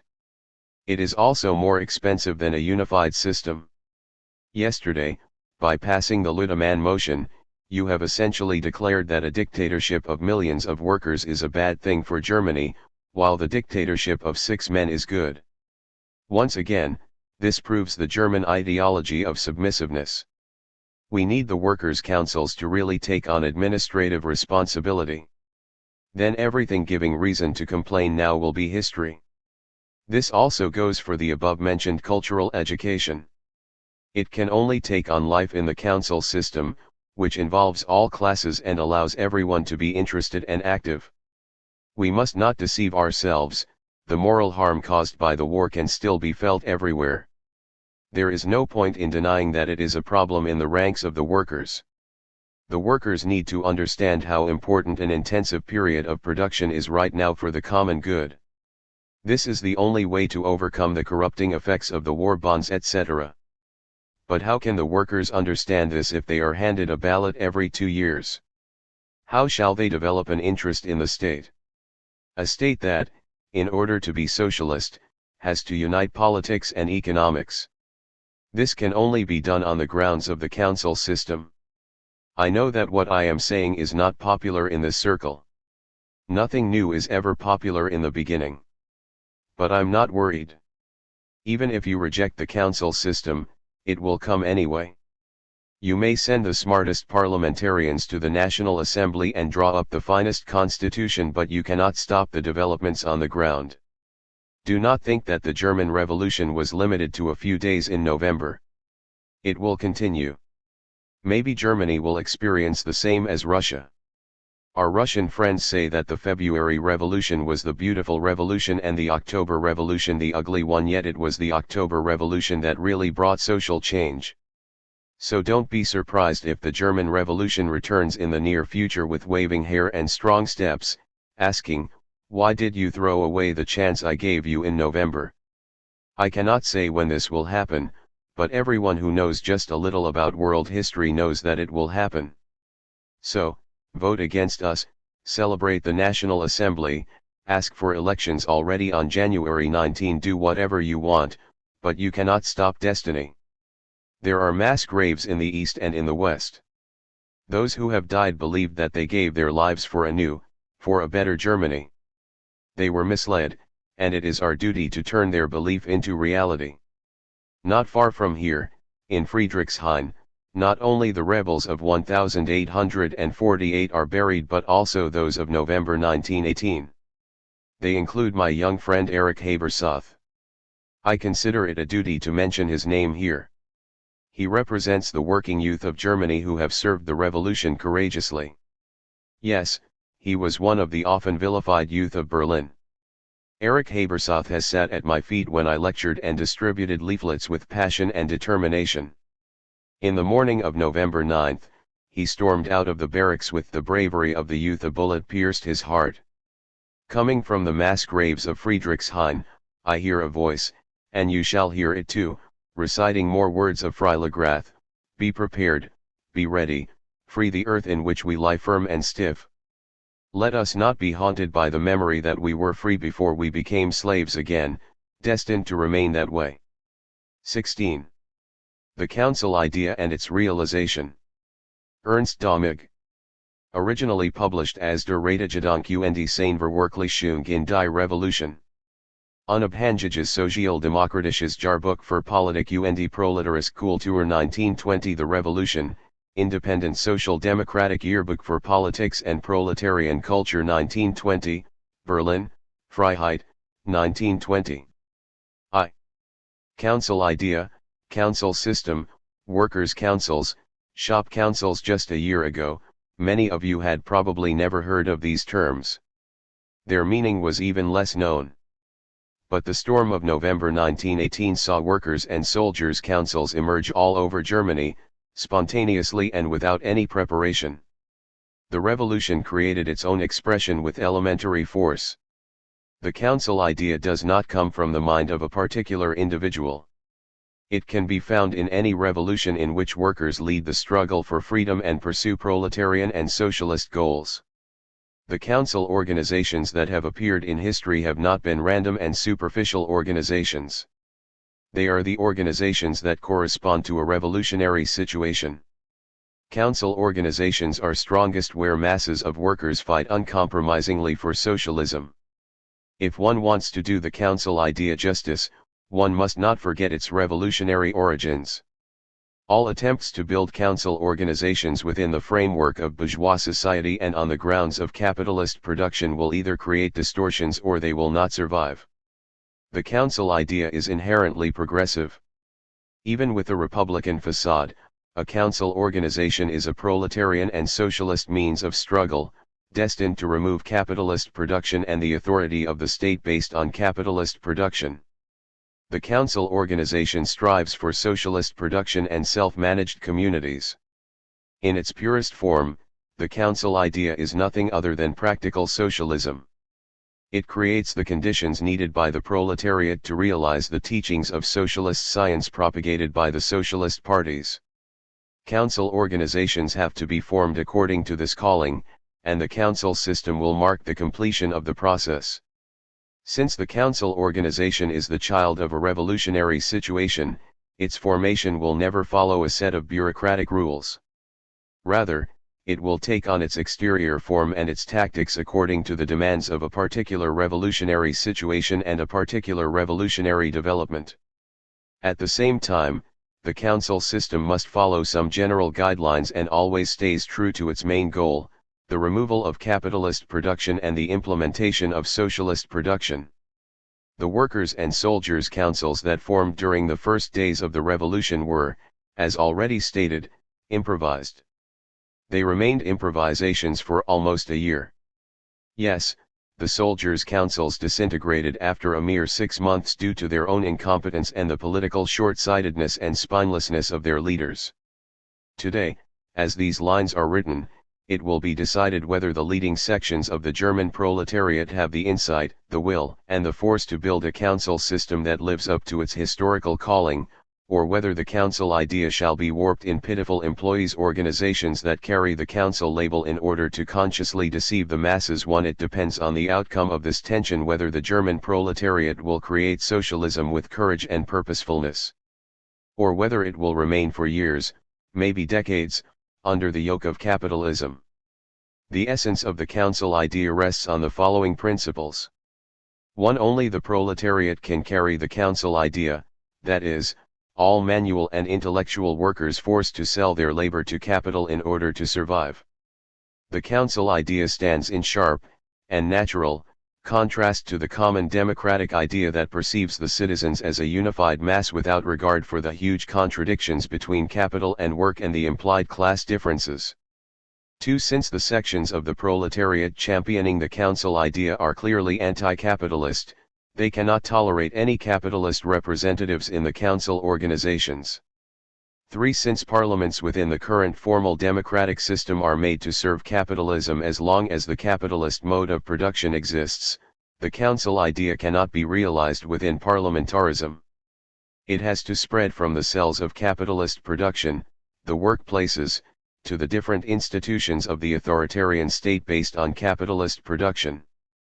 4. Since the realization of the council idea demands the workers' permanent and active participation in all economic and political areas, the bodies of the council system cannot hold any powers long-term but must be under constant control by the voters who can recall councils or council members whenever they have lost their trust.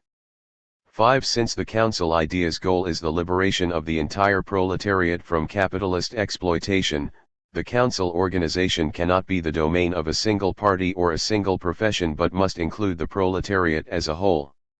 If these principles are neglected, then the council system will always suffer from shortcomings. As a consequence, it will likely collapse due to its own deficiencies.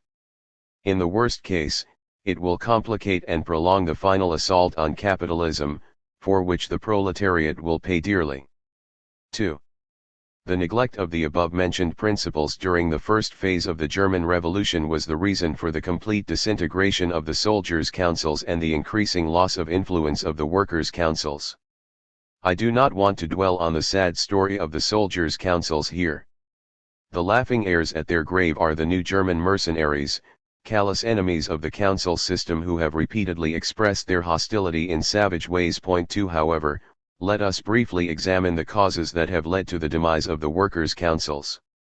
During the first days of November, the workers' councils had actual political power. Timid and afraid, the capitalist and ruling classes accepted the improvised system. The workers' councils of Great Berlin and its central administrative body, the Executive Council, appointed the first provisional government, a council of 6 people's delegates. The reason for handing power to these 6 men was that there was no revolutionary organization ready to take over the production process and the administration of the state on the grounds of a council system. The highest authority of the fledgling council system at the time, the Executive Council, only demanded the right to control the activities of the people's delegates. The means of production remained entirely in the hands of the capitalist class. The state apparatus had new men at its head but remained essentially unchanged. The few dozen men who the revolution had catapulted to the highest positions of state bureaucracy could not transform the state machinery despite their biggest efforts.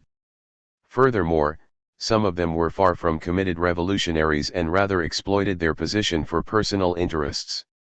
As soon as the capitalist and reactionary circles realized that the revolution remained very superficial, they gathered new courage and, step by step, re-established their social positions. This took a few months. Only a widespread council system expressing the council idea's general principles and well established at every workplace and state bureau could have prevented the revival of the capitalists and reactionaries. However, the necessary revolutionary organization was missing. This, of course, was no surprise. Germany's proletarian masses lack any revolutionary training. The hard lessons of the revolution's deterioration were required to set a process of revolutionary teaching among the proletariat into motion. This process needs to continue dedicatedly, thoroughly, and systematically. A second reason for the failure of establishing a council system in November was that many were impressed by the propaganda for democracy. It was a period of excitement and illusion. German workers did not reflect much on constitutional questions. Only a few understood that, after the demise of the monarchy, Germany only had 2 options, to become a bourgeois or a proletarian republic. At the time, this was summarized in the question, National Assembly or Council system. Unfortunately, the masses overlooked the hypocrisy involved in most calls for democracy. Everyone was now on democracy's side, including the biggest enemies of the proletariat and socialism. The people forgot about the situation in the Reichstag and in provincial parliaments before and during the war. They ignored the obvious resistance of the capitalist classes against socialization. As a result, the masses were duped by the democratic Pied Piper's song and they supported the National Assembly, which essentially was the death sentence for the workers' councils.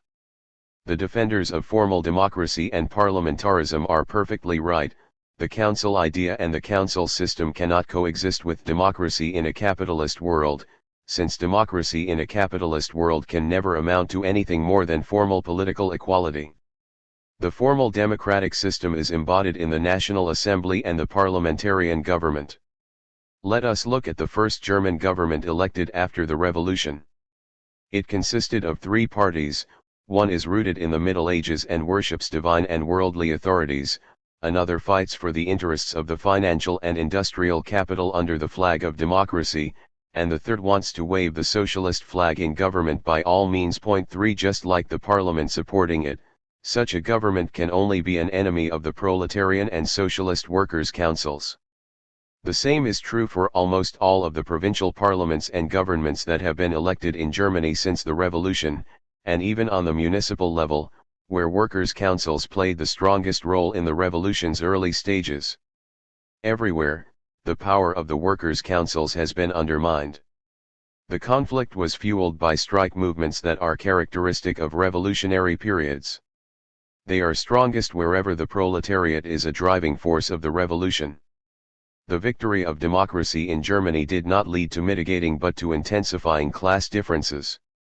While the beneficiaries of capitalism do everything to maintain capitalist production, the proletariat increasingly sees the only escape from today's hardships in its removal, even if, for the most part, instinctively.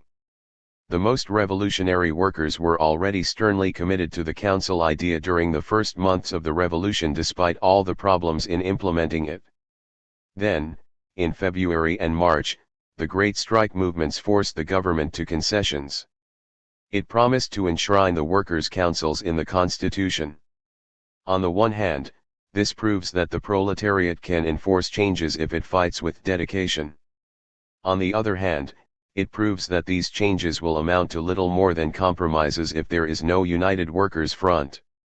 Only a united proletariat can enforce a radical change of the economic and political system.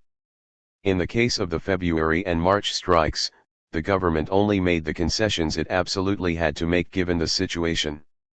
This reminds us that the force of the entire proletariat is needed to bring about the council idea's final victory.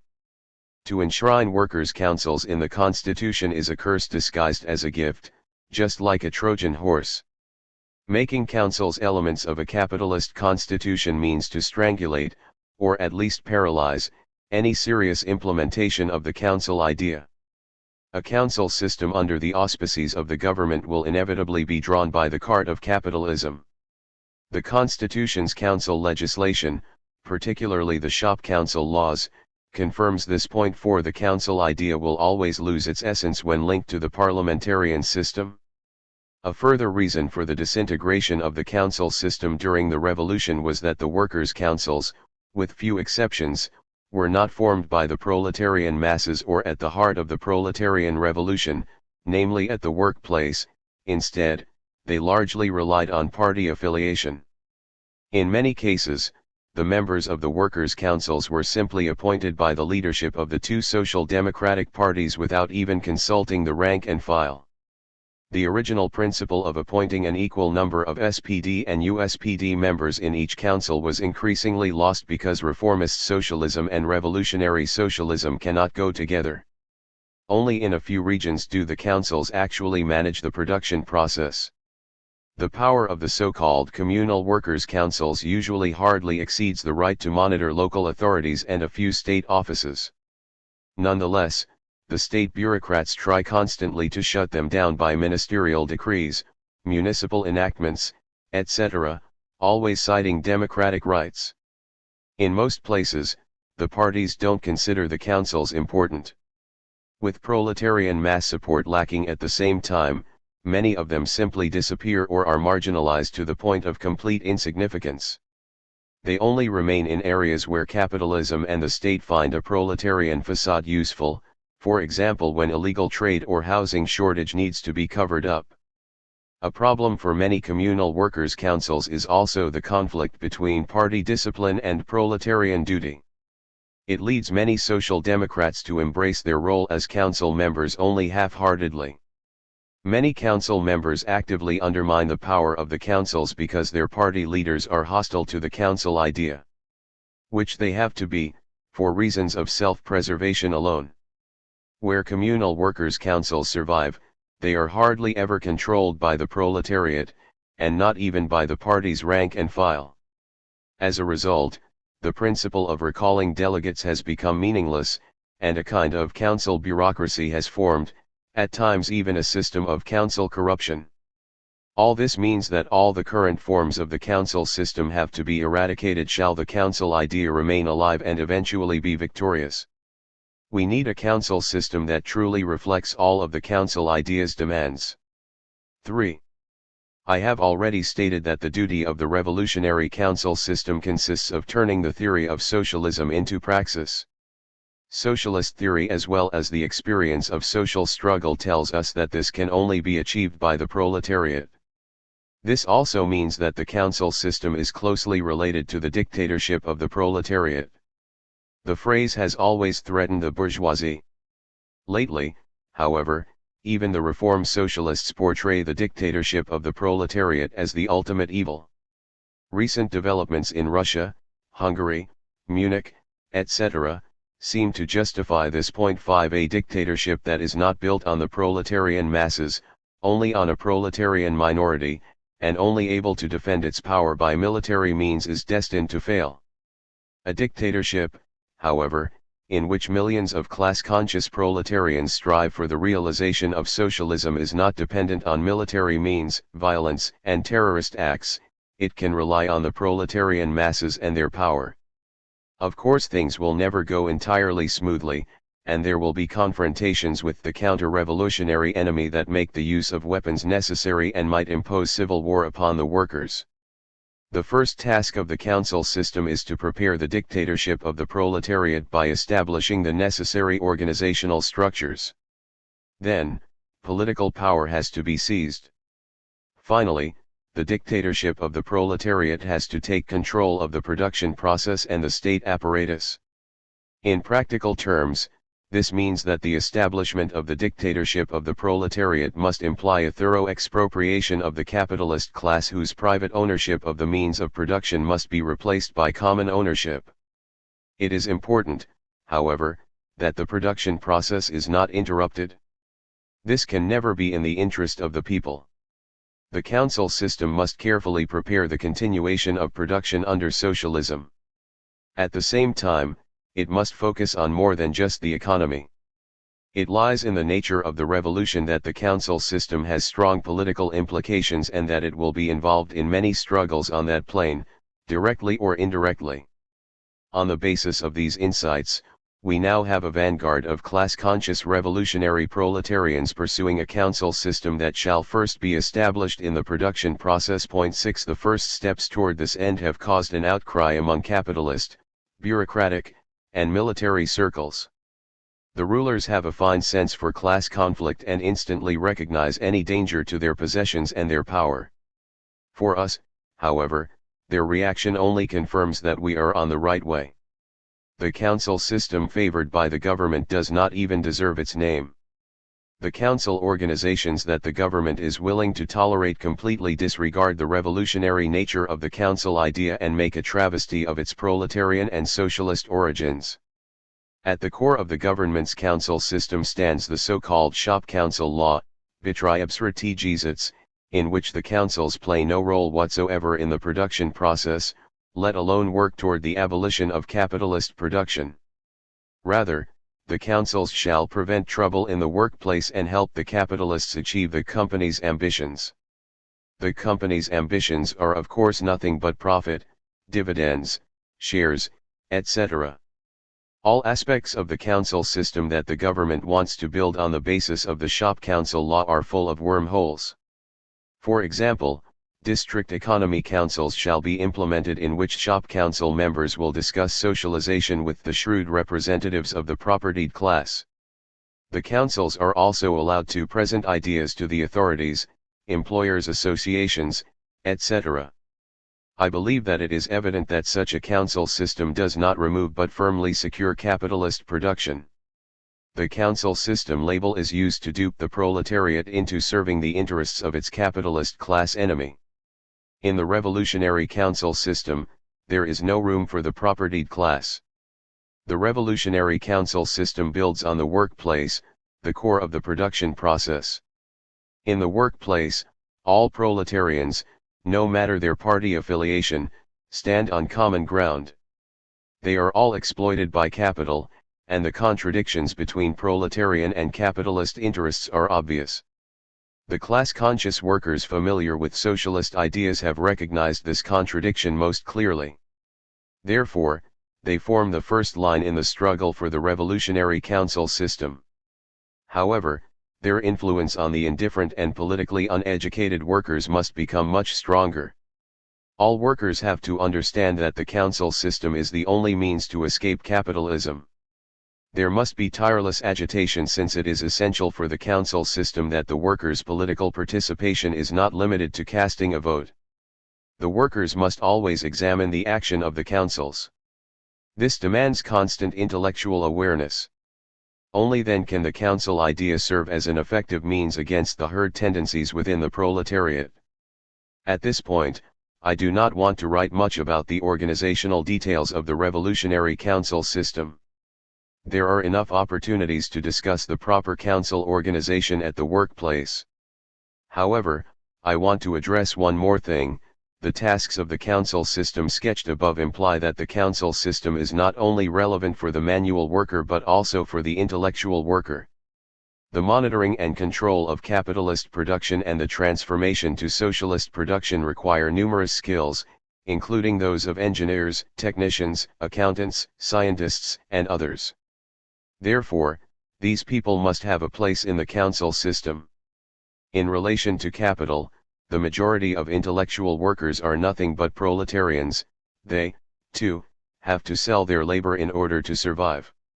The division between manual and intellectual labor is nothing but a particularly clever maneuver by the propertied class. The council system, however, can build the necessary bridges uniting all proletarians. In the end, we will finally realize what Lassalle meant by the union of science and labor. So much about the council idea and its implementation. I have not spoken the last word on this question, and there won't be a last word anytime soon. In the ups and downs of the social revolution that shakes all of the world's countries, the council idea will constantly find new expressions. Meanwhile, the individual worker who has understood the power of the idea can prepare the realization of socialism, and therefore of a higher human culture, at the very place life has put him in. Democracy or Dictatorship. Richard Muller.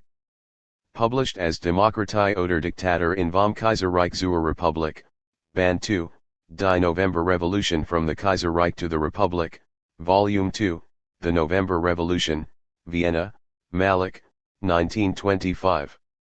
Slightly abbreviated. The revolution put one question to the forefront. It was not a merely theoretical question but had very practical implications. Should the fate of the German Revolution be handed to a National Assembly elected by every German adult exploiter and exploited, revolutionary and counter-revolutionary alike, or should the proletariat, the armed workers and soldiers, keep and secure the political power in a council system, establish the dictatorship of the proletariat, and wrest the economic power from the bourgeoisie? In short, the question was, democracy or dictatorship? On the following pages, I will summarize the basic positions of both the revolutionary forces and of the political parties, as they were expressed at the time. A. The Council of People's Delegates. The Council of People's Delegates supported the National Assembly already in its first programmatic announcement. However, the people's delegates disagreed on the ultimate goal of the revolution and the ways to reach it. The three SPD members put all their hope into the National Assembly. The three USPD members were more cautious and recommended to hold off elections for some time. All six of them were committed to a socialist republic, but this was a commitment without proper form or content, a pretense without essence, a phrase of agitation to veil the lack of trust in their own abilities. The term served as a curtain behind which they could hide, spin intrigues, and wait for a solution. In his final public announcement of November 9, Chancellor Max von Baden promised a constituent National Assembly before handing his post to Fritz Ebert. Fearing the radical socialists, the bourgeoisie strongly supported the National Assembly, exactly as it had 70 years earlier. The difference was that, this time, they entrusted a social democrat with their interests. This was the progress we had made in 7 decades. 1 Whether Prince Max or Fritz Ebert called the National Assembly did not matter, as long as it came. However, the events of November 9 seemed to derail those plans. Fritz Ebert was no longer chancellor, but a people's delegate of a socialist republic. Would he still be willing to look out for the interests of the bourgeoisie? Would he fulfill its demands? On November 14, he reassuringly told a journalist from the Vossische Zeitung, "We are determined to elect a constituent National Assembly as soon as possible. Any concerns that the bourgeoisie might have are unfounded. We are already getting prepared and think that we'll be ready for elections in January."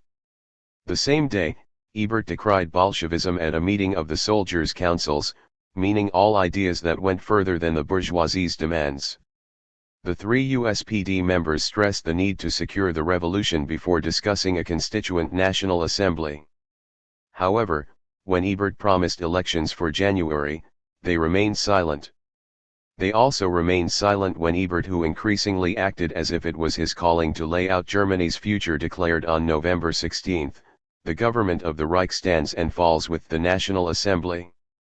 The USPD only objected when, on the same day, the Politische Parlamentarische Nachrichten Political Parliamentarian News, the publishing organ of the SPD People's Delegates, declared that the government had already discussed the formalities of the elections, that they would be presented to the voters on January 2, and that the elections themselves would take place on February 2.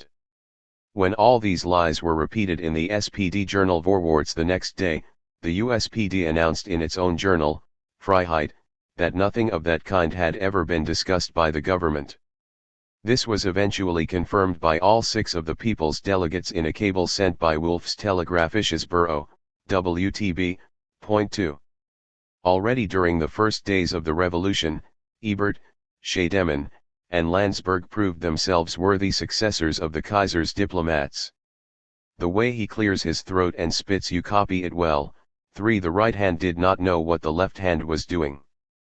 The lies, intrigues, and deceits that marked the collaboration with the harmless, naive, and cautious USPD members was, essentially, a logical consequence of the conflict between the two social democratic camps during the war.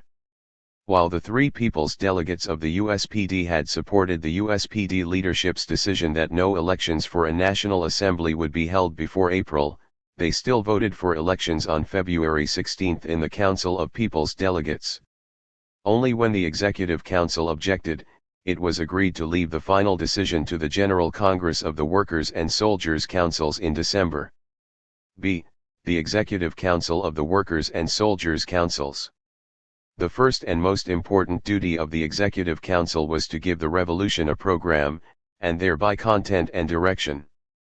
Instead, the Executive Council got caught up in thousands of things, let the first week pass without any initiative, and allowed both opportunists and outright opponents of the revolution to shape public opinion and to announce a date for National Assembly elections.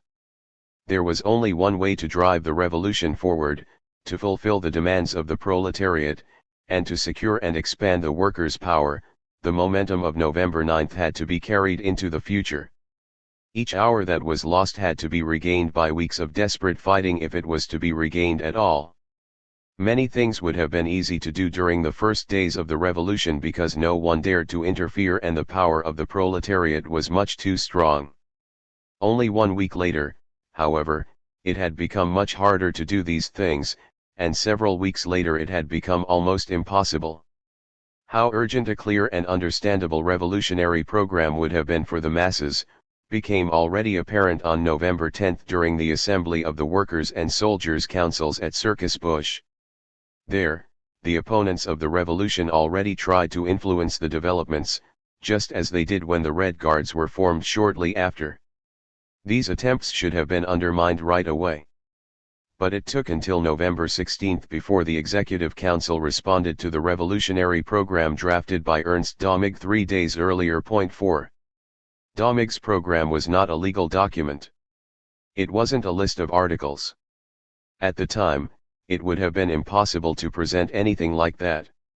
Dömig's program was an outline for a new political structure.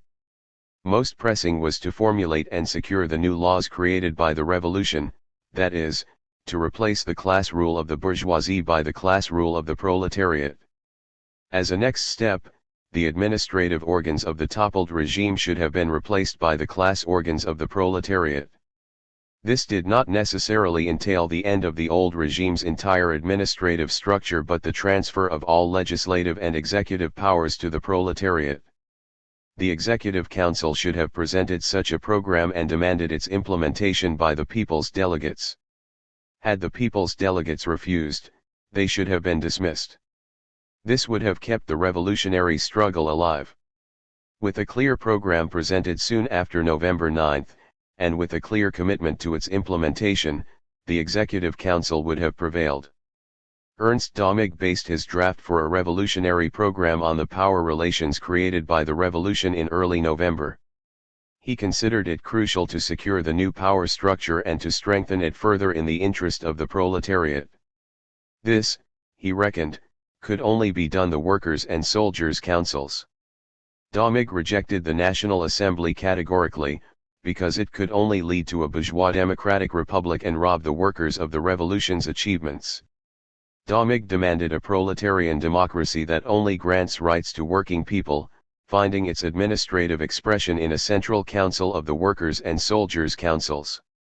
He considered proletarian democracy the only means to keep the counter-revolution at bay, to secure peace, and to realize socialism. This was the original phrasing of Dömig's proposition. The workers and soldiers suffered the most under the old regime. They were affected the hardest by the war. The economic and financial consequences of the war put enormous pressure on them. Now, workers and soldiers have removed the old regime. The new political power is embodied in the revolutionary organization of the Workers' and Soldiers' Councils.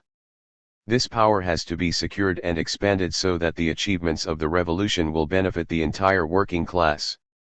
This cannot happen if the German state is transformed into a bourgeois democratic republic.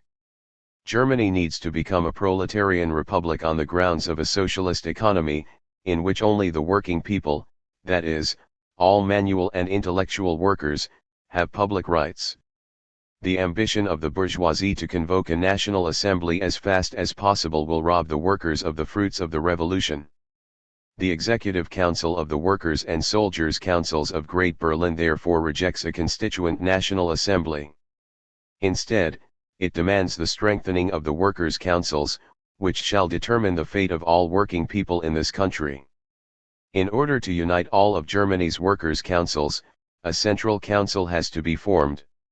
Only this body can draft a new constitution that shall reflect the fundamental principles of proletarian democracy.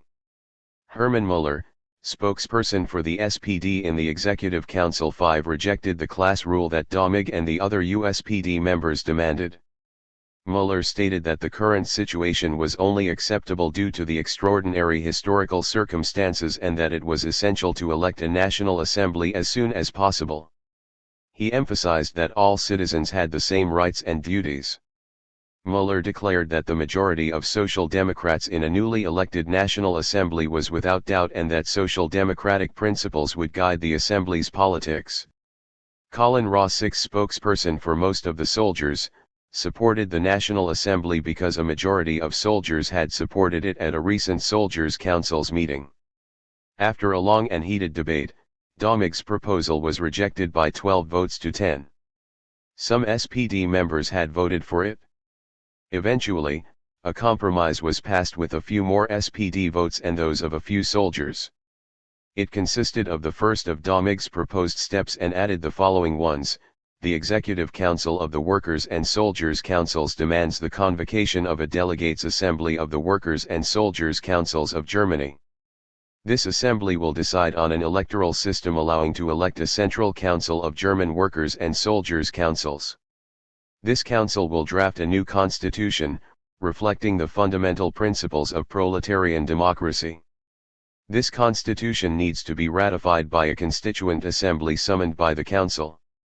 By accepting this compromise, the Executive Council pulled the rug out from under itself. It abandoned the revolutionary grounds that it had been founded upon. Without these grounds it had no power and was rendered insignificant. Its unclear, ambiguous, and contradictory declaration on the National Assembly did not just push the Executive Council to the sidelines, it was an embarrassment. The parts taken from Domig's original draft outline the foundations of proletarian democracy. The new political power should be concentrated in the revolutionary organization of the Workers' and Soldiers' Councils.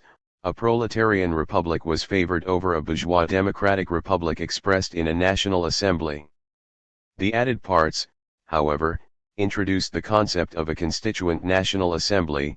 The fact that this assembly was to be elected by a delegates' assembly of the Workers' and Soldiers' Councils matter little once the National Assembly was elected. The delegates' assembly of the Workers' and Soldiers' Councils would become meaningless. Despite this declaration of the Executive Council, or rather because of it, the outvoted members of the Council focused their energies on propagating the continued fight for the revolution against all of its open and hidden enemies, and especially against the National Assembly. Therefore, Richard Müller called an assembly of workers' councils at the Circus Busch on November 19. The Executive Council was asked to present a report about its activities and it was planned to vote on the National Assembly Declaration. Müller would report about the Executive Council's activities. In his report, Müller pointed out the enormous difficulties during the first days of the revolution, which, he reckoned, excused some of the wrong decisions that had been made as well as the apparent inefficiency, not least because the Executive Council had been kept from focusing on its most important duties by all sorts of disturbances. Müller proceeded to inform about the activities of the counter-revolution, which included propaganda for the National Assembly as one of the more subtle and hidden forms. Müller strongly opposed the National Assembly, outlined the consequences that had to be expected, and called upon the workers' councils to defend their revolutionary rights, if necessary with arms. According to the stenographic protocol, these were the exact words of Richard Müller. "We want all parts of the proletariat, manual and intellectual workers, to be involved. Those who work shall have rights. No one can expect that the freedoms and rights won by the workers and soldiers will be handed over to the counter-revolution. Such a thing can and must not be demanded from us. Everything is in motion right now. Everyone wants to be in a council and to govern. Yes, the people who produce must be in the councils, whether they are manual or intellectual workers, but not every parasite exploiting the labor of others. Comrades, be aware. We already have landlords' councils. What's next? Millionaires' councils. Such councils we don't need. What's behind all the talk about a National Assembly that currently fills the bourgeois press? The National Assembly is nothing but a smooth way to return the power to the bourgeoisie. However, the gentlemen will be out of luck. We do not want a bourgeois republic, we want a proletarian republic. We want a socialist republic in the true sense of the word. Today, the political power is in the hands of the workers and soldiers. This power must not be surrendered. If a National Assembly was elected now, it would be the death sentence for the workers and soldiers' councils. They would disintegrate. This must not happen. We have to defend our power if necessary, with violence. Those who demand the National Assembly force this fight upon us. I declare openly, I have risked my life for the revolution, and I will do it again. The National Assembly will pave the way to the rule of the bourgeoisie. Its convocation will mean struggle. The way to the National Assembly leads over my dead body. 7. Even if the improvised speech back then, there was no time to properly prepare speeches, left a strong impression on the audience and was received with big applause, the chairman did not allow the assembly to vote on the Executive Council's declaration. Point 8. Obviously, he had little interest in Domig's original draft being passed. The supporters of the National Assembly, both Social Democrats and representatives of the bourgeoisie, voiced their opinion in the following discussion. Their arguments seemed convincing to many. This was no surprise given the propaganda of the press that shaped public opinion. Still, the meeting had some success. At least it irked the supporters of the National Assembly. Richard Muller, and with him the entire Executive Council, became the target of severe attacks, cowardly slander, and ludicrous defamations. The people's delegates' reaction was also scandalous. They even sent a WTB cable prohibiting the publication of the Executive Council's declaration. This illustrates very well how seriously they took the freedom of the press, which they cited every time the counter-revolutionary lies of the bourgeois papers were defended. Despite all of this, the struggle had to go on. And it did. Now everyone was waiting for the General Congress of the Workers' and Soldiers' Councils.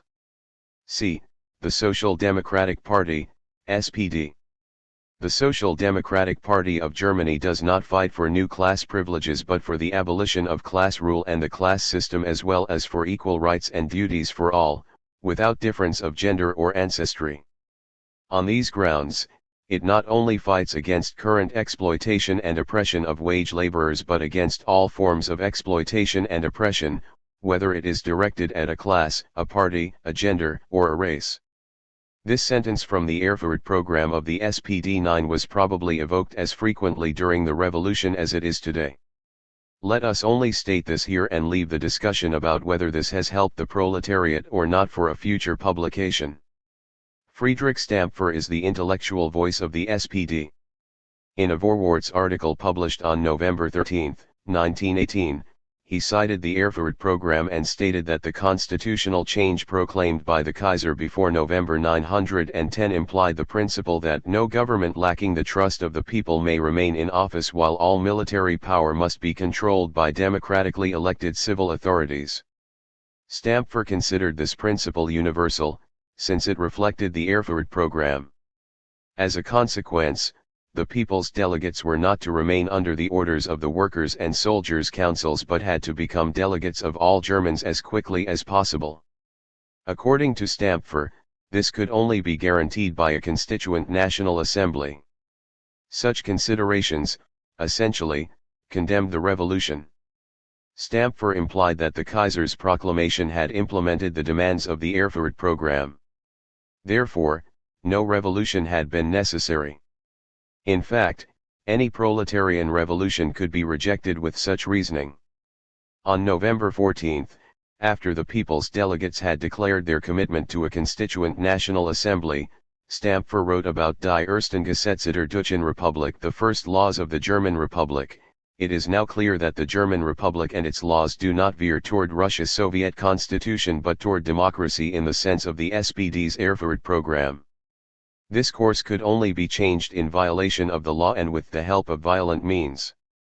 So, apparently, political bodies appointed by the Workers' and Soldiers' Councils can make laws, even if they do not represent the entire people in the sense of the Erfurt program.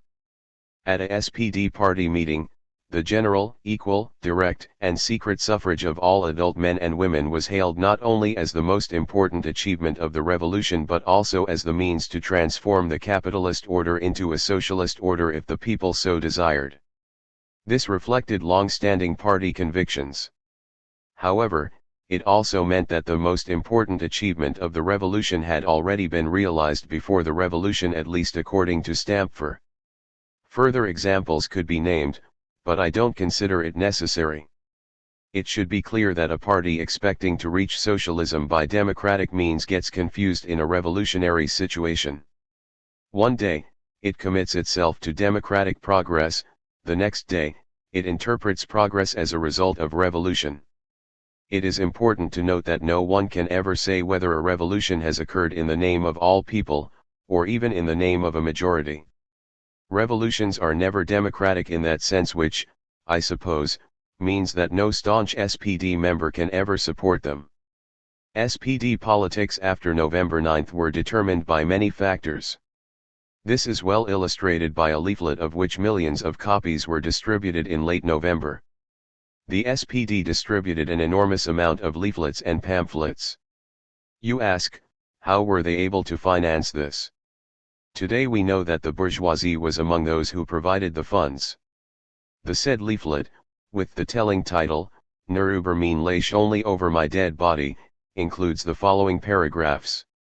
Every day that delays the Constituent National Assembly also delays peace, prolongs the occupation of German territory, and deepens the food crisis. If we want bread, we need peace. If we want peace, we need the Constituent National Assembly and freely elected representatives of the German people. Peace, freedom, and bread were the goals of the proletarian uprising of November 9. Peace, freedom, and bread were the demands that brought victory. Those who prevent the Constituent National Assembly from forming rob the workers of peace, freedom, and bread. They take away the immediate fruits of the revolution, they are counter-revolutionaries. The opponents of the Constituent National Assembly comfort us with the promise that the workers in France, England, and America will arise once proletarian dictatorship and socialism are established in Germany. These are nothing but hollow phrases, spooks, and dreams. The most categorical opponents of the National Assembly seem to know this. Therefore, they suggest that we unite with Soviet Russia in order to continue the war against the imperialists of the Entente. But Bolshevik rule in Russia will only last a few more weeks, a few more months at best. The troops of the Entente hold all of Siberia, the Murman coast, and the Black Sea coast. They equip and support the Cossack generals Denikin and Krasnov. 11 The proletarian Russian Revolution takes its last breaths. So far, the revolution has not brought us any recognized central power. The Executive Council of the Workers' and Soldiers' Councils of Great Berlin is provisionary. Its resolutions do not reflect the will of the German people. The entire southern part of the country demands the Constituent National Assembly, without exception. The National Assembly is the only way to keep southern Germany within the Reich. Without a National Assembly, the Mainlinie will be resurrected. 12 While all other nations move closer together, Germany will be torn apart and thrown back to the 200 miserable years between the 30 Years' War 13 and the Revolution of 1848, centuries during which there was more despair in Germany than at any time in German history or in any country's history, for that matter. German unity requires the National Assembly. Germany's new culture, which has always been the goal and the heart of our vision for the country, can only blossom under the National Assembly's protection. The Workers' and Soldiers' Councils were emergency bridges that had to be built in the hour of struggle. We needed to advance, we needed to cross the river in order to remove the old and hostile feudal domains of the monarchs and Junkers. For this purpose, these emergency bridges were indispensable and they have served us well. Without them, we would not have succeeded. Had we waited for a solid structure leading the way to the other side, we would have never been able to chase away the enemy. But does this mean that we need emergency bridges forever? Does this mean that we shall never build a solid structure? The most incredible transformation that a country has ever experienced took merely 8 days and cost less lives than an average skirmish at an outpost during the war. Shall such a triumph without blood, such a victory without resistance really lead to a dictatorship? The achievements of the revolution are so deeply rooted in the will of the people that only cowards and hysterics can fear a counter-revolution. The ghosts of those who have been chased away will never return unless revolutionary stupidities fill them with new blood. Our science, our ideals, our political reason, and the current situation in Germany all demand the fastest possible convocation of the Constituent National Assembly. Those opposed to it are ready to murder and to walk over corpses without necessity. The corpse of freedom will be the first. We must choose, Either we walk over corpses or the Constituent National Assembly. D. The USPD and the Spartacus League. In the long run, the USPD could not dodge the democracy versus dictatorship question. It searched for a compromise. Eventually, it recognized the National Assembly in principle but wanted to delay its convocation. It wanted to please the supporters of both democracy and dictatorship. It explained in its second declaration: all workers' and soldiers' councils hold political power as a just consequence of the revolution. The cabinet executes this power as long as it has the trust of the workers' and soldiers' councils. Meanwhile, the workers' and soldiers' councils expand and become more solid. District councils are being formed. Soon there will be a central council for the entire country. All forces must unite so that new life can emerge from the political ruins and fill the German Republic with socialist content. The Constituent National Assembly? Yes, it will come, but it can only come when all the technical and political requirements are met. Then it will truly express the will of the enlightened people. Now, let us look at how desperately the USPD theorists have tried to make both poles democracy and dictatorship fit their banner. On November 16, Rudolf Breitschied 14 wrote the following in the Freiheit. Of course, democracy does not only mean everything for the people, but also everything by the people. This leads our opponents to the conclusion that we have to wait with radical political transformations until approved by a people's assembly. They would be right if true freedom was at all possible under capitalist rule. But as long as social relationships are marked by the dependencies that the capitalist mode of production creates, formal democracy does not help the workers, no matter how beautiful the paper is on which it stands written. We have to remove the basis of these dependencies by the power that the revolution has handed to us. Only then can the formal aspects of democracy be developed, for example a national assembly that is elected by really free people. But before such a national assembly can take shape, we must change the foundations of society. The National Assembly itself cannot make that change. On November 18, Rudolf Hilferding 15 wrote in the Freiheit about the convocation of the National Assembly, using the developments in Russia as an example. He argued that the rejection of democracy and the armed struggle against the bourgeois society were based on the economic backwardness of the Russian agrarian state, where the industrial proletariat formed only a tiny minority. In Germany, he reckoned, the situation was different. Economically, Germany is Europe's most advanced country. The central industries are organized in cartels and trusts, ready to be socialized. The industrial proletariat forms the majority of the people and has been educated in socialism. Now, it has tested its powers and realized its irresistible force. Is there really anyone who can doubt that the German proletariat will be victorious in elections after the collapse of the old regime? Only men without self-confidence, revolutionary trust in the proletariat, or belief in historical necessity can do so. Hilferding is of the opinion that the continuation of the dictatorship of the councils and the exclusion of all other classes from the political decision-making process will lead to terror and civil war. He says that the German worker has been educated to be a democrat and that the dictatorship will therefore meet resistance also within the proletariat. Instead of uniting under the victorious red banner, the workers would be divided and hence their power weakened. Hilferding also explains that there are people who share his belief in a socialist majority in the National Assembly but remain suspicious regarding the SPD and its commitment to socialism. He answers them thus: we must think as Marxists. We must focus on what is crucial, namely social conditions, not good or bad qualities in certain individuals. The SPD was opposed to revolutionary action until the very minute the revolution came. Then, it had to join the revolutionary movement because the proletarian masses forced it to. And now imagine a proletarian majority in the National Assembly, the proletariat at the height of its power. Can anyone seriously believe that under such circumstances a representative of the proletariat can neglect his socialist duties? This would mean to undermine the base of your power. You can look at this from whatever angle you want, such an action would simply make no sense. On December 6, Karl Koski wrote a long article in the Freiheit under the title Nationalversammlung und Räteversammlung National Assembly and Council Assembly, explaining that the electoral system for the National Assembly was better than the one for the Workers' and Soldiers' Councils. According to Koski, the electoral system for the National Assembly would make the will of the majority clearer. In council elections, people would vote not only according to class but also according to trade. Therefore, electoral campaigns for the councils are not part of the class struggle. Koski continues, furthermore, the electoral law for the Workers' and Soldiers' Council is murky and susceptible to all sorts of changes. The electoral law for the National Assembly, on the other hand, is clear and precise.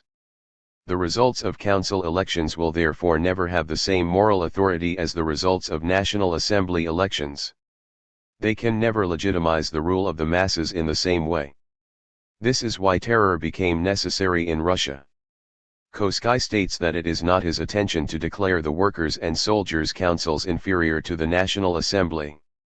At the same time, he declares the following: if we pose the question, National Assembly or Workers' and Soldiers' Councils, then the answer would be that the Workers' and Soldiers' Councils are inferior.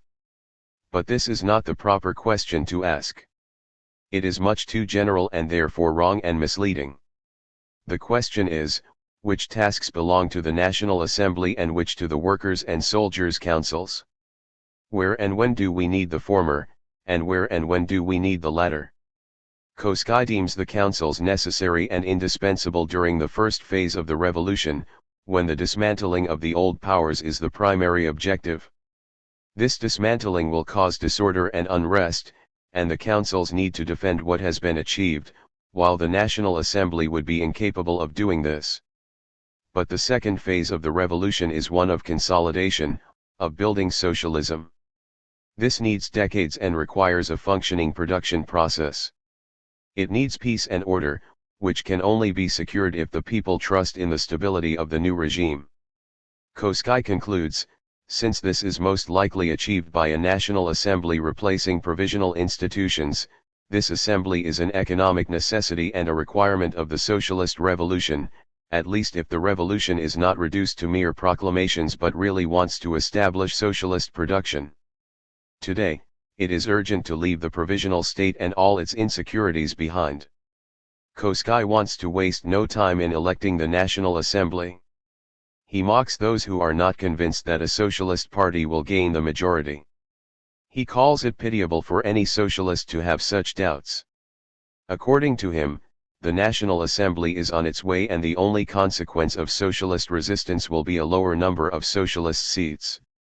If the counter-revolutionary parties indeed won the majority, the fault would exclusively lie with the socialist skeptics. The Spartacus League was originally a faction of the USPD.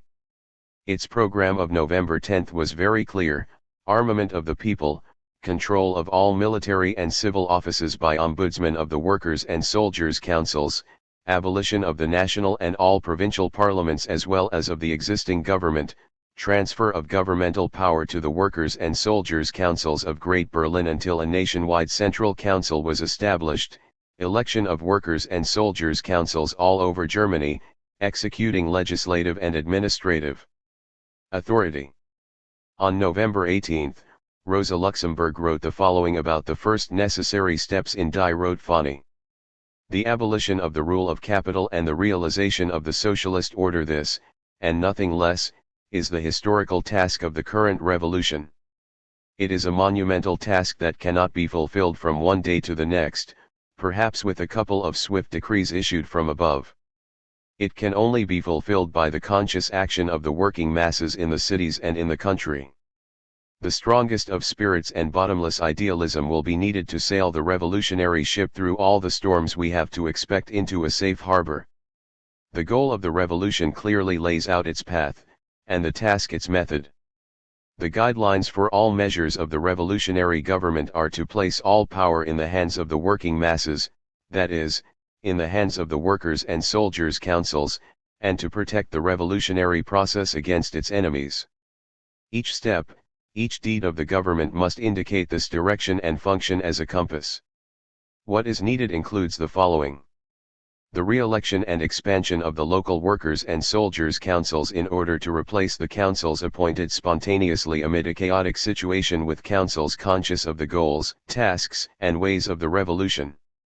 Constant meetings of the councils as representatives of the working masses and the transfer of political power from the narrow executive council to the much broader central workers' and soldiers' council.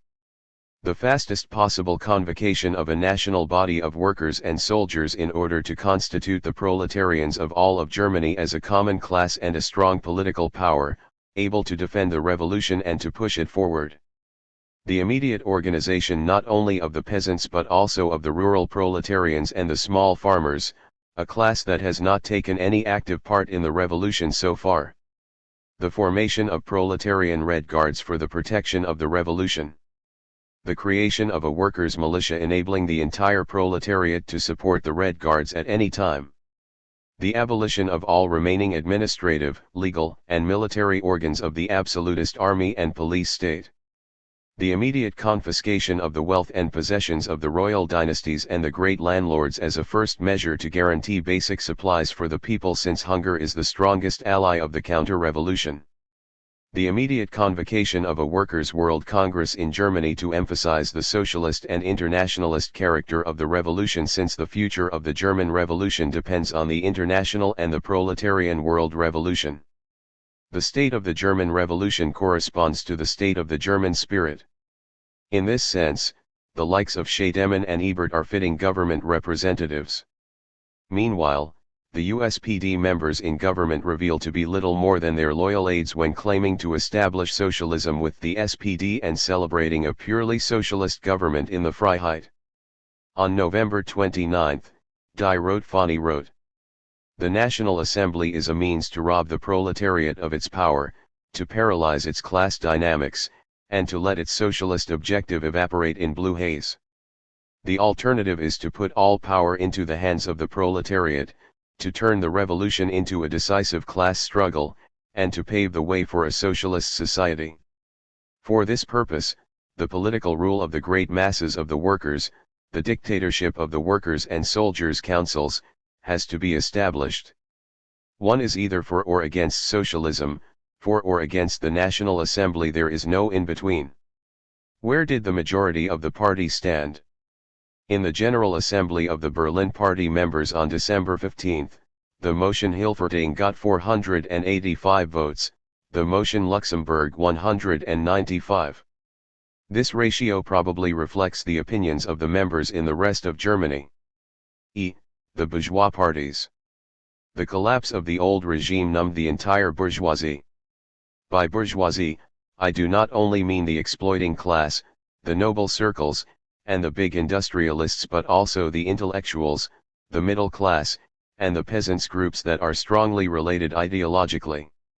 The bourgeoisie's political representatives, the bourgeois parties of the old Reichstag, were in tatters, unable to act, and not knowing at all how to react to the events of November 9. It did not take long before the bourgeoisie got reorganized.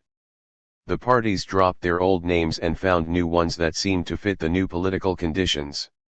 It was not easy to keep track of it all.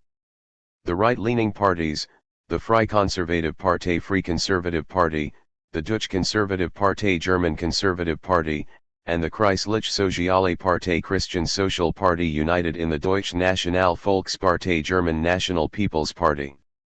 The Zentrumspartei, Center Party, seemed the least shaken and simply renamed itself as Christliche Demokratische Volkspartei, Christian Democratic People's Party, now trying to attract conservative and clerically minded Protestants as much as the old Catholics.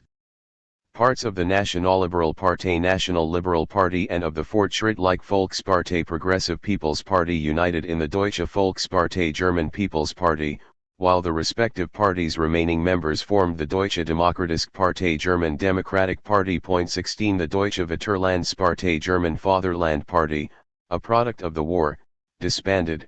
17 Some smaller groups such as the Deutsche Soziale Mittelgruppe, German Social Middle Group, which stood for morality, the bourgeoisization of the proletariat, social harmony, etc., emerged and disappeared. It would take way too much time to outline the programs and declarations of these parties, but they all supported the Republic and the National Assembly while rejecting the Workers' and Soldiers' Councils. They demanded quiet, order, security, individual freedom, freedom of conscience, protection of private property, protection of the middle class, etc. Only 4 weeks before the revolution, these people still opposed general, equal, and secret suffrage. Suddenly, their love for equal rights and democracy, the fundamental rights of the people, knew no boundaries. This, of course, included dramatic demands to respect their own rights as equals. After all, each citizen had a right to express his opinion in speech and writing. The same people who, for 4 years, accepted and justified the military stage of siege and applauded the imprisonment of Liebknecht and the shooting of others, were now outraged because the power of the Workers' and Soldiers' Councils rested on bayonets or because some bourgeois fellow experienced some harm. The bourgeoisie showed an incredible fear of the dictatorship, of Bolshevism. Bolshevism, so they claimed, would destroy democracy. The Vossische Zeitung wrote on November 19, "Dictatorship means war, democracy means peace. Dictatorship brings hunger, democracy gives our children bread. Dictatorship tears the country apart, democracy unites all German tribes.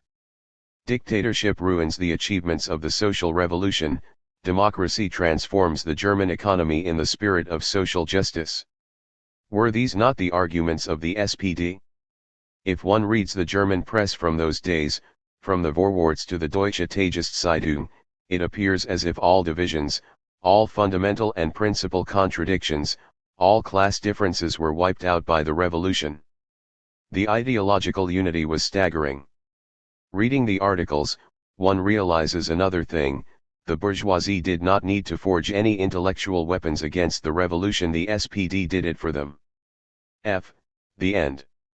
We have shown how, from the first day of the revolution, the social democratic and the bourgeois press, as well as the politicians whose interests the press represents, have propagated the National Assembly while working against the Workers' and Soldiers' Councils, the council system, and the dictatorship of the proletariat. They organized protests against the Executive Council, against the so-called Berlin dictatorship.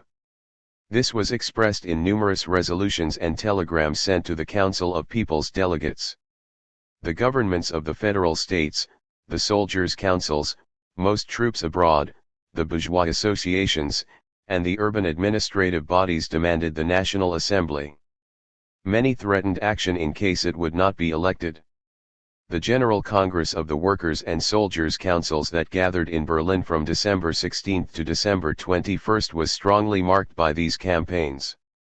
Already during the first meetings, in which the reports of the Executive Council and of the Council of People's Delegates were presented, the canny leaders of the SPD, the likes of Ludemann, Common 18 and Severing, filed the following motion. The General Congress of the Workers' and Soldiers' Councils of Germany, holding all power in the country, transfers the legislative and executive authority to the Council of People's Delegates until an elected National Assembly will establish a new division of power.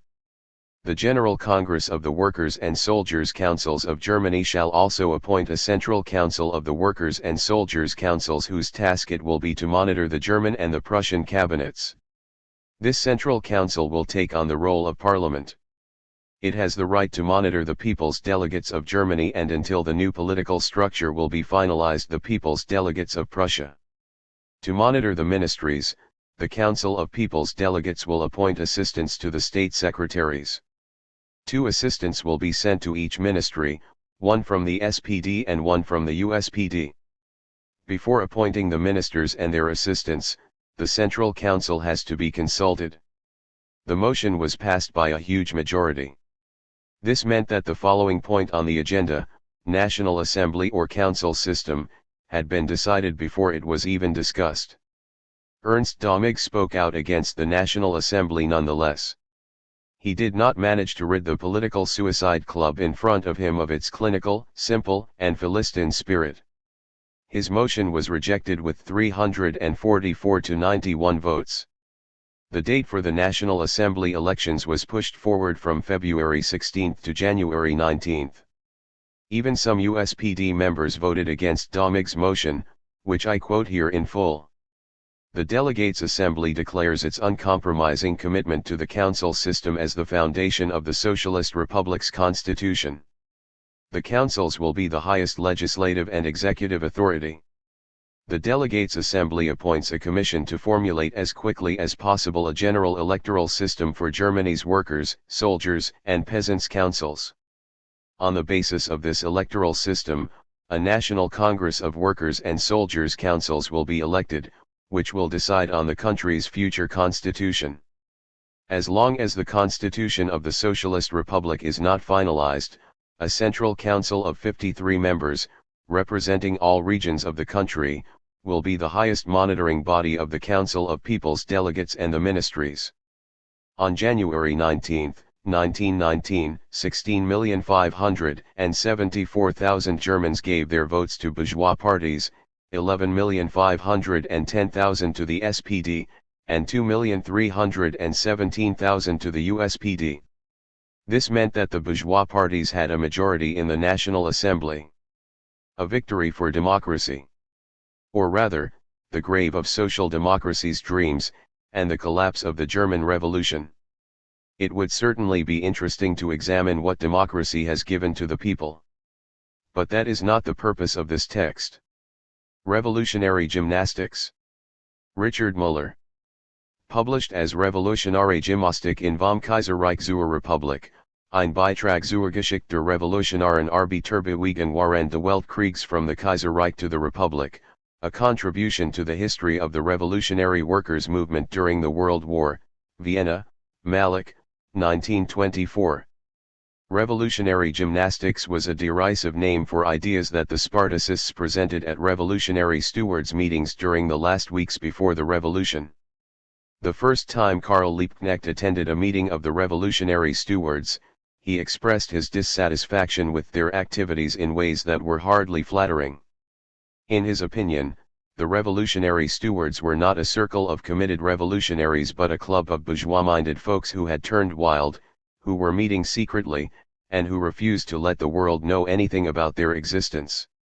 No one held this against Liebknecht, though, he had been imprisoned and cut off from the movement for some time. He simply was ill-informed. However, Liebknecht's ideas and demands could not be accepted. They revealed the strong will of a revolutionary filled with noble principles, but Liebknecht saw things as he wanted them to be and not as they were. Liebknecht and the other Spartacists insisted that the workers had to get involved in constant action, that they needed to experience constant moments of struggle, demonstrations, strikes, and confrontations with the police should fan the revolutionary will of the masses and push them to the decisive battle. In this way, experienced and hardened by struggle, the proletariat would fulfill its historical mission. The Spartacists liked to cite the example of the Russian Revolution. Meanwhile, the revolutionary stewards had all matured in struggle and had often shown admirable courage and bravery. They longed for the decisive battle against the bourgeoisie and were ready to engage in it by all means necessary. However, they unanimously rejected the methods propagated by Liebknecht and prevented them from being used before November 9. Had the differences of opinion ended with the outbreak of the revolution, we would not have to discuss this now. But the arguments continued and they remain relevant to this day. In fact, they became decisive for the course of the German Revolution. In its struggle against the bourgeoisie, the German working class cannot shed its past. Just as each human being carries his clothes and is followed by his shadow, the German working class carries its history. The German proletariat grew strong in daily organized struggle. This decades-long practice cannot be replaced by new, untried means overnight. Of course, the revolution creates new circumstances, shakes the political conditions, produces new forces and counterforces, imposes confrontations upon the workers whether they want them or not, creates new means of struggle, directs the spirit of the people to unknown things, helps them overcome obstacles, and wipes away all tradition. But the better the conditions of the workers, the weaker these effects are. The workers' ability to think politically and critically will strongly affect their response to these developments. The situation in Russia was drastically different from the situation in Germany. While organized struggle had entered the flesh and blood of the German workers, this was not the case in Russia. The Russian workers and peasants stormed from action to action, constantly inspiring new comrades. Their hatred against the bourgeoisie knew no boundaries. Death to the bourgeoisie was their only motto. Nothing could stop their will to fight. Their social status was extremely low and they still experienced feudalism, long gone in Western Europe. The Russian workers and peasants simply had nothing to lose. The revolutionary experiences from 1905 gave them the compass, the means, and the tactics for revolutionary struggle. Their impetuous, wild rebellion, reaching from innumerous small actions to broad mass struggles, reflected their historical becoming. In Germany, things were very different. The rise of German capitalism after the Franco-Prussian War won the early strength of the socialist and trade union movement, and the daily confrontations with the capitalists by an organized workforce, determined by the conditions of labor and social life, improved the situation of the German worker and gave the workers' movement a reformist character. Every family had collected a bit of property, mostly based on hard labor, and people were afraid of losing it. Some workers had not just made a petty bourgeois but a bourgeois life their own. Even the smallest trade union conflict revealed the German workers' approach. Possible wins and losses were compared quietly and rationally, and the question was always whether it was worth risking defeat. After losing small and isolated struggles, the workers usually retreated because they did not want to lose even more. Never did any of these small and isolated struggles turn into mass struggles. During the war, however, we could see a change. The three political mass strikes too proved that the German workers were ready to make sacrifices for their political ideals. At the same time, the strikes proved that the masses could only be won for big, extensive, and organized movements, because this reduced the individual stakes to a minimum. It is also important to note that the driving forces of the political mass movements during the war were not the poorest social groups, among which the consequences of the war were most devastating, but the qualified and skilled workers, the group that is sometimes referred to as the workers' aristocracy, a group that has, wrongly, been accused of holding back the revolution. Even before the war, the success of the big workers' struggles depended on the involvement of the workers' aristocracy. Often, these workers entered struggles not for their own sake but to help the weaker sections of the proletariat. They showed strong solidarity which led to some of the most beautiful successes of the workers' movement.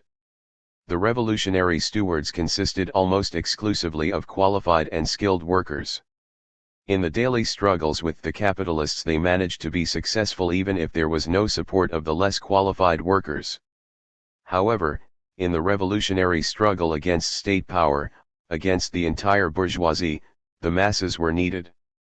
And although the masses could be mobilized for political strikes 3 times, the final Reichstag elections in 1918 revealed that the workers had not yet freed themselves from the democratic reformist illusion.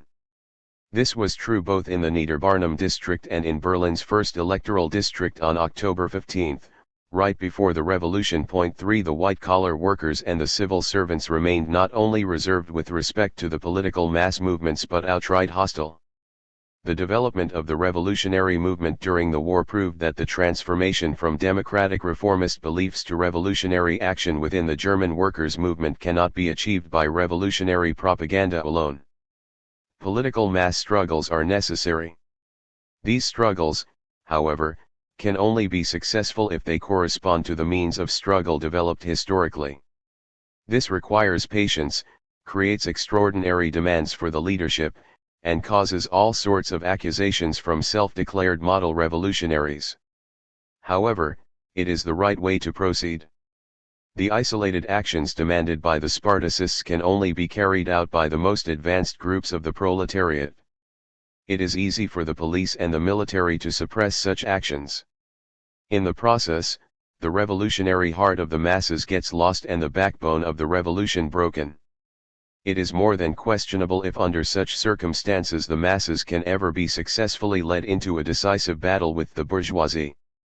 In the German Revolution, the bourgeoisie lost control, but the government still had a loyal police force and loyal troops. By destroying the revolutionary movement piece by piece, both the government and the bourgeoisie were saved. Spartacus. The next objectives of the struggle. Gruppe Internationale, Spartacus Group. Distributed as a leaflet with the title Die nächsten Zieljahrskampfs, signed by the Gruppe Internationale, Spartacus Group, on November 8 to 9, 1918. Workers and soldiers. Your hour has come. Now, after much patience and idle days, you have stepped into action. Do not underestimate the significance of the events. The world is watching you, while you hold its fate in your hands. Workers and soldiers. Now that the hour of action has come, there is no turning back.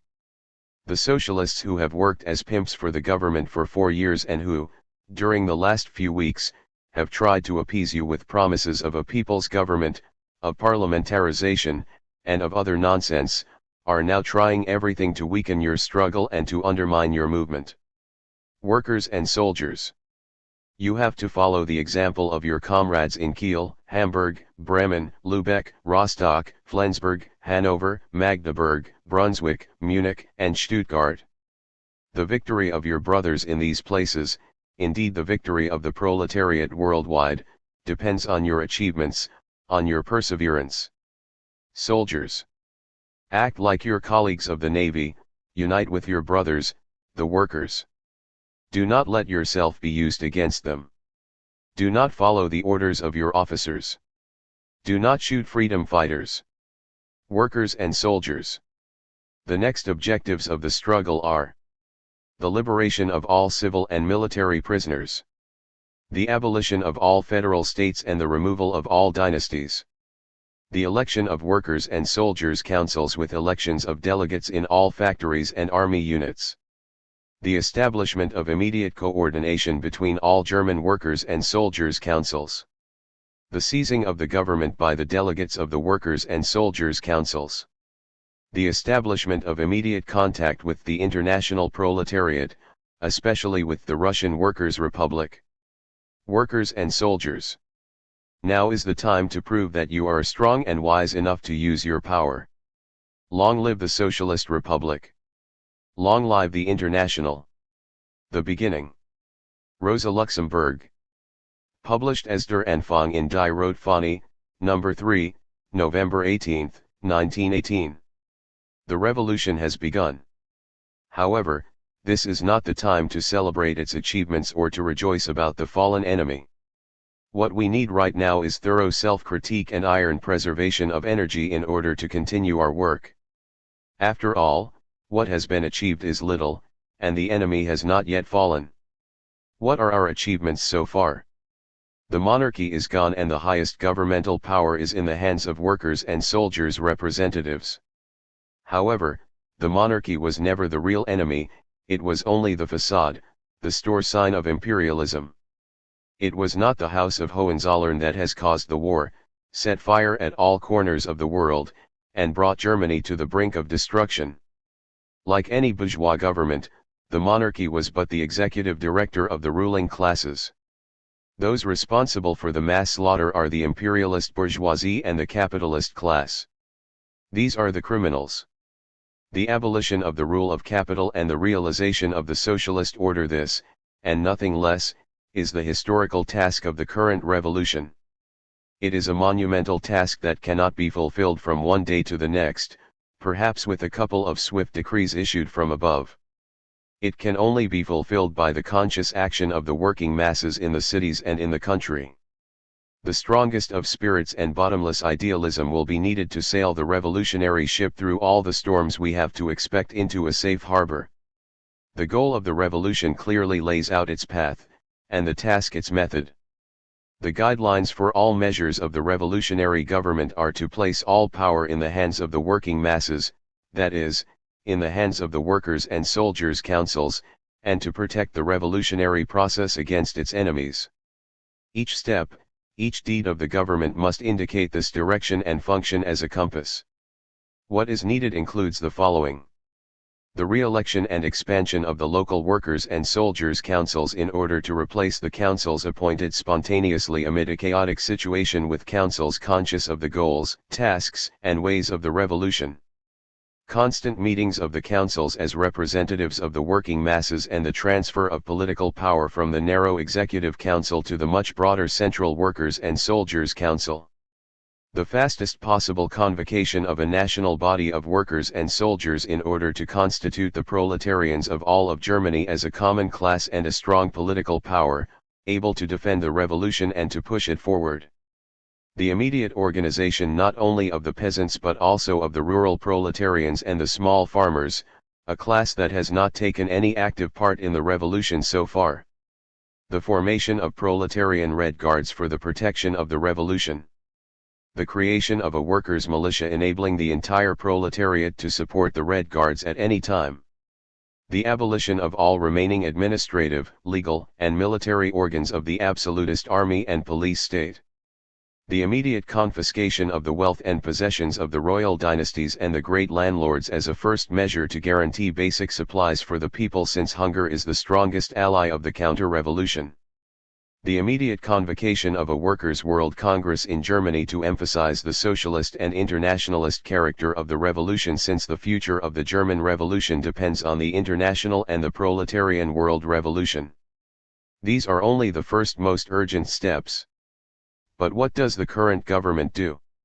It leaves the entire administrative apparatus of the state, from the top to the bottom, in the hands of the former lackeys of the Hohenzollerns absolutism, ready to be tomorrow's tools of the counter-revolution. It propagates a constituent National Assembly, which will create a bourgeois counterweight to the workers' and soldiers' representatives, put the revolution on a bourgeois track, and abandon its socialist goals. It does nothing to destroy the ongoing power of capitalist class rule. It goes through huge efforts to appease the bourgeoisie, to declare property untouchable, and to protect the capitalist order. It allows the counter-revolution to organize without appealing to or warning the masses. Calm. Order. Order. Calm. This is what we hear from all sides, be it the government or the bourgeoisie. It is particularly popular to evoke the dangers of anarchy and of putschism, which is usual for the bourgeoisie worried about its safes, its property, and its profits. Sadly, the revolutionary workers and soldiers government tolerates this mobilization against socialism. In fact, it participates in it in both word and deed.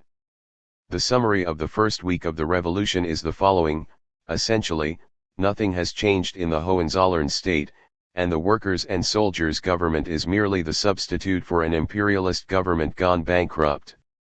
All of its actions and non-actions are characterized by a deep fear of the working masses.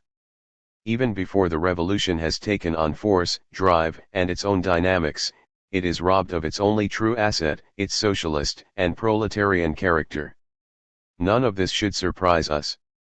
The reactionary state of the civilized world cannot become a revolutionary people's state within 24 hours.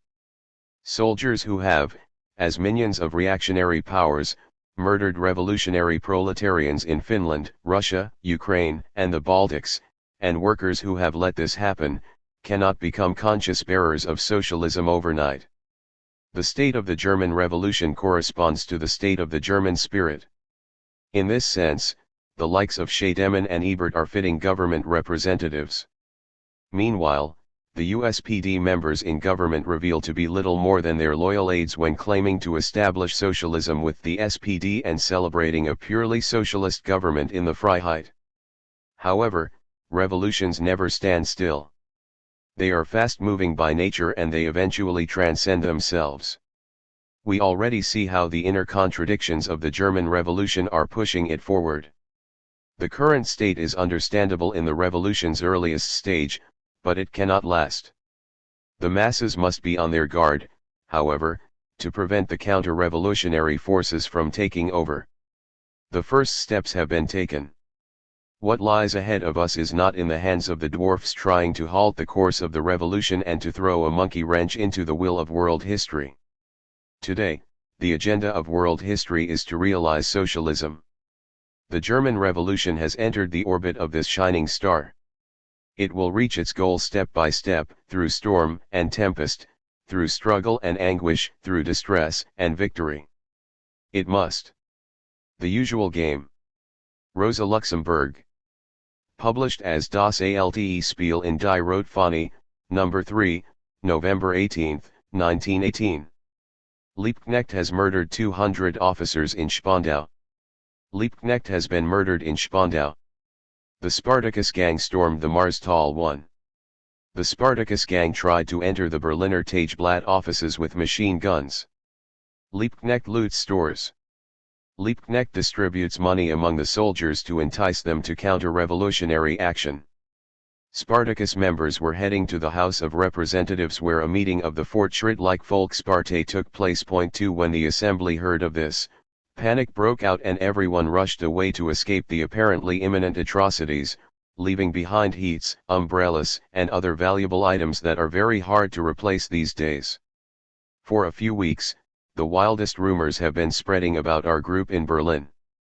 Whenever a window breaks or a tire bursts, every Philistine's hair stands on end and shivers run down his spine because he knows that the Spartacus gang is coming.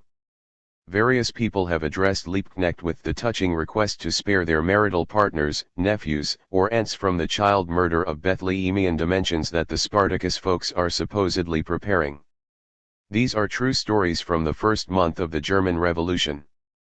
Who does not think of the delightful scene in the Magic Flute, when the rascal Manos Tatos, startled by Papageno's shadow, sings full of fear? Who? That is the devil, certainly. Who? That is the devil, certainly. If I were a mouse, how I would like to hide myself. Were I as small as snails, then I would creep into my house. 3. The most disturbing aspect of all these wild rumors, ridiculous fantasies, crazy fairy tales, and shameless lies is that they belong to an orchestrated campaign. The slander against the Spartacists follows a careful plan. The rumors are fabricated purposefully and fed to the public with the intention to spread panic, to confuse the citizens, to intimidate and mislead the workers and soldiers, and to create a mood that allows pogroms against the Spartacists in order to stop us before we have even had the chance to present our politics and our goals to the masses. This is an old game. We all remember the mad tales about golden automobiles, French airplanes, poisoned wells, and pierced-out eyes that were intentionally spread by the agents of the warmongers 4 years ago, at the outbreak of the war, to instill blind nationalist hatred among the workers soon used as cannon fodder. Today, we see the same with respect to the Spartacists. The people are misled and incited to hatred so that they will turn against the Spartacists with neither hesitation nor conscience.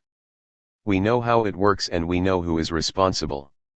It is the dependent Social Democrats for a Scheidemann, an Ebert, an Otto Braun, a Bauer, a Legion, and a Baumeister 5 who consciously poison public opinion with shameless lies and who mobilize the people against us because they rightfully fear our critique. Only 1 week before the revolution, these people denounced the idea of a revolution in Germany as a crime, as adventurism, as putschism, claiming that Germany already was a democracy since Prince Max was Chancellor and Scheidemann was allowed to don a ministerial suit next to Ertberger. Today, the same people explain to the masses that the revolution is already over, that its goals have already been achieved. Their intention is to sabotage any further revolutionary progress and to protect bourgeois property and capitalist exploitation. This is the order and the calm they claim to defend against us. And this is what the slander is all about. It is the reason why these men are so afraid of us and, in turn, have so much hatred for us. They know perfectly well that we do not loot stores but reject capitalist private property, that we do not storm the Marstal or the House of Representatives but intend to smash the class rule of the bourgeoisie, that we do not murder but want to push the revolution forward uncompromisingly in the interest of the workers. They distort our socialist goals consciously, turning them into lumpenproletarian adventures. All this to mislead the masses. They speak of coups, assassinations, and similar nonsense when we speak of socialism. By killing Spartacus they try to kill the proletarian revolution itself. However, they will fail. We will not let them silence us. Maybe they manage to mobilize some confused workers and soldiers against us. Maybe counter-revolutionary attacks even put us back in the dungeons that we have just left. But the iron march of the revolution cannot be stopped. We will let our voices be heard and the masses will understand us and they will turn with special anger against those trying to incite pogroms with lies. And the target of their anger will not be the Marstal, a store, or a Philistin but you, the former allies of bourgeois reactionaries and of Prince Max, the protectors of capitalist exploitation, the outposts of the counter-revolution, wolves in sheep's clothing. The New Bergfrieden 1. Karl Liebknecht. Published as Der Neue Bergfrieden in Die Rotfahne, No. 4, November 19, 1918. I no longer know any parties, I only know Germans. This lie stood at the beginning of the World War. Deceptive phrases suggesting the holy unity of all classes misted the minds of the people and even turned workers into passionate warmongering patriots bursting of murderous madness. It was as if a flood had swept away all proletarian class consciousness, and this at a moment when nothing but the proletarian class struggle against imperialism would have been able to save the world from the atrocities and the slaughter that followed. The Holy Unity delivered the masses unconditionally into the claws of the war profiteers. The Holy Unity meant mass murder, the misery of millions, cultural devastation, hell. Its most effective and most unscrupulous propagandists were the politicians of the SPD defending the Bergfrieden. Everyone who dared raise a warning voice against the betrayers of the proletariat was persecuted as an obstructionist, troublemaker, traitor, and saboteur. We no longer know different socialist parties, we only know socialists. This lie stands at the end of the World War. The flag of a new Bergfrieden has been hoisted. Fanatical hatred is sown against everyone who rejects the new delirium of unity. Once again, the loudest voices are those of Scheidemann and his allies. These voices find strong support among the soldiers. This is hardly surprising. Far from all soldiers are proletarians, and sieges, censorship, state propaganda, and indoctrination have left their mark. Nonetheless, most soldiers have revolutionary sentiments and reject militarism, war, and the representatives of imperialism. With respect to socialism, however, they are still divided, uncertain, and immature. Many of the proletarian soldiers have been subjected to the same deadening social imperialist blabber as the workers. This means that they believe the claims about a revolution that has already been won. All they are worried about now is a peace agreement and demobilization. They long after some quiet years after years of torture.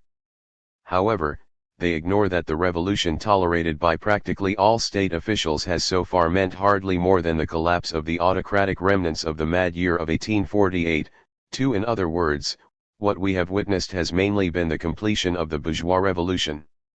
The proletariat might have seized political power. This step, however, can only be justified if it actually leads to toppling economic class rule, which is the proletariat's historical task. The soldiers ignore that the problems of peace, demobilization, and economic development can only be solved if the proletariat pursues this task. Unity. No one can long for it more than we do. Unity means to make the proletariat strong enough to fulfill its historical mission. But not all kinds of unity make strong. Unity between fire and water extinguishes the fire and makes the water evaporate. Unity between the wolf and the lamb turns the lamb into the wolf's dinner. Unity between the proletariat and the ruling classes sacrifices the workers. Unity with betrayers means defeat. Only forces with the same goals grow stronger from unity. To chain opposite forces together means to paralyze them. Forces with the same goals connect. That is our ambition. The ambition of the current apostles of unity is to tie opposite forces together to constrain and divert the revolution. It is the same ambition that the preachers of unity had during the war. Politics is action. To act together requires agreeing on goals and tactics. Those who share our goals and tactics are welcome as comrades in the struggle. True unity means unity in spirit, in conviction, in desire, and in action. Mere rhetorical unity is trickery, self-deception, and betrayal. Today's advocates of unity want to end a revolution that has hardly begun. They want to steer the movement into quiet waters in order to save the capitalist order. They want to take power out of the workers' hands by re-establishing a political order based on class and by defending an economic order based on class. All the while they hypnotize the proletariat with their blabber about unity. The Spartacists are attacked because we pose a threat to their plans and because we are honest and serious about the liberation of the working class and the socialist world revolution. Can we agree with those who are nothing but the placeholders of capitalist exploiters while pretending to be socialists? May we unite with them without becoming accomplices in their vicious acts? Unity with these people means the demise of the proletariat, the surrender of socialism, the betrayal of the international. These people do not deserve a brotherly handshake. They do not deserve unity, only struggle. The working masses are the makers of the social revolution. Clear class consciousness, a clear understanding of their historical task, a clear will to fulfill it, and determined action are the qualities that are required. This implies that the diffusion of the rhetorical mist of unity, the denouncement of all half-heartedness and tepidness, the disclosure of all the false friends of the working class becomes their first duty today more than ever. Only merciless critique can bring clarity. Only clarity can bring unity. Only unity in conviction, purpose, and will can give us the power we need to create the new socialist world. The National Assembly. Rosa Luxemburg. Published as Die Nationalversammlung in die Rotfahne, No. 5, November 20, 1918. From the Deutsche Tageszeitung and the Vossisk to the Vorwärts and the USPD's Freiheit, from Reventlow 1 Ertberger and Scheidemann to Hasse and Koski comes a unanimous call for the National Assembly and an equally unanimous fear of the proletariat actually seizing power. The entire people, the entire nation shall decide on the fate of the revolution by majority decision. That the open and hidden agents of the ruling classes propagate the National Assembly is self-evident. We have nothing to discuss with the wardens of the capitalist safes, neither in the National Assembly nor about the National Assembly. However, also USPD leaders side with them in this crucial question. As Hilferding too declares in the Freiheit, the USPD leaders deem this necessary in order to prevent violence and civil war. Petty bourgeois illusions. What are their expectations for the most powerful social revolution in the history of humankind? They seem to believe that the different classes will come together, have a nice, quiet, and honorable debate, and then proceed to vote, perhaps employing the civilized Hammelsprung.3, and then, once the capitalist class understands that it is in the minority, it will sigh and say, well, there is nothing we can do. We have been outvoted. So, let us give in and hand the workers all of our lands, factories, mines, fireproof safes, and beautiful profits. The dynasties of the Lamartine, Garnier Pages, Ledru-Rollin, of the petty bourgeois illusionists and babblers of 1848, have not died out. 4 They live on without any glamour, talent, or attraction in the boring, pedantic, and Philistine Germanness of a Koski, a Hilferding, and a Hasse, profound Marxists who have all forgotten the ABC of socialism. They do not recall that the bourgeoisie is no parliamentarian party but a ruling class controlling all economic and social means of power. The Junkers and the capitalists keep quiet as long as the revolutionary government has no higher ambition than putting beauty plasters on the capitalist wage labor system. They are well behaved as long as the revolution is well behaved, that is, as long as the lifeline, the artery of bourgeois class rule, consisting of capitalist private property, the wage labor system, and the principle of profit, remains untouched. If their profits and the notion of private property come under attack, this graciousness will stop. The coziness of today, with wolves and sheep, tigers and lambs cuddling up as if Germany was Noah's Ark, will end exactly at the moment when socialism becomes serious. Should the glorious National Assembly really decide to realize socialism and to uproot the rule of capital, then the struggle will begin. Once the bourgeoisie's heart is targeted, a heart beating in the safeguarding its riches, the bourgeoisie will fight for its rule with tooth and nail and instigate 1,000 forms of open and hidden resistance against the implementation of socialism. All this is inevitable. We have to go through this fight, we have to defend socialism, we have to defeat the enemy with or without a national assembly. The civil war that one so desperately tries to avoid cannot be avoided. After all, civil war is only another name for class struggle, and the thought that socialism can be introduced without class struggle, perhaps by a majority decision in parliament, is a pitiful petty bourgeois illusion. So, what do we win if we take the cowardly detour via the National Assembly? All that will happen is a strengthening of the bourgeoisie and a weakening of the proletariat that will be confused by empty illusions. We will get bogged down and lose valuable time in discussions between the wolf and the lamb. In short, we will feed all the elements whose purpose and intention is to rid the proletarian revolution of its socialist goals and to turn it into a bourgeois democratic travesty. The question of the National Assembly is no opportunistic question, no question of convenience. It is a question of principle, a question of whether the revolution sees itself as socialist or not. During the Great French Revolution, the first decisive step in July 1789 was to unite the three divided estates in a common National Assembly. This decision marked the entire further process of the revolution. It symbolized the victory of a new bourgeois order over the medieval feudal order. In exactly the same way, the symbol of the new socialist order, announced by today's proletarian revolution, is the workers' parliament, the representation of the urban and rural proletariat. The revolution's class character has to be reflected in the revolution's political institutions. The National Assembly is an outdated relic of the bourgeois revolution, a shell without a soul, a remnant from the times of petty bourgeois illusions about a united people, about freedom, equality, and fraternity in the bourgeois state. Those who demand the National Assembly today throw the revolution back to the bourgeois era, consciously or unconsciously. They are disguised agents of the bourgeoisie or hapless ideologues of the petty bourgeoisie. The fight for the National Assembly is led under the rallying cry, democracy or dictatorship. Even this slogan, a result of counter-revolutionary propaganda, is adapted by socialist leaders who do not realize that it is a demagogic fraud.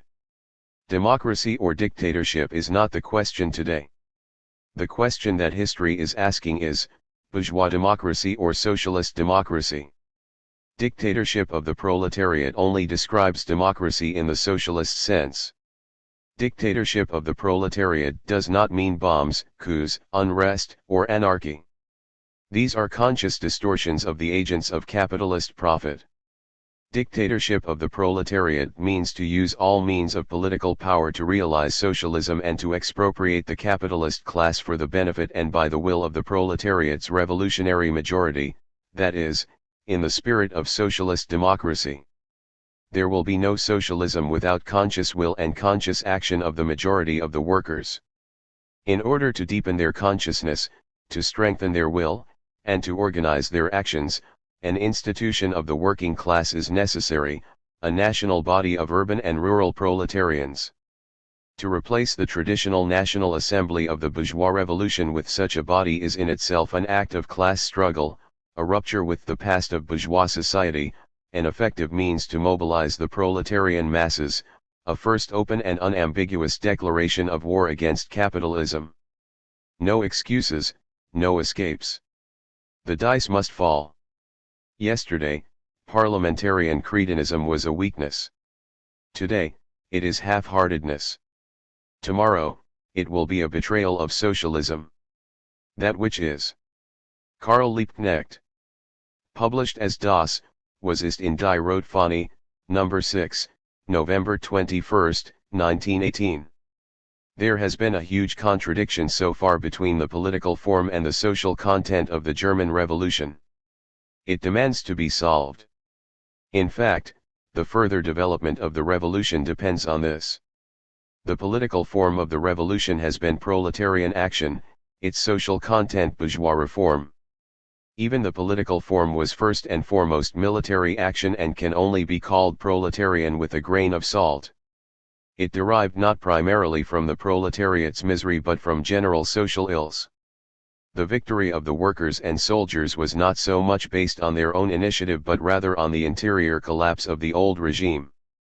Furthermore, it was not only marked by proletarian action but also by the activities of the ruling classes, which, with a sigh of relief, handed the responsibility for Germany's bankruptcy to the proletariat, hoping that social revolution could be avoided that way, a revolution that seemed imminent and that filled them with fear. The current socialist government wants to overcome said contradiction by adapting the proletarian form to the bourgeois content. It is the duty of the socialist proletariat to change the content instead. It has to be the most progressive content possible, in other words, the revolution must be turned into a social revolution. Today, the German proletariat holds political power. Does this really correspond to the facts? Yes, workers' and soldiers' councils have been formed in all of Germany's bigger cities. But many bourgeois councils have been formed there as well. In the smaller towns, things have hardly changed at all, or only in very superficial ways. Peasants' councils have been formed, but none of them are in the hands of the rural proletariat, they are controlled by medium and big landowners. Very often, even the workers' councils are not rooted in the proletariat and therefore not genuine representatives of the working class. We know about cases in which slimy businessmen or other powerful members of the bourgeoisie have managed to convince the workers to include them. Many times, the elected workers lack class consciousness and are uneducated, insecure, indecisive, and weak. As a result, their bodies have no revolutionary character and their power over the representatives of the old regime is only illusory. We also see more and more members of all sorts of bourgeois professions presenting themselves as workers. They send their representatives to the workers' councils, which turn into a people's parliament divided by trade, fulfilling the dreams of Mr. von Hildebrand. 1. The state of the soldiers' councils is even worse. They unite members of all of society's classes, and while the proletariat is the dominating one, only a fraction of the soldiers' council's members are revolutionary workers ready to engage in class struggle. Very often, the soldiers' councils have been appointed from above, by officers and even aristocrats who cleverly try to secure their influence and let themselves be elected. A few additional aspects need to be considered. The soldiers' councils remain much more influential than the workers' councils, which reflects the nature of the revolution. The socialist government has maintained or even reinstated the entire administrative apparatus of the bourgeois state and the old military machinery institutions that are nearly impossible to control for the workers' and soldiers' councils. The enormous economic power of the ruling classes has not been touched, and some of their social powers will continue for a long time, not least due to higher education. The food supplies remain largely in the hands of the anti-proletarian, anti-socialist landowners. All this means that we can only speak of proletarian power today with strong reservations. Of course, the current government consisting of a 6-man cabinet and the Executive Council of the Workers' and Soldiers' Council of Great Berlin have been elected by the Workers' and Soldiers' Councils of Great Berlin, whose maturity probably reflects the average Workers' and Soldiers' Council across the country. But all this is only facade. Political power does not consist of formal assignments or certificates but of controlling real and strong means of power that also protect those in power from enemy attacks. On November 9, the levers of state power were seized by workers and soldiers. No one could have prevented them from also seizing the levers of economic power. Instead, they soon lost even the political power they had gained. We must not fool ourselves. The political power that the proletariat seized on November 9 has largely disappeared and it diminishes further by the hour. While the proletariat grows increasingly weaker, its enemies unite in a concentrated effort. In the cities as much as in the country, the counter-revolution is mobilizing, more and more openly and cynically. We hear from Schleswig-Holstein and from other provinces how the provincial councils, government bureaus, town majors, police officers, municipal clerks, school teachers, lawyers, factory owners, and peasants build alliances with the wealthy classes that grow bigger and stronger by the day.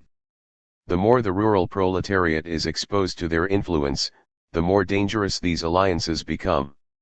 A war of starvation, and if it is needed a German Vendée against the proletarian centers of the revolution, are being prepared. The danger is growing fast. We must not lose any time. Shall the proletariat's hopes not be buried under debris in just a few weeks? The working masses must actively halt the loss of their power and stop the government from contributing to it. They must say, no more. At the same time, they must defend what they have gained and proceed to conquer the remaining positions of power in order to bring the ruling classes to their knees and to make proletarian rule come true in flesh and blood. To hesitate means to lose everything, that which already has been won and that which still needs to be won. To hesitate means to prepare the death of the revolution. The danger is enormous and urgent. On the Executive Council. Rosa Luxemburg. Published as Den Volksraad in Die Rotfahne, No. 26, December 11, 1918.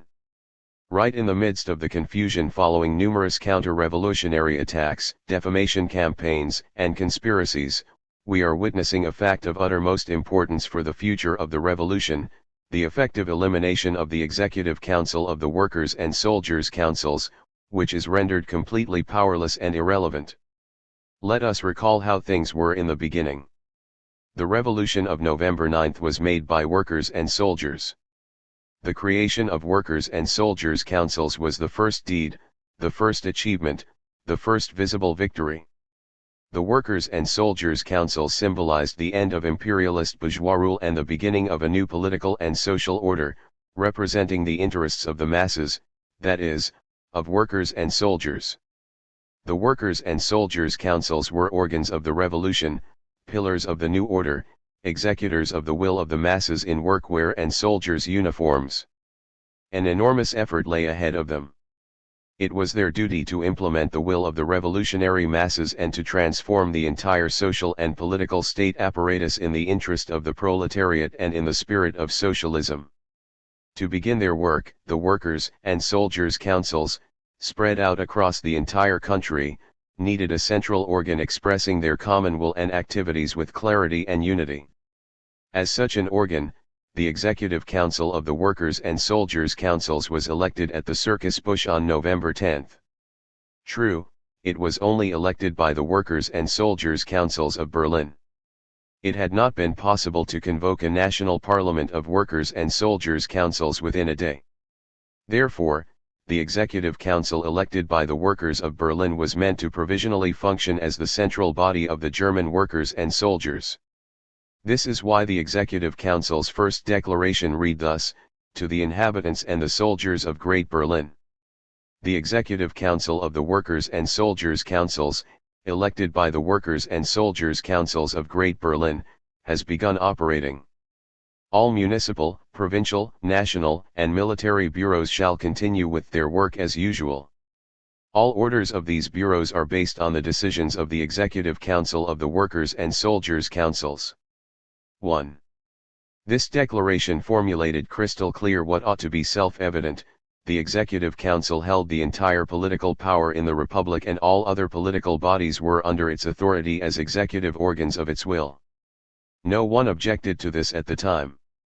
So, what has become of this sovereign power in the course of a mere 4 weeks? Next to the Executive Council, a council of people's delegates, the political cabinet of Ebert and Hasse, was appointed. This body was the result of a collaboration between the SPD and the USPD, which divided the 6 seats between them. The Council of People's Delegates was ratified at the same meeting that appointed the Executive Council. What was the conceived relationship between the two bodies? If, as demanded by the Workers' and Soldiers' Councils, and as stated in the above-cited declaration of the Executive Council from November 11, the Executive Council was to be the highest political body of the Republic, then this necessarily implied that the Council of People's Delegates, that means Ebert, Hasse, and their colleagues, were subordinates to the Executive Council, just like all other political bodies. The cabinet of Ebert, Hasse, etc. could only be the administrative organ of the Executive Council and its will. This, and nothing else, was the understanding of everyone at the time the two bodies were formed. This agreement did not last long, however. Already the next day, it became apparent that the likes of Scheidemann tried to establish the Ebert cabinet as an independent body, first alongside the Executive Council, then above it. The reflections of Lassalle on the difference between a written constitution and the actual relationship of power proved true once again. Point 2. According to the will of the Workers' and Soldiers' Councils, political sovereignty lay with the Executive Council, while Ebert and his colleagues had managed to seize actual political power. Whenever the members of the Executive Council wanted to discuss the relationship between the two bodies, they were given the runaround with endless meetings, deliberations, and conscious delays. During the debates, Ebert's men were very active behind the scenes. They mobilized counter-revolutionary forces, secured the support of the reactionary army officers, found allies among the bourgeoisie and the military, and put pressure on the Executive Council with unscrupulous cynicism. The peak of these maneuvers, the event completing them, was the coup of December 6, when the Ebert dictatorship was confirmed and the Executive Council disregarded. This was most obviously expressed when the former Royal Guards entered Berlin. Point 3. If we want to illustrate the current power of the Executive Council, it suffices to state that this event of enormous significance happened without its approval and, in fact, against its explicit objection. The episode was crowned by the oath that the Guards pledged to Ebert: "We pledge, in the name of the units we represent, to defend and protect the United German Republic and its provisional government, the Council of People's Delegates." This means that the Guards were requested to pledge loyalty only to the Council of People's Delegates. Only the Ebert cabinet represented the government, the Executive Council was not even mentioned. It was treated like air. It did not exist. The reception of the troops, the decision not to confiscate their weapons, the oath, everything happened without the Executive Council, or, more precisely, behind its back. We are absolutely convinced that the Executive Council got to know about all this the same way everyone else did, from the papers. This can only suggest that the entire episode, including the oath from which the Executive Council was excluded, was a conscious maneuver against the Executive Council. The parade of the Guards, their arms, the oath, everything was a demonstration of power by the Ebert cabinet and a direct threat and provocation. The Executive Council is a shadow, it is nothing. This is what Ebert and co. wanted to tell the world. Such boldness, such confidence among the counter-revolution only 4 weeks after the revolution. Targeting the Executive Council of the Workers' and Soldiers' Councils means to target all workers and soldiers. Their body, the body of the proletarian revolution, has been robbed of its power, made irrelevant, and delivered to the counter-revolutionary bourgeoisie. Of course, no political body that loses its power ever is without fault. Without the indecision and the indolence of the Executive Council, Scheidemann's games would have never succeeded. Those who suffer are the workers. Now it is up to them to form a new Executive Council at the upcoming General Congress of the Workers' and Soldiers' Council, an Executive Council that refuses to be sidelined and that will wrest the power acquired by Ebert and his accomplices in counter-revolutionary deceit from their hands. If the Workers' and Soldiers' Councils of Germany will not mercilessly destroy the nest of Scheidemann and Ebert, they will soon find themselves eliminated in much the same way the Executive Council has been eliminated now, strangled by the triumphant counter-revolution. What does the Spartacus League want? Rosa Luxemburg.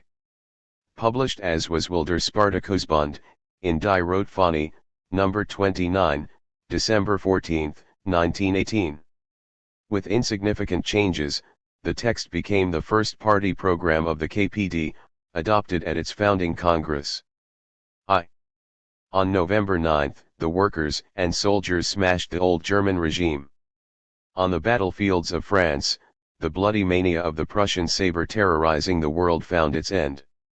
The criminals who had set the entire world on fire and driven Germany into a sea of blood were at their wits' end. For 4 years, the German people had been betrayed, in the process forgetting culture, honor, and humanity in the Moloch's service and committing every atrocity demanded from them. Now, finally, they awoke, and found themselves on the brink of an abyss. On November 9, the German proletariat arose to throw off its shameful yoke. The Hohenzollern were chased away and workers' and soldiers' councils were elected. But the Hohenzollern were never more than cronies of the imperialist bourgeoisie and the Junkers. It was the class rule of the bourgeoisie that was truly responsible for the World War, in Germany as much as in France, in Russia as much as in England, and in Europe as much as in America. The capitalists of all countries were the real instigators of the slaughter. The insatiable bale was international capital, feeding on millions and millions of steaming human sacrifices. The World War created the following alternative for the people: either a continuation of capitalism, new wars, and imminent degeneration into chaos and anarchy, or the abolition of capitalist exploitation. With the end of the war, the class rule of the bourgeoisie lost every right to exist. It is no longer able to lead the people from the devastating economic collapse caused by the imperialist orgy. Most means of production have been destroyed. Millions of workers, the best and strongest of the working class, have been killed. Those who are still alive will be met by the grinning misery of unemployment at home. Famine and disease threaten to eradicate the very basis of a strong people. The country's bankruptcy is inevitable given the enormous debt acquired during the war. There is no other help, no resort, no salvation from this bloody confusion and from the abyss we are facing than socialism. Only the proletarian world revolution can bring order into this chaos, can provide labor and bread for everyone, can put an end to the mutual slaughter of the peoples, can give peace, freedom, and true culture to a tortured humanity. Down with the wage labor system. That is the call of the hour. Cooperative labor must replace wage labor and class rule. The means of labor must end to be the monopoly of one class, they have to become common property. No more exploiters and exploited. The production and distribution of goods must be organized according to the common good. Today's mode of production, exploitation, and robbery, as well as today's trade, which is nothing but fraud, have to be abolished. Comrades working in freedom must replace the employers and their wage slaves. Everyone fulfilling his duty to society shall be guaranteed a humane life. Hunger must no longer be the curse of the worker, but the punishment of the idler. Only in such a society will servitude and the hatred between the peoples be uprooted. Only when such a society is realized, the earth will no longer be ravished by murder. Only then will we be able to say, this war was the last. In this hour, socialism is humankind's only savior. Above the collapsing walls of capitalist society we can see the words of the Communist Manifesto blazing like a fiery writing on the wall: socialism or demise into barbarism. 2. The realization of the socialist order is the mightiest task ever to fall upon a class and a revolution. It demands a complete transformation of the state and of the economic as well as social foundations of society. This transformation cannot come from any government office, commission, or parliament, it can only be pursued and implemented by the masses themselves. In all of the revolutions that we know, it has always been a small minority who guided the struggle, who gave it direction and purpose, and who used the masses as a tool to lead their own minority interests to victory. The socialist revolution is the first revolution that leads the interests of the great majority of the working people to victory. In the socialist revolution they are not fighting for someone else but for themselves. The proletariat must not only give the revolution clear direction and purpose. It must also, step by step, introduce socialism in everyday life. The essence of a socialist society consists of the working masses refusing to be governed and taking control of political and economic life in conscious and free self-determination. This means that the workers have to replace all of the traditional organs of bourgeois class rule, from the very top of the state to the smallest towns. Federal councils, parliaments, and municipal councils must give way to workers' and soldiers' councils. The workers have to occupy all posts, monitor all administrative activities, and adapt the needs of the state to their own class interests and to socialist demands. Only in a permanent and lively exchange between the masses and their political bodies, the workers' and soldiers' councils, can the state be filled with the socialist spirit. Also, the economic transformation can only unfold as a process carried by proletarian mass action. Formal decrees of socialization issued by the highest revolutionary councils are in themselves only empty words. Only the workers can make socialization real by their own efforts. The workers can take control of production and, eventually, manage it themselves by confronting capital directly, head-to-head at every workplace, by mass pressure, by strikes, and by creating their own representative bodies. The proletarian masses have to become free, conscious, and self-determined managers of the production process. They must no longer be the dead machines that the capitalists demand. They have to earn their trust as reliable fighters for the commons, where all of society's riches must be concentrated. They have to prove that they can work hard even without the capitalist's whip, that they can be effective without brutal foremen, that they can be disciplined without yokes around their necks, and that they can create order without oppression. The moral foundations of capitalist society are monotony, egoism, and corruption. The moral foundations of socialism are uncompromising idealism in the interest of the public good, strictest self-discipline, and true solidarity among the masses. The workers can only acquire these socialist virtues, as well as the knowledge and the ability to manage socialist workplaces, through their own activities and from their own experiences.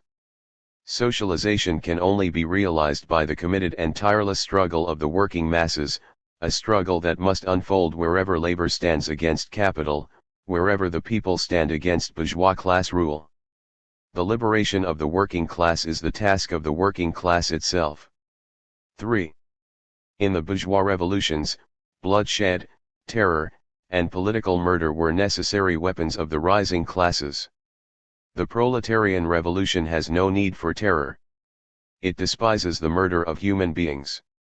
It does not need such means because it does not fight against individuals but against institutions, because it does not enter the arena with naive illusions leading to disappointment and bloody vengeance. It is not the desperate attempt of a minority to shape the world according to its own principles but an act of the people, of millions who are on a historical mission to turn what is historically necessary into reality. The proletarian revolution is the death knell for all forms of servitude and oppression. That is why the capitalists, the junkers, the petty bourgeoisie, the military officers, all beneficiaries and parasites of exploitation and class rule rise against the proletarian revolution as one, ready to fight for their lives. It is an insane illusion to believe that capitalists would civilly accept the socialist verdict of a parliament or a national assembly, that they would give up property, profit, and the privilege of exploitation without resistance. Let us recall the Roman patricians, the medieval feudal barons, the English cavaliers, the American slave traders, the Wallachian bohars, and the silk manufacturers of Lyon. They have all spilled streams of blood, walked over corpses, instigated arson and murder, and incited civil war and treason to defend their privileges and their power.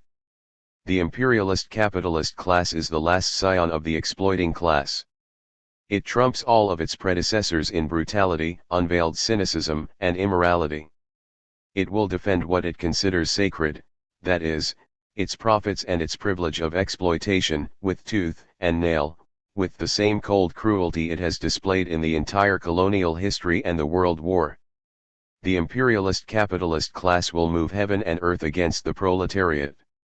It will mobilize the peasants against the cities, it will incite the uneducated sections of the proletariat against the socialist vanguard, it will send officers to commit atrocities, it will attempt to paralyze any socialist measure by 1,000 means of passive resistance, it will create 20 Vendées against the revolution, it will welcome exterior enemies, the murdering tools of Clemenceau, Lloyd George, and Wilson into the country as saviors, it will rather turn the country into a smoking wasteland than to voluntarily abandon wage slavery. This resistance must be crushed with an iron fist and merciless energy, step by step. The violence of the bourgeois counter-revolution must be confronted with the revolutionary violence of the proletariat. The attacks, intrigues, and maneuverings of the bourgeoisie must meet the unbending determination, attentiveness, and readiness of the proletarian masses. The threats of the counter-revolution must be answered by the arming of the people and the disarming of the ruling classes. The parliamentarian schemes of obstruction must be opposed by the active organizations of the workers and soldiers. The omnipresence of the bourgeoisie and its plentiful means of power must be shaken by the concentrated, united, and maximized power of the working class. The following is mandatory to form the indestructible base we need to build a better future: a united front of the entire German proletariat, bringing together the South and the North, the country and the city, the worker and the soldier, the visionary and intellectual guidance of the German Revolution by the International, and the expansion of the proletarian revolution. The struggle for socialism is the biggest civil war that history has ever seen, and the proletarian revolution must bring all the weapons it needs, and, in order to fight and win, it must know how to use them. The united mass of the working people must hold all political power in order to fulfill the tasks of the revolution. That is the meaning of the dictatorship of the proletariat, which is therefore true democracy. Democracy does not mean to have wage slaves sitting next to capitalists and rural proletarians next to Junkers to discuss life in false parliamentarian equality. Democracy means that millions of proletarians grasp the power of the state, all of its power, with their mighty fists in order to smash it on the ruling class's head like Thor his hammer. All else is merely betrayal of the people. In order to allow the proletariat to fulfill its revolutionary tasks, the Spartacus League presents the following list of demands. Immediate measures to secure the revolution.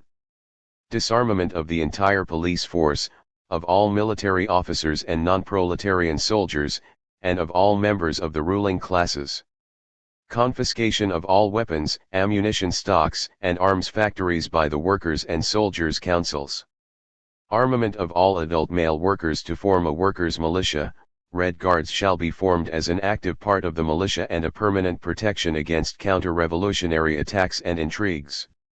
Abolition of the authority of officers and sergeants and of military jurisdiction. Military hierarchies shall be replaced by the voluntary discipline of the soldiers and the election of all superiors by the troops who retain the right to recall them at any time. Expulsion of officers and military volunteers from all soldiers' councils. Replacement of all political bodies and authorities of the former regime by ombudsmen of the workers' and soldiers' councils. Establishment of a revolutionary tribunal to try those responsible for the beginning and the continuation of the war, the two Hohenzollerns, Ludendorff, Hindenburg, Tirpitz I and their accomplices, as well as all the conspirators of the counter-revolution. Immediate confiscation of all food supplies to secure sufficient provisions for the people. 2. On the political and social plane. Abolition of all federal states and the establishment of a unified German Socialist Republic. Abolition of all parliaments and municipal councils. Their duties shall be transferred to the workers' and soldiers' councils and their committees and bureaus. Election of workers' councils by the entire adult proletarian population of both genders in all workplaces across the country, and of soldiers' councils by the troops with the exception of officers and military volunteers. Workers and soldiers retain the right to recall their representatives at any time. Election of workers' and soldiers' councils delegates across the country for the Central Council of the Workers' and Soldiers' Councils, which elects the Executive Council as the highest body of legislative and executive power. Provisional meetings of the Central Council at least every 3 months with newly elected delegates every time. This is to guarantee the permanent control of the Executive Council and to establish a direct collaboration between all workers' and soldiers' councils across the country and the highest body of government. The local workers' and soldiers' councils retain the right to recall and replace their delegates in the Central Council at any time should they not act in the interests of their constituency. The Executive Council retains the right to appoint and recall the people's delegates, the ministers, and all government officials. Abolition of all class differences, orders, and titles. Implementation of total legal and social equality between the genders. Drastic changes in social legislation and the reduction of working hours to 6 per day in order to control unemployment and to consider the physical exhaustion of the workers due to the war. Immediate and thorough transformation of food, housing, health, and education policies in accordance with the principles of the proletarian revolution. 3. Economic demands. Confiscation of all the wealth and salaries of the royal dynasties in the name of the public good. Cancellation of all state debts, other public debts, and war bonds, except for certain amounts to be determined by the Central Council of the Workers' and Soldiers' Councils. Expropriation of the lands of all medium and big agricultural estates and the creation of socialist agricultural cooperatives under unified central leadership across the country. Small farms remain in the hands of the peasants until their voluntary incorporation into socialist cooperatives. Expropriation of all banks, mines, mills, and big industry and trade firms by the Council Republic. Confiscation of all private wealth above amounts to be determined by the Central Council of the Workers' and Soldiers' Councils. Transfer of the entire public transport system's management to the Council Republic. Election of shop councils in all workplaces. In collaboration with the workers' councils, the shop councils will be responsible for controlling the inner affairs of the workplace, the labor conditions, the production, and, eventually, management. Installment of a central strike commission that shall, in constant collaboration with the shop councils, give the strike movements emerging across the country a unified leadership and socialist direction, while at the same time securing the highest possible support by the workers' and soldiers' councils and their political power. 4. International tasks. Immediate establishment of regular communication with international socialist parties in order to provide the socialist revolution with an international platform and to administer and secure peace by the fraternization and the revolutionary uprising of the world proletariat. This is what the Spartacus League wants. The Spartacus League is hated, persecuted, and defamed by all of the open and hidden enemies of the revolution. The reasons are the Spartacus League's demands and the fact that the Spartacus League is the motivator, the voice, and the socialist conscience of the revolution. Crucify them, yell the capitalists fearing for their safes. Crucify them, yell the petty bourgeoisie, the military officers, the anti-Semites, the media lackeys of the bourgeoisie fearing for the privileges of bourgeois class rule. Crucify them, yell the likes of Shademan who sold the workers to the bourgeoisie like Judas Iscariot sold Jesus. They fear for the silver coins of their political rule. Crucify them, yell the deceived, betrayed, and abused sections of the workers and soldiers who do not yet understand that by echoing the rulers they cut into their own flesh and blood. In a man like Hassa and in the slander against the Spartacus League we see all the counter-revolutionary, anti-socialist, ambiguous, dishonest, and deceitful forces that act against the interests of the people. This confirms that the heart of the revolution beats in the Spartacus League and that the Spartacus League will determine the future. The Spartacus League is no party that wants to seize power on the back of the workers. It does not want to rule over workers. The Spartacus League is nothing but the most determined part of the proletariat, reminding the working masses of their historical duty at every step they are taking. The Spartacus League is the body that represents the ultimate socialist goal of the revolution at each of the revolution stages. It represents the interests of the proletarian world revolution in all countries. The Spartacus League rejects to share governmental power with the henchmen of the bourgeoisie, the likes of Shademan and Ebert. Sharing power with such men would mean nothing but a betrayal of socialism. It would mean strengthening the counter-revolution while paralyzing the revolution itself. However, the Spartacus League also refuses to seize power only because Shademan, Ebert, and their cohorts will inevitably end up in a desperate place, with the collaborators of the USPD at their side. The Spartacus League will only ever seize power if it has a clear, unambiguous mandate from the vast majority of Germany's proletarian masses. It will never seize power by other means than a conscious approval of its perspectives, goals, and means of struggle. The proletarian revolution can only unfold step by step and reach clarity and maturity along a via dolorosa of its own bitter experiences, of defeats and victories. The victory of the Spartacus League does not mark the beginning of the revolution but its end. It will mean the victory of the millions of socialist workers. Proletarians, join the struggle. There is a world that needs to be fought and a world that needs to be conquered. In this final class struggle of world history, with the highest goals of humanity at stake, the word for the enemy is, thumbs on the eyeballs and knee in the chest, 2. Confront the counter-revolution. Karl Liebknecht. Speech at the General Assembly of the USPD of Great Berlin, December 15, 1918. Translated from the transcript published as Der Konterrevolution entgegentreten, in Karl Liebknecht, Gesammelt Reden und Schriften Collected Speeches and Writings, Volume 9, Berlin, Dietz, 1968. Barth has presented a very one-sided and narrow perception of the revolution by speaking of those who have made the revolution. The revolution did not depend on the distribution of Brownings but on the movement and the will of the masses. The masses knew better than the leaders what was necessary. Barth said, "You can do certain things, but you don't talk about them. These are poor diplomatic idioms. We demand the arming of the proletariat and the disarming of the bourgeoisie publicly and not secretly. We do this so that the socialist republic can turn from idea to reality and so that the workers can seize all positions of power." Barth has also called the actions of the Spartacus League buffooneries. It is quite a thing for a people's delegate to describe mass demonstrations that way. Who has dared to deceive the people and to make them believe that everything was okay?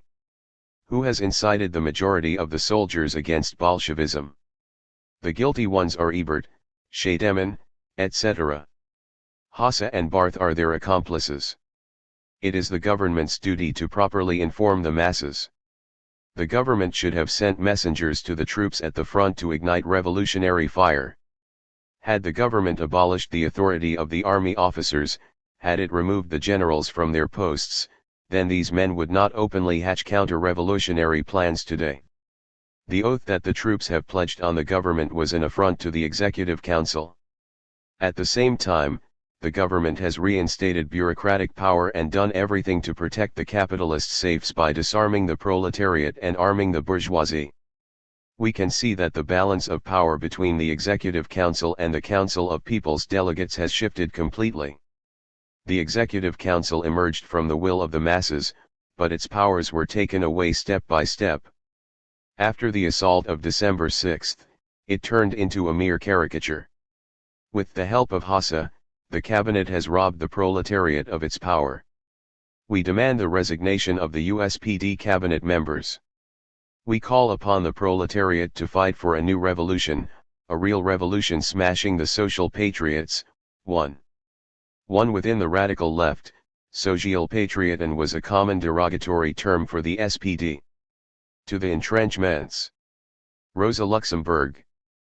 Published as Auf die Chancen in die Rotfahne, No. 30, December 15, 1918. Tomorrow, the Central Congress of the Workers' and Soldiers' Councils of Germany will gather in Berlin. This means that the body will assemble, which the revolutionary proletariat, both workers and soldiers, regard as the most beautiful blossom on the unfolding tree of the German Revolution, at least on the organizational level. One might have imagined this event differently.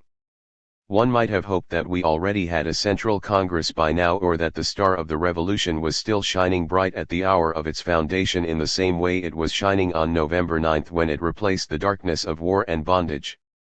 But no Central Congress was established then. Instead, the Executive Council of the Workers' and Soldiers' Councils of Great Berlin put the Central Congress's duties in its own hands. Unfortunately, they were too weak.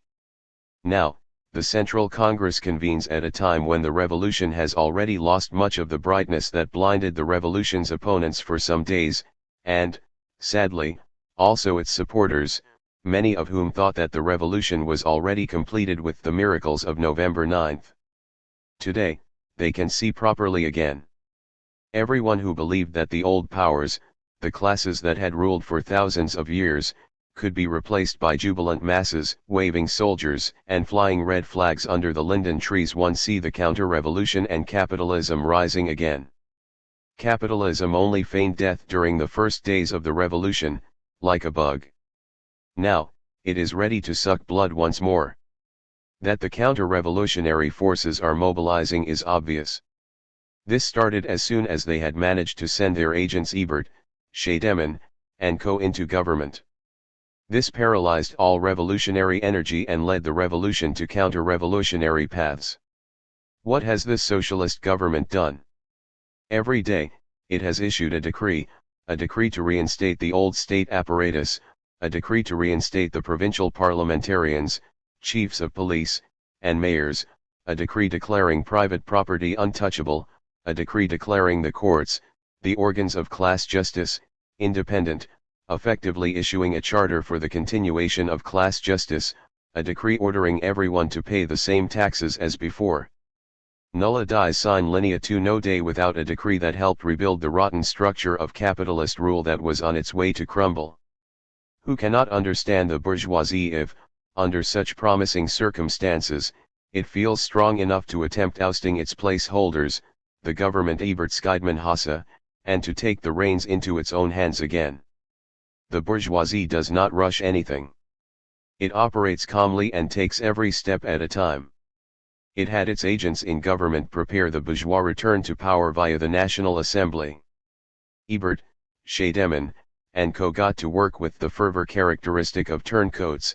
They propagated the National Assembly day and night, on all streets and squares. They did their utmost to support the bourgeoisie. They organized coups and let proletarians be shot. They paid homage to military leaders and saluted the black, white and red flag. Still, none of this was enough to earn the gratitude of their master, capitalism.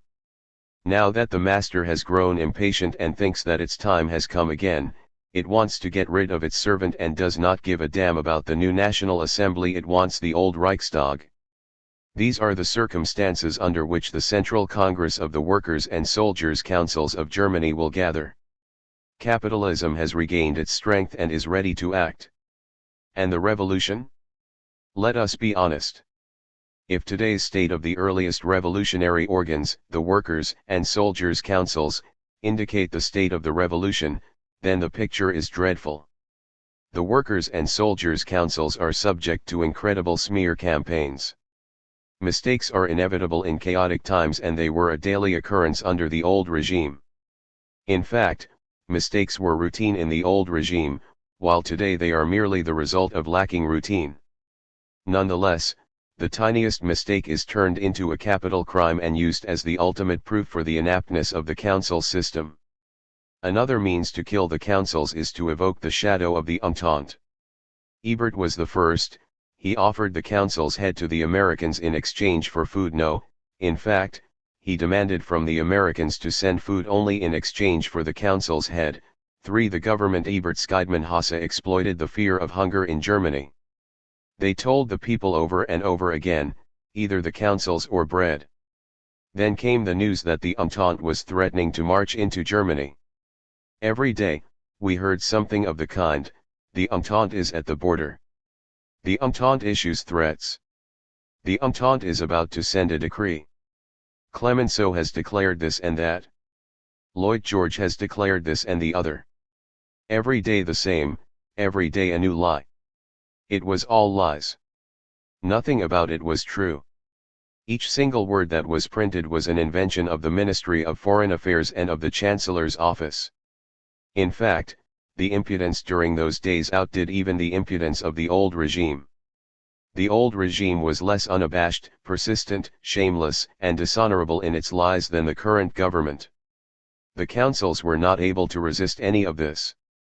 They left the entire apparatus forming public opinion in the hands of the cabinet, and therefore the counter-revolution. They watched silently while the cabinet, this counter-revolutionary club, threw firebombs into their homes every day. However, the weakness of the councils is not the weakness of the revolution. The revolution cannot be killed by any of these petty means. The revolution is growing, and it is slowly developing into what it truly is, a proletarian revolution. The strike wave across the country is spreading like a wildfire. Yesterday, the workers arose in Upper Silesia. Today they will arise in Berlin, tomorrow in Rhineland-Westphalia, Stuttgart, and Hamburg. Point 4. They are breaking the chains that the government, the parties, and the unions have held them in. They are facing their enemy, capitalism, eye to eye. The democratic tinsel that made the first days of the revolution so beautiful for many sham socialists is gone, and the revolution emerges as a naked, muscular giant that shall smash the old world and build the new. These are the forces, which the assembled councils can count on, which they have to serve and guide at the same time. Here is the source from which their strength and energy must come. The revolution will live without the councils, but the councils will die without the revolution. Many things that should have happened did not happen. The councils acted too cautiously and lacked direction. They were too influenced by outdated formulas of party politics, and their vision was impaired by empty slogans and catchphrases. They never understood their role and significance in the unfolding events. In fact, they never understood the unfolding events either. They were too caught up in pretense. If the Central Congress that now gathers wants to correct the mistakes of the Workers' and Soldiers' Councils and take its proper place, 4 things are mandatory. It must remove the nest of the counter-revolution, the core where all threads of the counter-revolutionary conspiracy come together, namely the Ebert-Scheidman-Hasse cabinet. It must demand the disarmament of all returning troops who do not unconditionally recognize the authority of the Workers' and Soldiers' Councils and rather act as the personal lifeguards of the Ebert-Scheidman-Hasse cabinet. It must demand the disarmament of all military officers and of the White Guards formed by the Ebert-Scheidman-Hasse cabinet. Instead, Red Guards have to be formed. It must reject the National Assembly as an attack on the revolution and on the Workers' and Soldiers' Councils. If the Workers' and Soldiers' Councils implement these 4 measures immediately, without any further delay, they can still take control of the revolution. The proletariat is willing to be guided by them if they want to be strong leaders against capitalism. In that case, the workers will give them everything and they will honor them with the rallying cry, "All power to the Workers' and Soldiers' Councils." National Assembly or Council Government. Rosa Luxemburg. Published as Nationalversammlung oder Räteregierung in die Rotfahne, No. 32, December 17, 1918. National Assembly or Council Government. That is the second point on the agenda of the National Assembly of the Workers' and Soldiers' Councils. It is also the cardinal question of the revolution right now. We either elect a National Assembly or we empower the Workers' and Soldiers' Councils. We either forego socialism or we engage in uncompromising class struggle between the proletariat and the bourgeoisie. It is a nice idea to realize socialism the parliamentarian way, by a simple majority vote. Too bad that this enchanting plan from Fantasyland does not even correspond to the reality of the bourgeois revolution, let alone the proletarian one. Let us recall the situation in England. England is the cradle of bourgeois parliamentarism. In England, parliamentarism developed the earliest and the strongest. When, in 1649, the first modern bourgeois revolution occurred in the country, the English Parliament already had a history of more than 300 years. Unsurprisingly, the Parliament functioned as the center, the stronghold, and the headquarters of the revolution from its very first moment. The famous Long Parliament, in which all phases of the revolution, from the first minor arguments between the opposition and the royalists to the trial and the execution of Maria Stuart, took place, was a formidable and very effective tool in the hands of the upcoming bourgeoisie. And what was the outcome? This same parliament had to form its own parliamentary army, led into the battlefield by generals from its own ranks, in order to fight feudalism and the army of the loyalist cavaliers in a long, harsh, and bloody civil war. The fate of the English Revolution was not decided during debates at Westminster Abbey, even if this was the revolution's intellectual center, but on the battlefields of Marston Moor and Naseby. It was not decided by grand speeches in Parliament but by the peasant cavalry and by Cromwell's Ironsides. The revolution's course led from Parliament to civil war, to 2 violent cleansings of Parliament, and, finally, to Cromwell's dictatorship. How were things in France? In 1789, Mirabeau and others declared that the 3 hitherto separated estates, the aristocracy, the clergy, and the Third Estate, should unite in a national assembly. This was a groundbreaking demand of world historical dimensions, based on class instinct. The assembly became a tool of the bourgeois class struggle by uniting the 3 estates in the same political body. Together with strong minorities of the 2 upper estates, the Third Estate, that is, the revolutionary bourgeoisie, had a solid majority in the National Assembly from the very beginning. And what was the outcome there? The Vendée, emigration, betrayal by the generals, intrigues by the clergy, uprisings in 50 departments, the Napoleonic Wars of feudal Europe, and, finally, dictatorship and the regime of terror as the only means to secure victory. This illustrates how insufficient a parliamentarian majority was to fight the bourgeois revolution to its end, and yet, the contradictions between the bourgeoisie and feudalism are many times weaker than the ones between labor and capital. What did class consciousness mean in the confrontations of 1649 or 1789 compared to the deadly, deeply rooted hatred between the proletariat and the capitalist class today?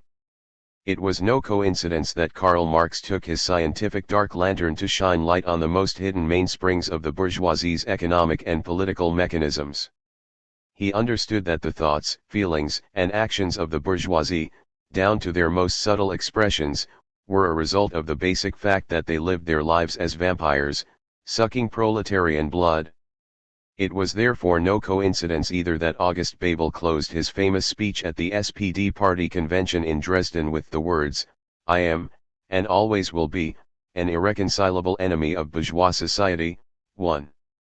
The battle we are facing is the final battle deciding the continuation or the abolition of exploitation. It indicates a turning point in human history. It is a battle that has no place for escape, compromise, or mercy.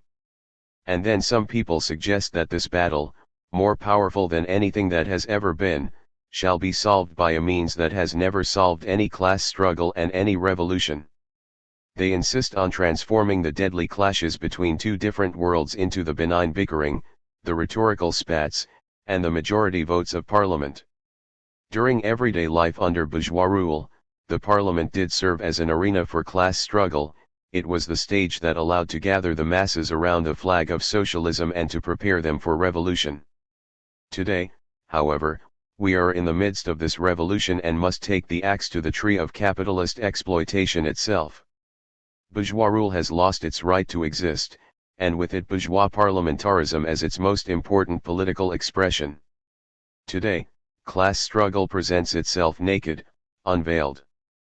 Labor and capital no longer have anything to discuss, they only have to grab one another for one last fight until one of them ends up on the floor. To be revolutionary means to always call things by their name. These words of Lassalle are more important today than ever. To call things by their name today means to say, here is labor, there is capital. We do not need the hypocrisy of amicable negotiations when we are facing a matter of life or death. We do not need victories of unity when there are two, entirely separate, sides. The proletariat, constituted as a class, must seize all political power, clearly, openly, honestly, and strongly as a result of it. Equal rights and democracy. We have heard this from the big and small prophets of bourgeois class rule for decades. Equal rights and democracy. We hear the same today from Scheidemann and his cohorts, the bourgeoisie's stooges. Meanwhile, the ideals are finally becoming reality, as the promise of equal rights can only have meaning where economic exploitation is destroyed with root and branch, while democracy, the rule of the people, can only begin once the working people have seized political power. The 150-year-old abuse of these terms by the bourgeoisie must finally be ended by the practical critique of historical deeds. Liberty, equality, fraternity. The proclamation of the French bourgeoisie of 1789 must become reality for the first time through the abolition of bourgeois class rule. In light of world history, the first declaration of the people's salvation must be announced and recorded for everyone to hear. The promise that parliaments, national assemblies, and ballots for everyone will bring equal rights and democracy is a pack of lies. The only true meaning of equal rights and of democracy lies in putting all power into the hands of the working masses and to use this revolutionary weapon to crush capitalism. A Pyrrhic victory. Rosa Luxemburg. Published as Ein Pyrrhussieg in die Rotfahne, No. 36, December 21, 1918. The first meeting of the Council Congress is over. If you judge the outcome by the discussions that the delegates engaged in and by the decrees that they issued, it was a total victory for the Ebert government and the counter-revolution. The revolutionary street remained excluded, the political power of the workers' and soldiers' councils was annulled, the National Assembly will be elected, and the dictatorial power of the December 6 clique has been confirmed. Could the bourgeoisie wish for anything better, for anything more under the current circumstances? The dictators have no interest in their dictatorship, rejoices the Freiheit, the sad organ of political ambiguity.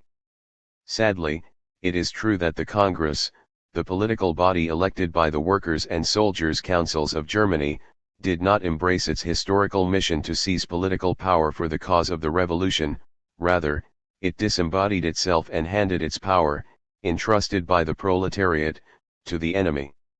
This reveals not only the general inadequacy and immaturity of any revolutionary attempt but also the difficulties of this particular proletarian revolution, the specific character of these historical circumstances.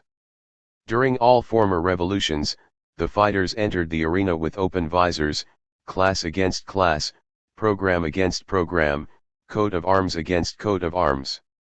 Every revolution had its share of lies, intrigues, and secret plots, but those were the notorious lies, intrigues, and secret plots of the counter-revolution, of the royalists, the aristocrats, the reactionary military officers.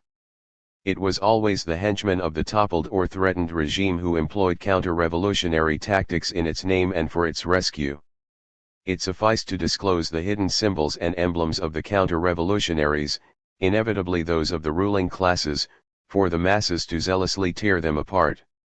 Today, the defenders of the old order do not hide any symbols and emblems of the ruling classes. They enter the arena under the flag of the Social Democratic Party. Were the names of Ebert, Hasse, and co those of Hildebrand, Grober, or Furman one which would reflect their actual politics, then not one among the Congress's delegates would follow them. If the cardinal question of the revolution would openly and honestly be presented as capitalism or socialism, then there would not be the slightest hesitation or doubt among the workers.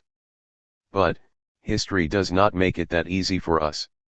Bourgeois class rule is fighting its last historical struggle today under a foreign flag, the flag of revolution itself. A socialist party, the supposedly most authentic expression of the workers' movement and the class struggle, has turned into the strongest tool of the bourgeois counter-revolution. The core messages, the overall tendencies, the policies, the propaganda, the tactics, everything is capitalist.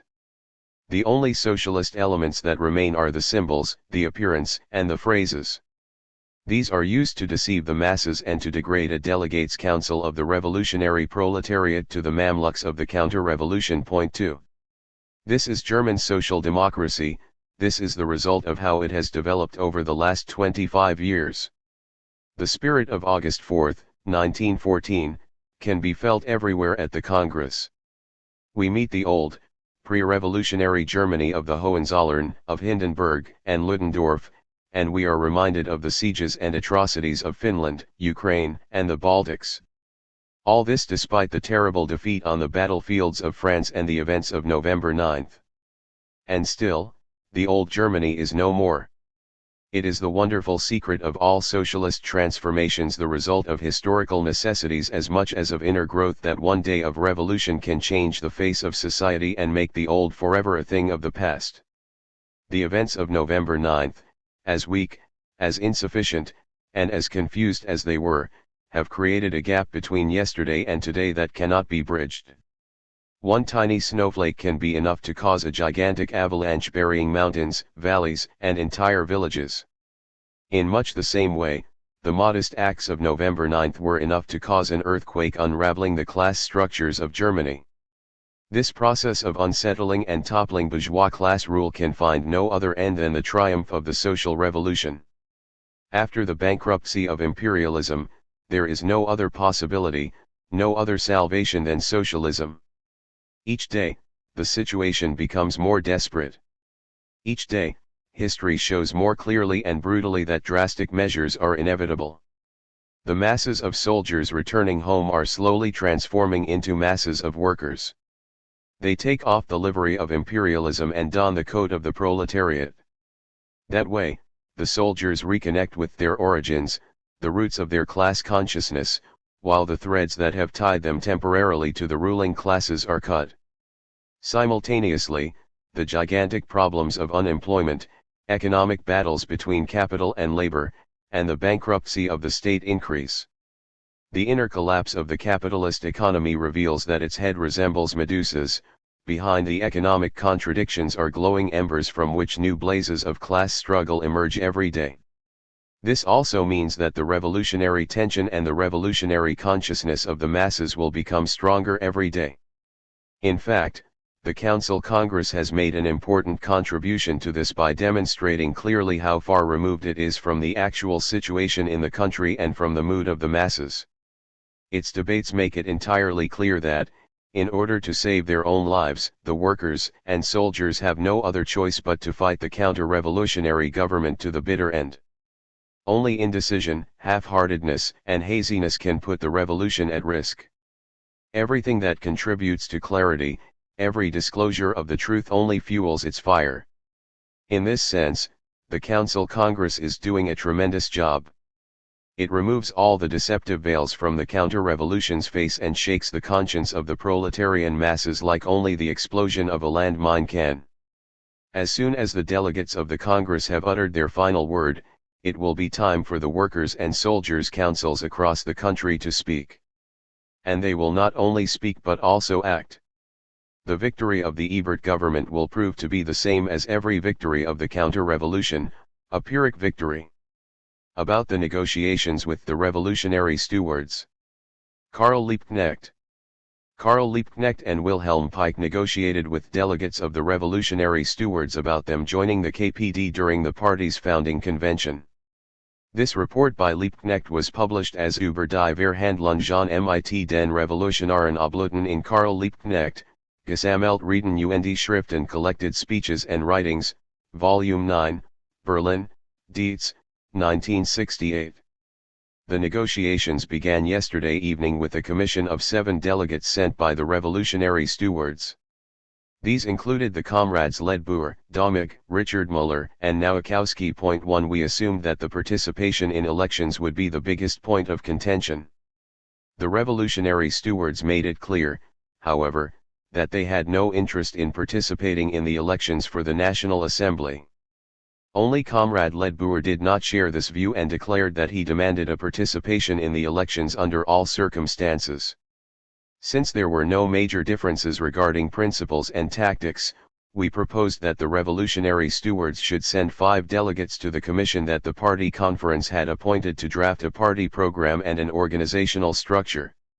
We could not imagine the conference delegates objecting to this, even if it made the number of commission members from Berlin disproportionately high. However, the discussion of the proposal was unexpectedly interrupted by Comrade Richard Muller. Comrade Muller rose from his chair and declared that it was mandatory that we stopped our putschist politics. I asked him instantly if he was a representative of the Vorwärts. His remark seemed even more curious considering that every single action organized by the Spartacus League so far had been approved by the revolutionary stewards who had even participated in them. However, the incident revealed a fundamental difference in principles and tactics that remained obvious when we returned to discussing the revolutionary stewards' participation in the program and organizing commission. The stewards demanded a strict division of seats. They wanted to send as many members as we had already appointed. Of course, we had to reject this. We emphasized that the party conference that had appointed the commission was a national conference. It was impossible to jeopardize its most fundamental decisions, for example the boycott of the National Assembly. At the same time, we wanted to demonstrate goodwill and respect for the work and the influence of the revolutionary stewards, and therefore suggested to continue the negotiations this morning and to ask the conference delegates to gather one more time in order to receive and discuss the results.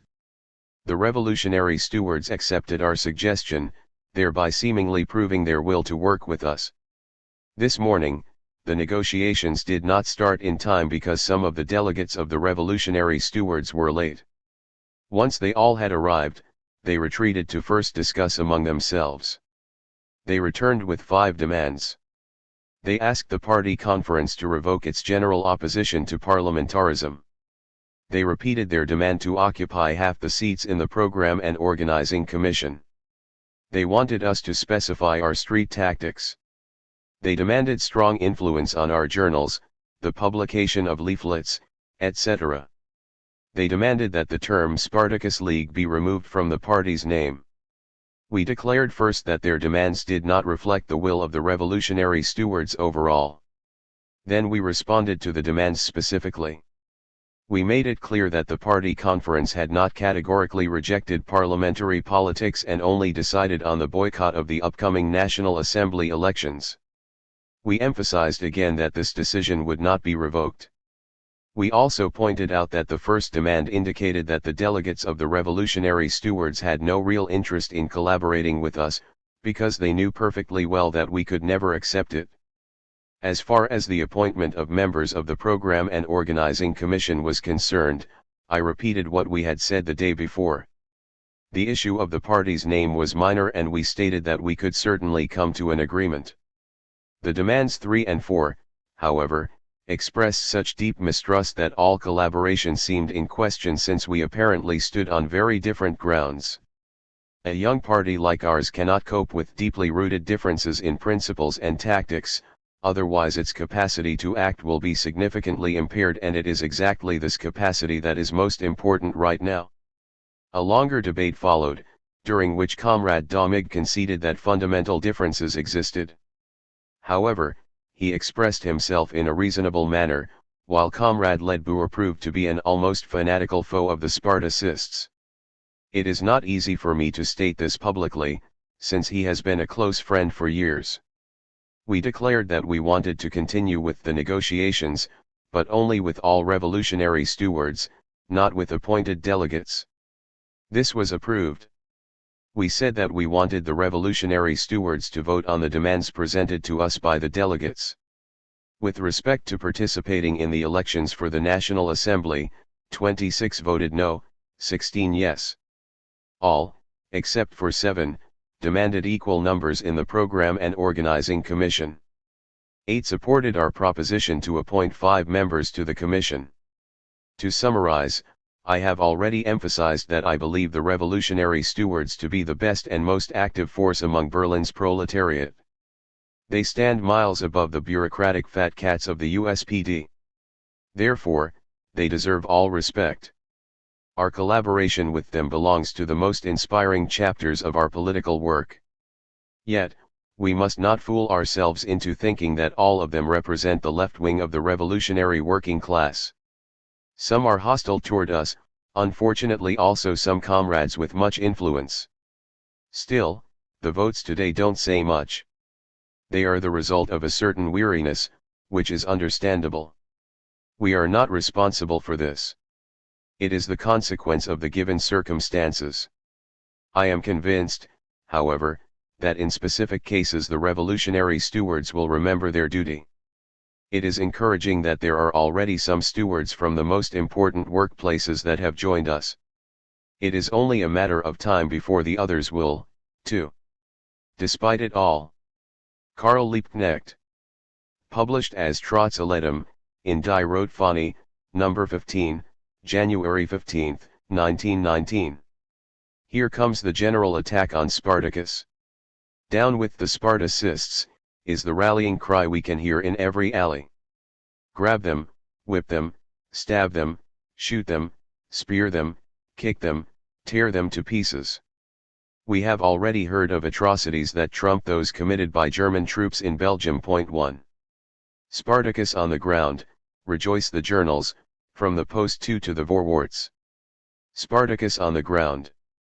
The sabers, revolvers, and carbines of the old regime's reinstated police and the disarmament of the revolutionary workers will seal its defeat. Spartacus on the ground. The upcoming elections for the National Assembly will be held under the bayonets of Oberst Reinhardt and the machine guns and cannons of General Luttwitz. 3. A plebiscite for Ebert, a new Napoleon. Spartaks on the ground. Yes. The revolutionary workers of Berlin have been defeated. Yes. Hundreds of their best have been slaughtered. Yes. Many hundred more have been thrown into dungeons. Yes. They were defeated because they had been abandoned by the ones they relied on, the sailors, the soldiers, the security forces, the people's militia. Their power was inhibited by the indecision and the weakness of their leaders. They drowned in the counter-revolutionary sea of mud where the uneducated sections of the population unite with the ruling classes. Yes, they were defeated. It was a defeat that followed the law of history. The time was not ripe for victory yet. And still, the struggle was inevitable. It would have been disgraceful to surrender the police headquarters, this palladium of the revolution, to Ernst, Hirsch, and their cohorts without a fight. For the struggle was forced upon the proletariat by Ebert and his gang, and the masses of Berlin responded instinctively, despite all doubts and concerns. Yes, the revolutionary workers of Berlin were defeated. Ebert, Scheidemann, and Niski won. They won because the generals, the bureaucrats, the Junkers, the priests, the moneybags, and everyone with a narrow mind and an empty heart supported them, assuring their victory with cannons, bombs, and mines. However, there are defeats that are victories, and victories that are more deadly than defeats. Those who were defeated during the bloody week of January can be proud. They fought for something big, for the noblest goal of the suffering people, for the intellectual and material salvation of the agonizing masses. They have spilled blood for a sacred cause, and their blood has been sanctified. From every drop of it avengers will emerge, from every frazzled fiber new fighters for the mighty cause will grow, a cause as eternal and as unfading as the firmament. The defeated of today will be the victors of tomorrow. They will learn from their defeat. Today, the German proletariat still lacks revolutionary experience.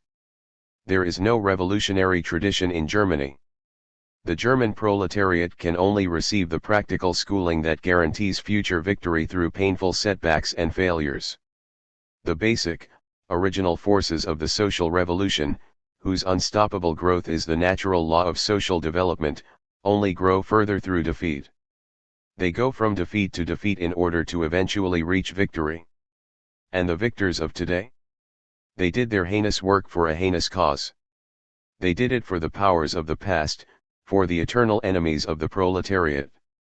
However, they have already lost. They are nothing but the prisoners of those who use them as a tool. They have never been anything but tools.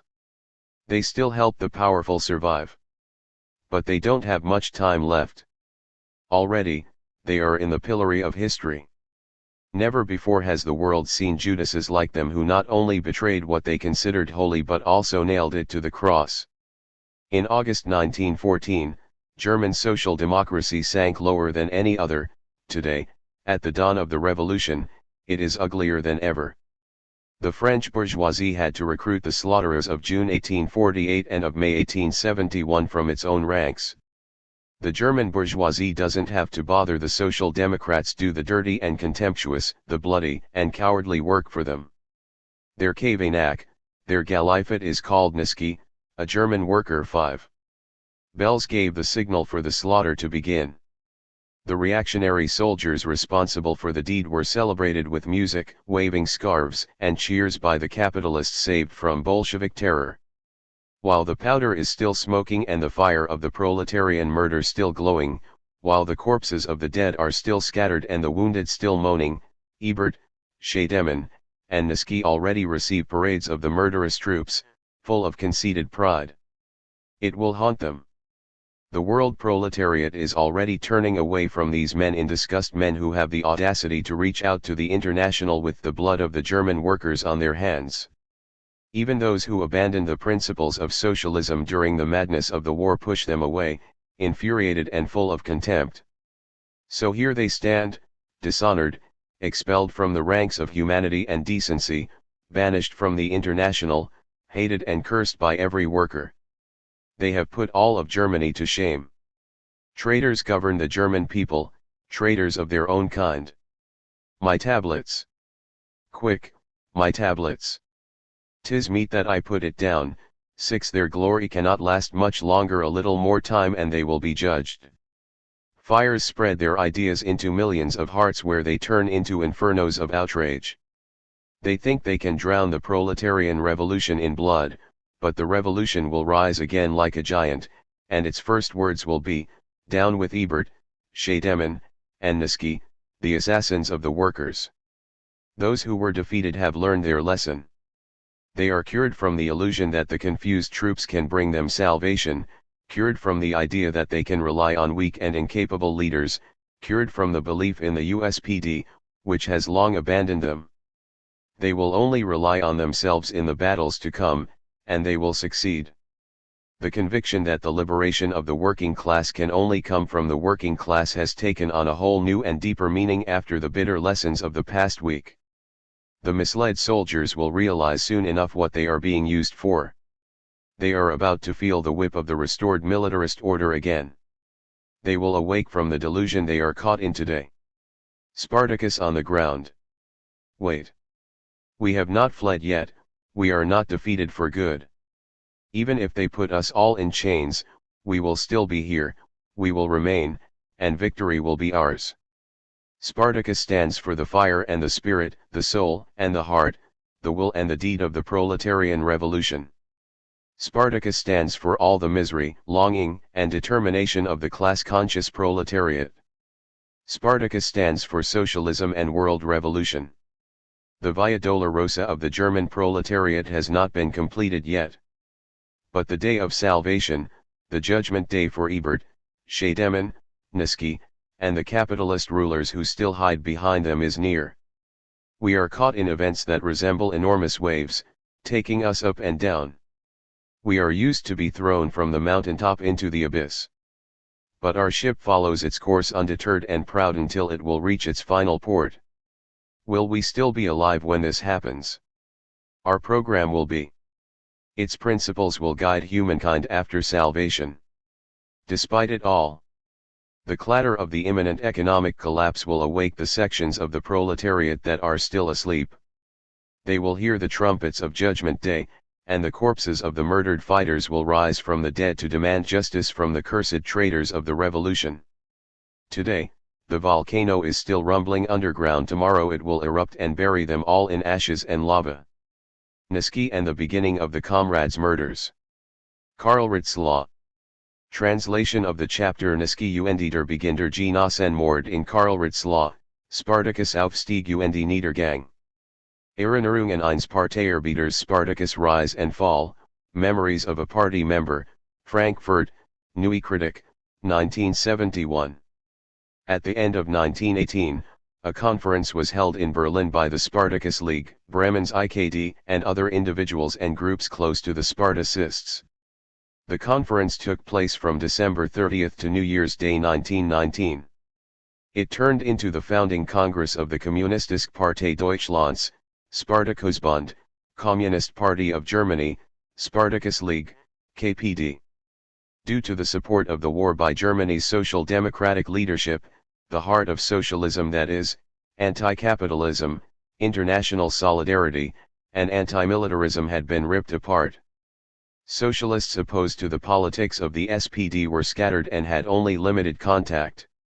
The consequences of this became apparent during the conference. The state of siege and the illegality or imprisonment of leading Spartacus members had made it very difficult to discuss the future tasks of revolutionary socialists beyond small circles. Rosa Luxemburg, Leo Jogi Ces, Paul Levi, and other founders and members of the Central Committee of the Spartacus League wanted the party to participate in the upcoming elections for the National Assembly, as well as in elections for provincial and municipal parliaments. This followed the resolutions of the General Congress of the Workers' and Soldiers' Councils from December 16, 1918, where the delegates had expressed clear support for parliamentarianism. Furthermore, Luxemburg and Jogi Ces wanted to call the new party socialist and not communist. Karl Radek's invitation for the party to join the Communist International was rejected by Luxemburg and Jogi Ces as premature. However, all of Luxemburg's and Jogish's proposals were voted down by the majority of the conference participants. They were against participation in the elections for the National Assembly and the provincial parliaments, and decided to call the new party Kommunistische Partei Deutschlands, Spartakusbund. The speech by Karl Radek, who had been sent from Moscow as a representative of the Central Committee of the Communist Party of Russia, Bolsheviks, had made a big impact. Needless to say, Luxembourg and Jogi Ces were committed to a council constitution. They also supported the foundation of a new socialist party and of a new socialist international, but given the development of the revolution since November 9 they had drawn the conclusion that the vast majority of the German proletariat did not support the Spartacus League's revolutionary course. They knew that the military forces of the old regime had been hit hard during the war, but that other elements of the regime, such as the police force and the justice system, remained largely intact. All considered, the old state apparatus was still more powerful than the divided and tired proletariat, especially because it was supported and restored by the SPD. While Luxembourg and Jogi Ces stuck to an uncompromisingly anti-capitalist approach, the education of the people seemed most urgent to them. The party program had to express the ideals of socialism radically and clearly, especially because the membership was small. Rosa Luxemburg did not find full support as the program's author. In general, her draft was accepted, but a commission was appointed to revise it in parts. 1 The program should build unity within the party across the country. However, new events pulled us into a whirlpool that almost destroyed us. Rosa Luxemburg, Karl Liebknecht, and Leo Jogi Ces were all killed by cowardly murderers. The counter-revolution consolidated itself much faster than we did. During the 7 weeks that had passed since the old regime was toppled in November, many units of the Kaiser's army were re-erected under the name Free Corps, and we had to expect their attack any day. As a member of the national government, Niski was appointed commander-in-chief of the Wehrmacht in early 1919 by an Oberst Reinhard. 2 In a meeting with delegates sent by Hindenburg, Niski declared under the applause of the officers that one had to move unrelentingly against the revolutionaries. He confirmed that he would take the responsibility and stated literally, "Someone has to be the bloodhound." The officers were very pleased that a social democrat was ready to take on that role. Originally, General Hoffmann III was to be appointed as the new commander-in-chief. However, Oberst Reinhard simply crossed out his name and replaced it with Niski's. The Ebert government accepted this random act of an individual officer without any objection. Someone like Niski suited the noble men of the military caste, assuming to be the nation's elite, very well. They had been brought up with an aversion against the big cities and their proletarians. They had been taught the words of Bismarck in the military schools, "I mistrust the population of the big cities. I do not find true Prussian people there." However, should the big cities ever rise up again, the true Prussians will know how to teach them obedience, even if it means wiping them off the face of the earth. So, the right man had been found for the most pressing task of the counter-revolution, namely the suppression of the revolutionary workers, the Social Democrat Niski. The next task, an avenging war, needed more time. For this purpose, the military leaders were looking for a man who could create the mass support they needed. They found him during the following months of 1919, Adolf Hitler. I had been familiar with Niski for quite some time. I knew about him even before his ardent support of the war. I was a young boy when, I think it was in 1912, I read an article about a debate in the Reichstag that left a deep impression on me. Karl Liebknecht had filed a motion protesting against corpses being used during shooting drills at the military training ground of Dobritz in Berlin. The Dobritz commanders used to pick up corpses from hospitals around Berlin, and the bodies were bound to posts in order to demonstrate the effect of gun and revolver shots on human beings. During Liebknecht's speech, his party comrade Niski got up and yelled, "Shall they use living men?" This caused laughter and happy approval among the bourgeois parties and embarrassed silence among the Social Democrats. As the new commander-in-chief, Niski partook in the meetings of both Army and Free Corps officers. Therefore, he must have known about their plans firsthand. He was also responsible for the continuation of military aggression against the new states in Eastern Europe where German troops did not keep the truce of November 9, 1918. The right to self-determination was disregarded and the Baltic provinces of Russia were not cleared, although the Russian government had annulled the bloody Treaty of Brest-Litovsk immediately after Germany's disintegration in November.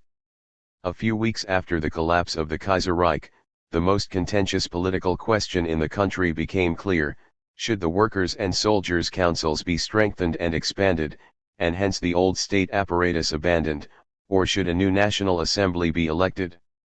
The government of the people's delegates favored dissolving the workers' and soldiers' councils. The majority of the delegates at the General Congress of the Workers' and Soldiers' Councils supported this. Many delegates at the Congress were far from revolutionary and they did not share a common program. Only a few workers' and soldiers' councils actually understood their political role.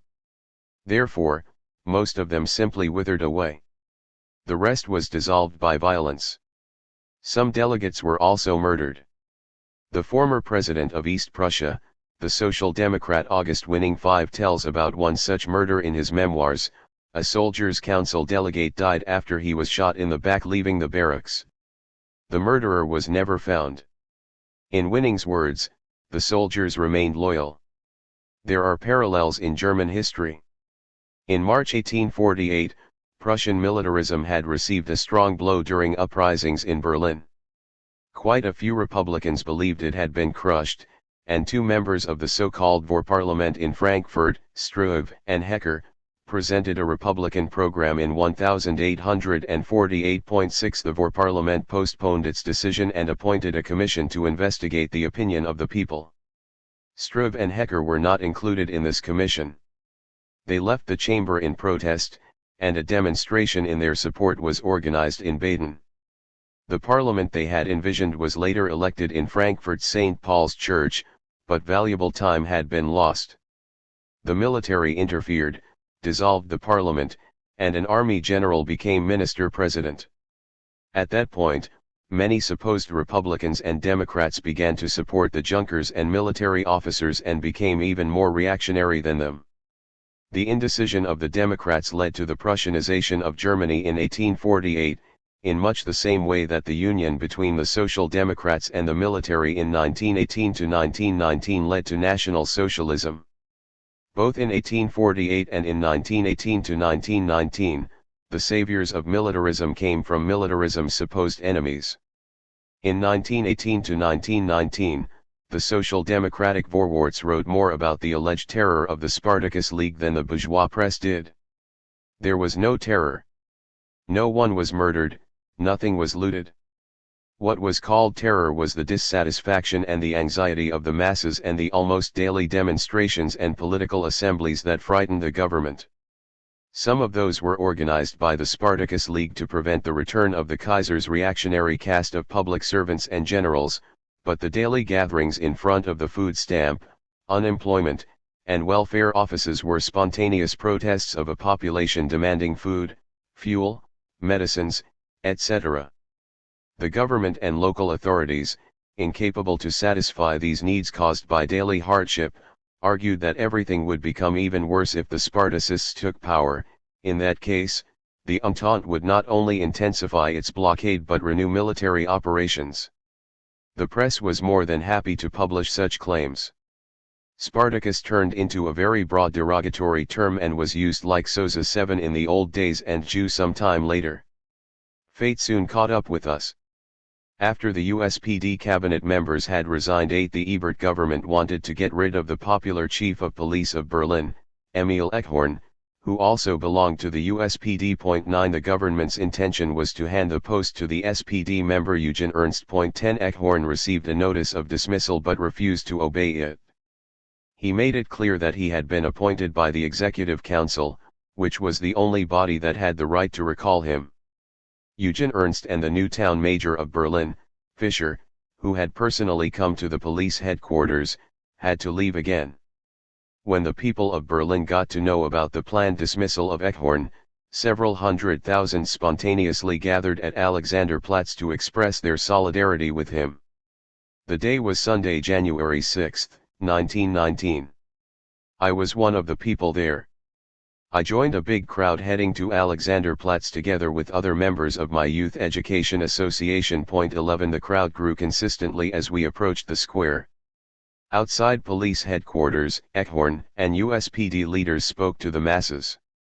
Everyone mentioned the particularly scandalous slander by the Vorwärts.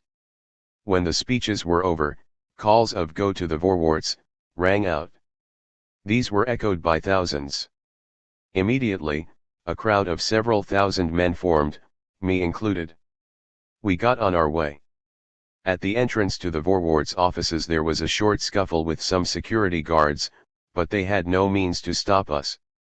We occupied the building and the security guards were sent home together with the employees. No guns had been used, no one had been killed. In the building, we found a selection of light and heavy weaponry, from handguns to mortars. No one will ever know who started the "Go to the Vorwärts" calls. There have been many theories about possible agents provocateurs. This is a possibility. But it might as well have been a protester excited by the moment and the enormous crowd. This is how spontaneous mass actions emerge, someone puts a sentiment into words that everyone is feeling. This is what happens in agitated times. It is an indisputable truth that the march to the Vorwärts had not been prepared, at least not by the newly formed KPD, and not by the Revolutionary Commission, Revolutionsausschuss, either. The Revolutionary Commission had been formed in the early morning hours of January 6 by Karl Liebknecht, George Ledbuhr, and Paul Scholes. 12 The occupation of the Vorwärts happened before this Revolutionary Committee ever got to do anything. In fact, it never did anything other than declaring the Ebert government unlawful. Then it dissolved. None of these events can be judged by a conservative mind disappointed about the loss of the war. It was hardly surprising that the bitterness of the betrayed workers was directed against the press. The press had lied to them year after year, had encouraged them to go to war against other peoples, and now piously demanded quiet and order. During the war, the Vorwärts editors were the worst propagandists, a trait typical for many converts. To make matters worse, the editors who had been dismissed by the military at the beginning of the war had not been reinstated.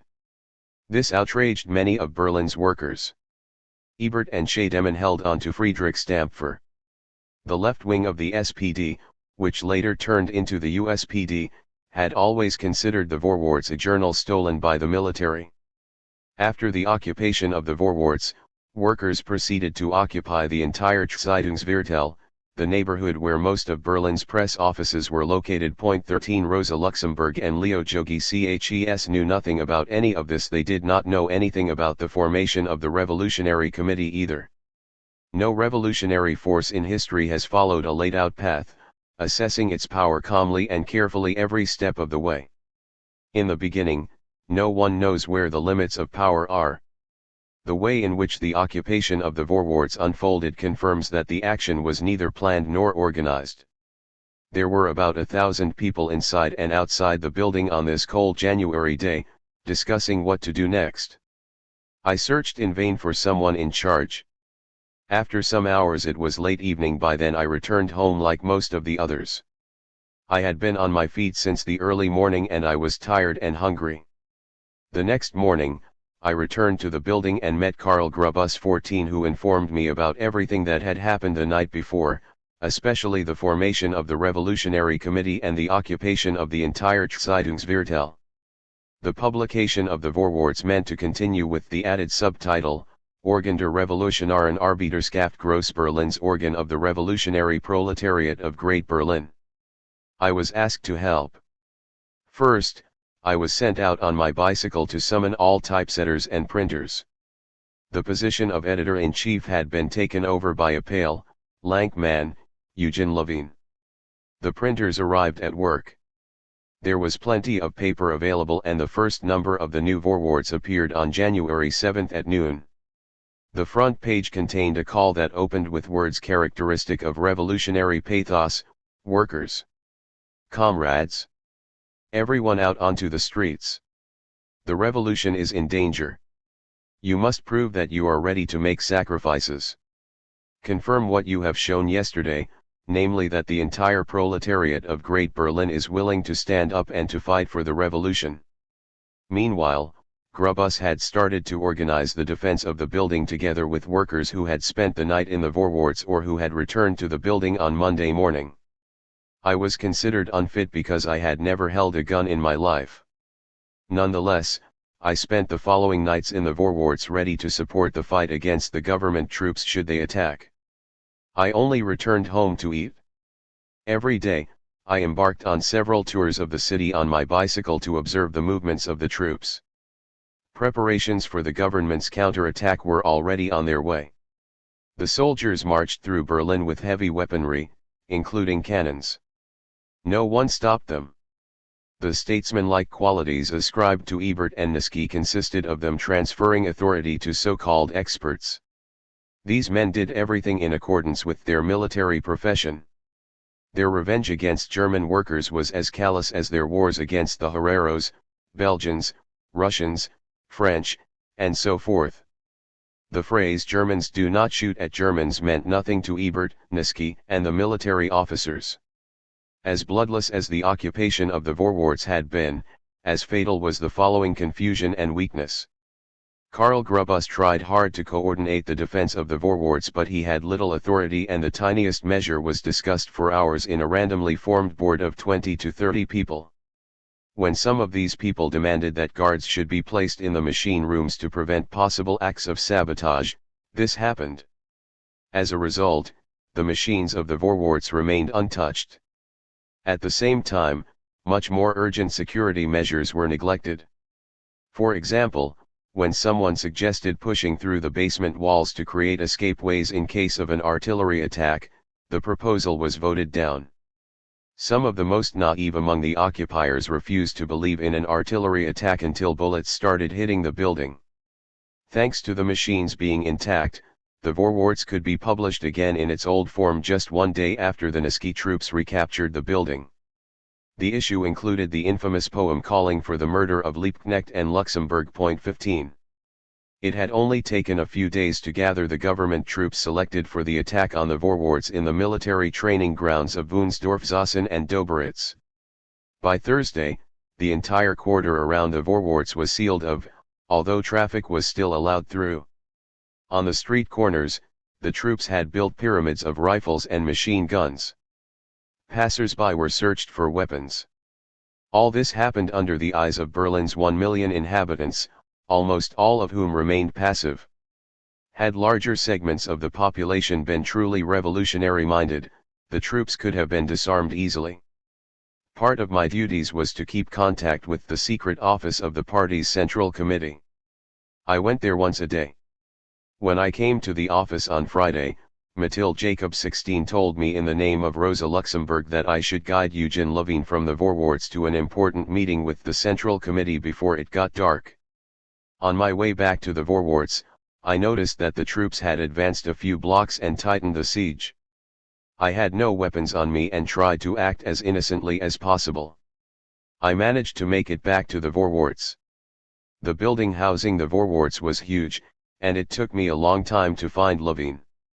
After discussing the Central Committee's message with his colleagues, Levine was willing to join me. He wanted to return later that evening, however. By now, it was already dark. I led Levine to the appointed meeting place nonetheless. From there, I went home to eat and to put some things in order, just in case I should not return from the fight that now seemed inevitable.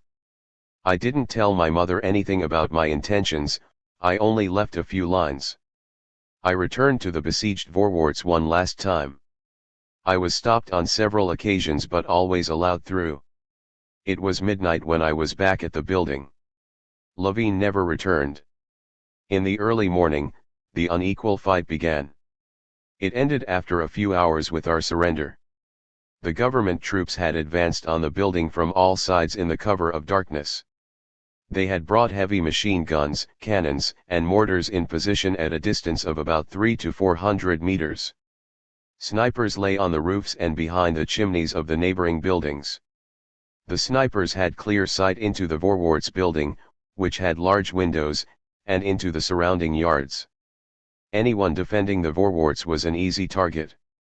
Soon, several of our men were dead or heavily wounded at this point, We hadn't even seen anyone shooting yet. We realized to our dismay that the voorwaarts was not occupied by a disciplined fighting force. It became obvious that many occupiers never expected a deadly assault. Now it was too late for them to leave. They looked for cover in the basement and behind the paper rolls of the print shop. We were still hoping that the workers of Berlin would come to our rescue. For days, rumors had been circulating among the occupants that hundreds of thousands of workers would attack the Nazi troops from behind. We were eager to believe it. The very last evening before the government attack we were told that the workers of the Schwarzkopf factories 17 and 1,000 armed men from Spandau were coming to help. Repeatedly, we believed we heard signals behind the Nazi troops. But those were all illusions. With this account, I do not want to discredit any of the men who were in the voorwaarts that day. Most of them had probably been Social Democrats before the occupation. They had no experience in revolutionary struggle and were obviously stunned that their party comrades in government mercilessly attacked them by means not used in Germany since 1848. Kaiser Wilhelm II had talked about soldiers possibly having to shoot their fathers and mothers, but he never ordered them to do so. The Social Democrats Ebert and Niski did. Only a few brave men answered the fire of the government troops. They fought with such heart and determination that the government troops did not dare a direct assault. I carried water and ammunition from room to room. The only weapons and bullets we had were the ones found in the building. I am not very good at describing a combat scene. In this case, everything was very simple, though, due to the one-sidedness of it all.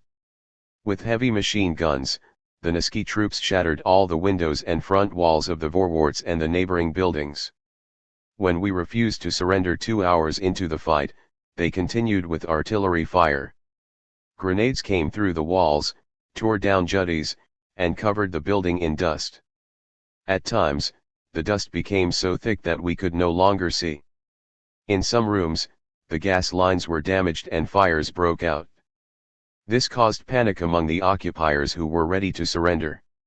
They ran through the hallways yelling, "Gas! Gas!" People crowded into the room where Grubus and others still tried to coordinate the defense, pleading with them to hand over the building. Karl Grubus and the poet Werner Mahler 18 offered to lead a delegation to negotiate. They left the building with 5 other men, waving white sheets. None of them ever returned. We saw their mutilated corpses 2 hours later in the courtyard of the Dragoner barracks in Belle Alliance Street. Shot, stabbed, and beaten, their corpses lay openly among laughing Nazi troops, many of whom were covered in blood. The murderers later claimed that the envoys had dum-dum bullets in their pockets. They had learned this infamous lie in the war. Especially during the early stages of the war in Belgium and northern France, it was regularly used to justify the shooting of civilians of men, women, and children and the burning down of villages. With respect to the voorwaarts occupation, defenders of the murderers, journalists, and historians who copy from one another without checking the facts repeat this fairy tale to this day. Who can seriously believe that unarmed men on their way to negotiate surrender would fill their pockets with dum-dum bullets? We meant to defend the voorwaarts until the negotiators would return. Despite heavy cannon and machine gun fire, we lasted 1 more hour. The government troops still didn't dare launch a full-out assault. Instead, 2 soldiers appeared with a white flag, claiming that a surrender had been negotiated with our envoys. They mentioned nothing about the envoys being murdered. Instead, they told us to put down our weapons and to leave the building one by one with the hands above our heads. We were about 300 people, among them a number of women wearing Red Cross armbands. I was surprised about the high number. While delivering water and ammunition, I would have guessed that there were no more than 100 people in the building, of which about 40 to 60 actively took part in the fighting, firing rifles and machine guns. We were ordered to line up in rows of 4. Then we were escorted to the Dragoner barracks, our arms still up in the air. All the while, the Nazi soldiers whipped us and beat us with their rifle butts. The streets were filled with men and women. Some of them hit us with sticks and umbrellas. I particularly remember the driver of a passing wagon carrying beer. He was wearing a leather apron and lashed at us viciously with his whip. When we arrived at the Dragoner barracks, we were led into the yard with the massacred envoys. Heavy machine guns were put in place, the barrels pointing at us, ready to shoot. I stood in the front row. I was not afraid. I quickly took off my coat and laid it down in front of me. I guess I irrationally assumed it would be returned to my mother. Of course, our belongings would have been robbed in the exact same way the belongings of the envoys had been robbed. But nothing happened. We stood there for several hours. As I got to learn later, the officers were on the phone with the Ebert government, demanding written approval for the shooting of 300 prisoners. Niski apparently encouraged them to shoot us, but refused to give a written order. Soldiers came and went, taunted and threatened us, yelled "damn deserters," and beat some of us to the ground. Suddenly, the space between us and the firing squad was cleared.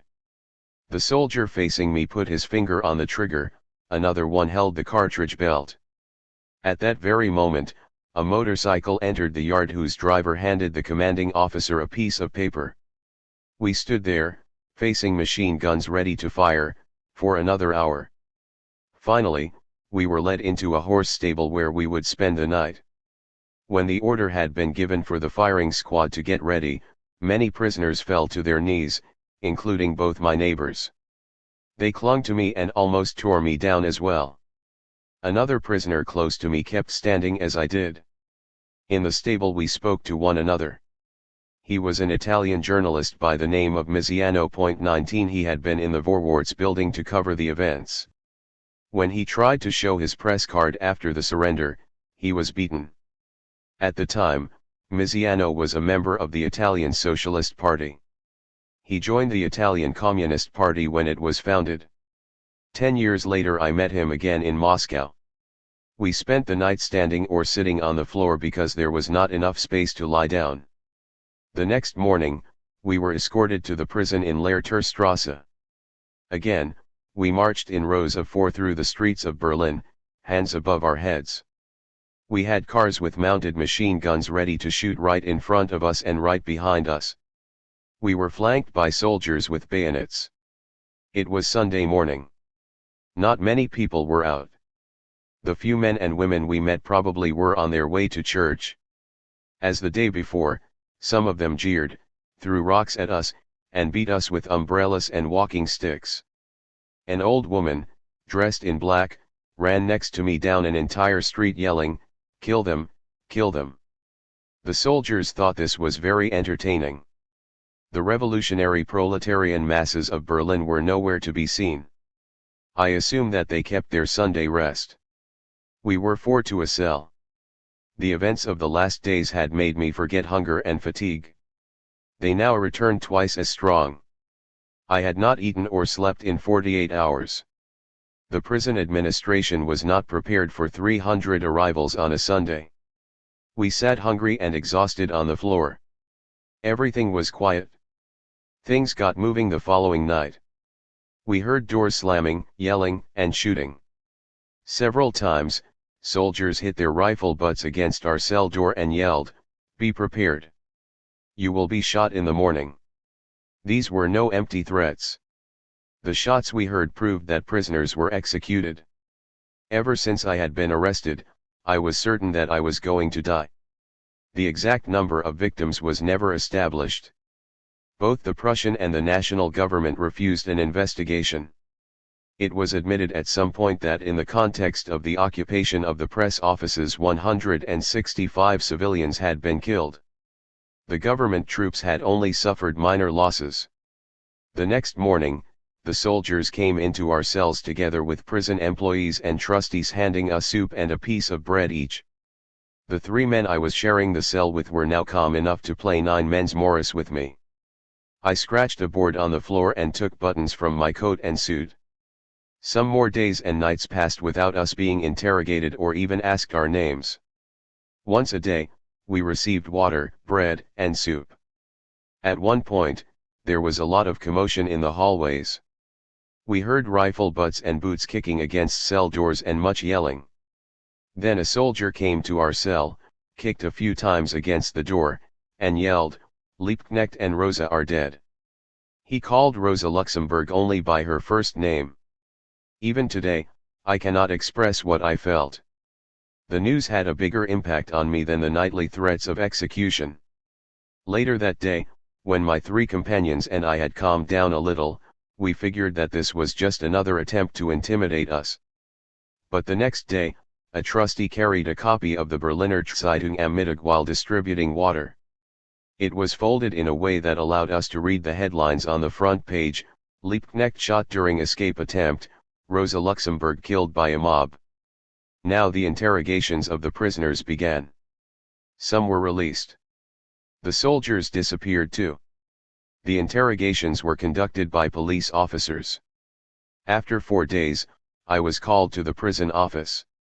My personal details were taken down and I was told that a court procedure had been opened against me. Shortly after the interrogation had finished, I was called from my cell again. I was led to the outside gate and freed. Several hours later, I was told that my rapid release had been the result of a mix-up. I mention this because I was later accused by the Leipziger Volkszeitung 20 that another prisoner had stayed at Lehrterstrasse for a few more days because of it. But has there ever been a prisoner who double-checked with the authorities if he really was the person they wanted to release? When I came home, my mother only said, "I am glad that you are back."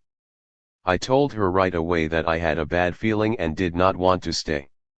I quickly changed my clothes, ate something, and went to Paul Nitschke. Nitschke shared my opinion that I should stay away from home for a while.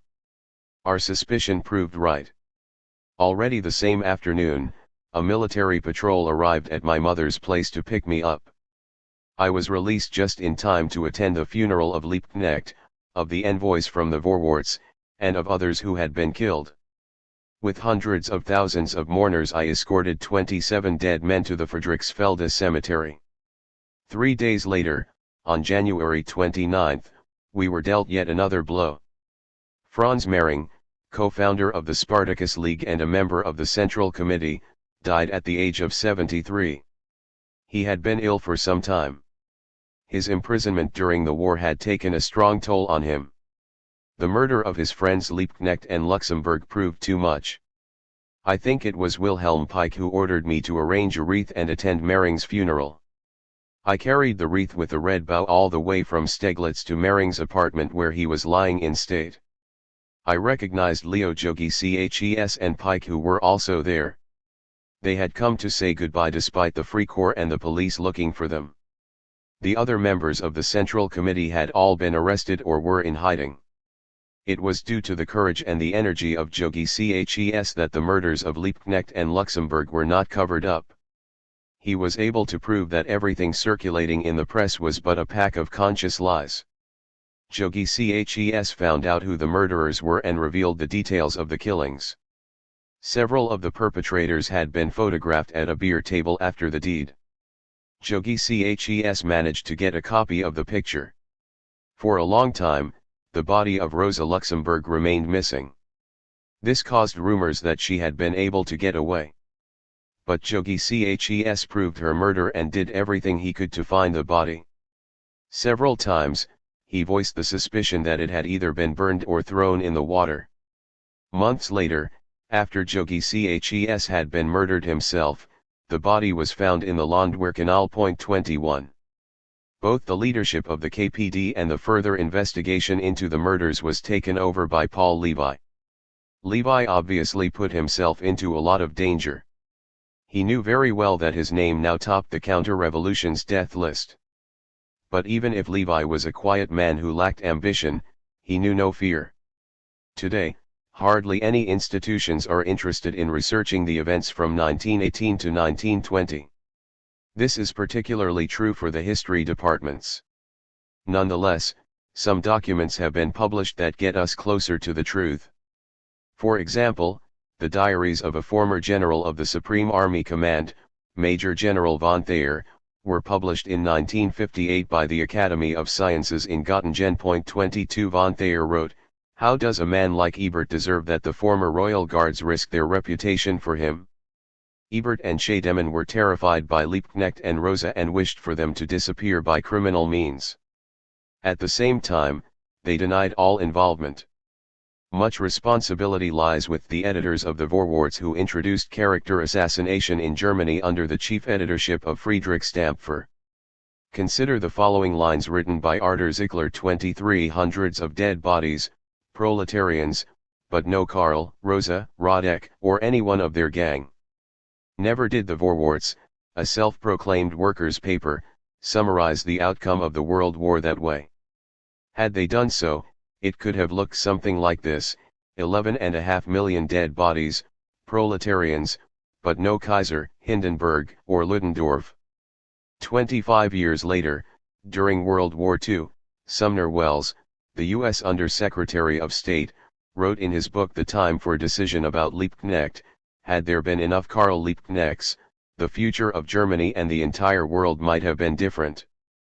Behind the facade of the Weimar Republic, the forces responsible for the catastrophe of 1914 remained active and powerful. 24. Germany's social democratic proletariat has never reached this insight. Only the SPD members who found themselves on the gallows or under the guillotine during the Nazi regime may have understood in their final hours that the beginnings of Hitler's rule lay in Ebert's government and that there would never have been a Hitler dictatorship, nor the degeneration of the Russian Revolution under Stalin's dictatorship, had not the strongest possible opponents of the dictators been murdered. The murdering of comrades began in Germany. The murders of Rosa Luxemburg and Karl Liebknecht haunted Germany's social democracy and the Weimar Republic, just as Stalin's murders haunted Russian communism and the Soviet Union. Rosa Luxemburg never demanded to occupy the Vorwärts, only to fight against the counter-revolution. She was an outspoken opponent of political coups and clearly stated in the program of the Spartacus League, "The Spartacus League will only ever seize power if it has a clear, unambiguous mandate from the vast majority of Germany's proletarian masses.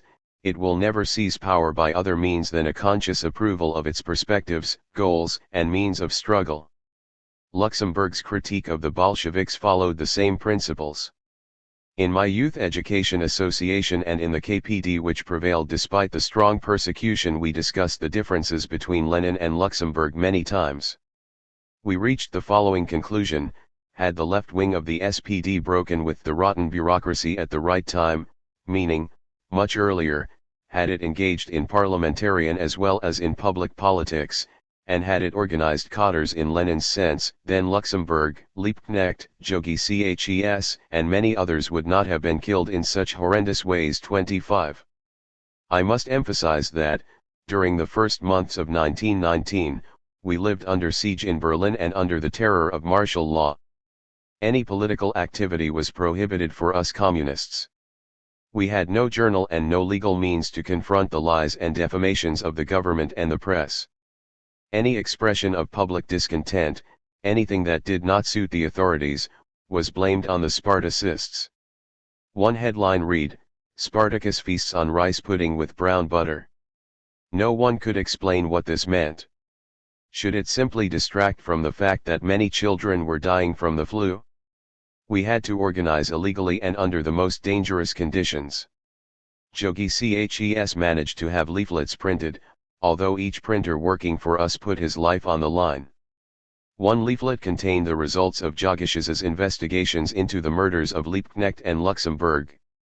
Another dealt with the incredibly tasteless but very dangerous lies of the Anti-Bolshevistisk Liga, which was supported by the government. 26. One of its most notorious claims was that Spartacus planned the socialization of women. It must be rooted in the characteristics of the German bourgeoisie that such nonsense was believed. The death of our party leaders could not keep us from following their vision. The KPD had to be consolidated and individual chapters were organized. The apparently radical decision not to participate in elections made the work for us very difficult. We continued to propagate the council system as the ideal form of government. However, since the councils themselves had abandoned the council idea, we were forced to engage in realpolitik. In my district, Berlin-Moabit, the provisional chairman of the KPD consisted of the old Spartacus group that had formed during the war, with the exception of the two oldest members who had withdrawn from political work. I was out every night to recruit new members. Soon, an organizational framework was established and small groups met under all of the necessary precautions. Once again, this framework only lasted for a short time.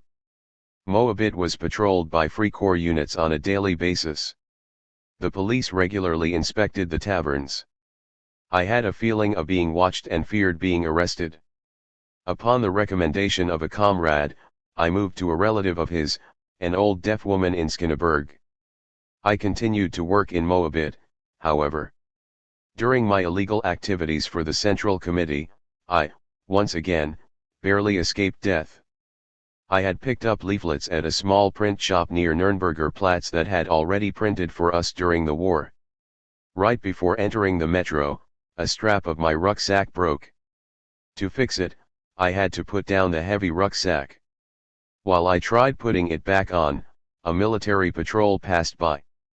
Had they checked the rucksack, I would have probably been shot on the spot or sentenced to death by a drumhead court-martial. Some days later, I was in a similar situation. I had picked up leaflets from a print shop at Frankfurter Strasse together with a female comrade who had also helped print the Prince Lichnowsky memoir. 27 We were using a handcart when a military patrol appeared from a side street. My comrade got such a fright that she let go of the drawbar and ran into a shop.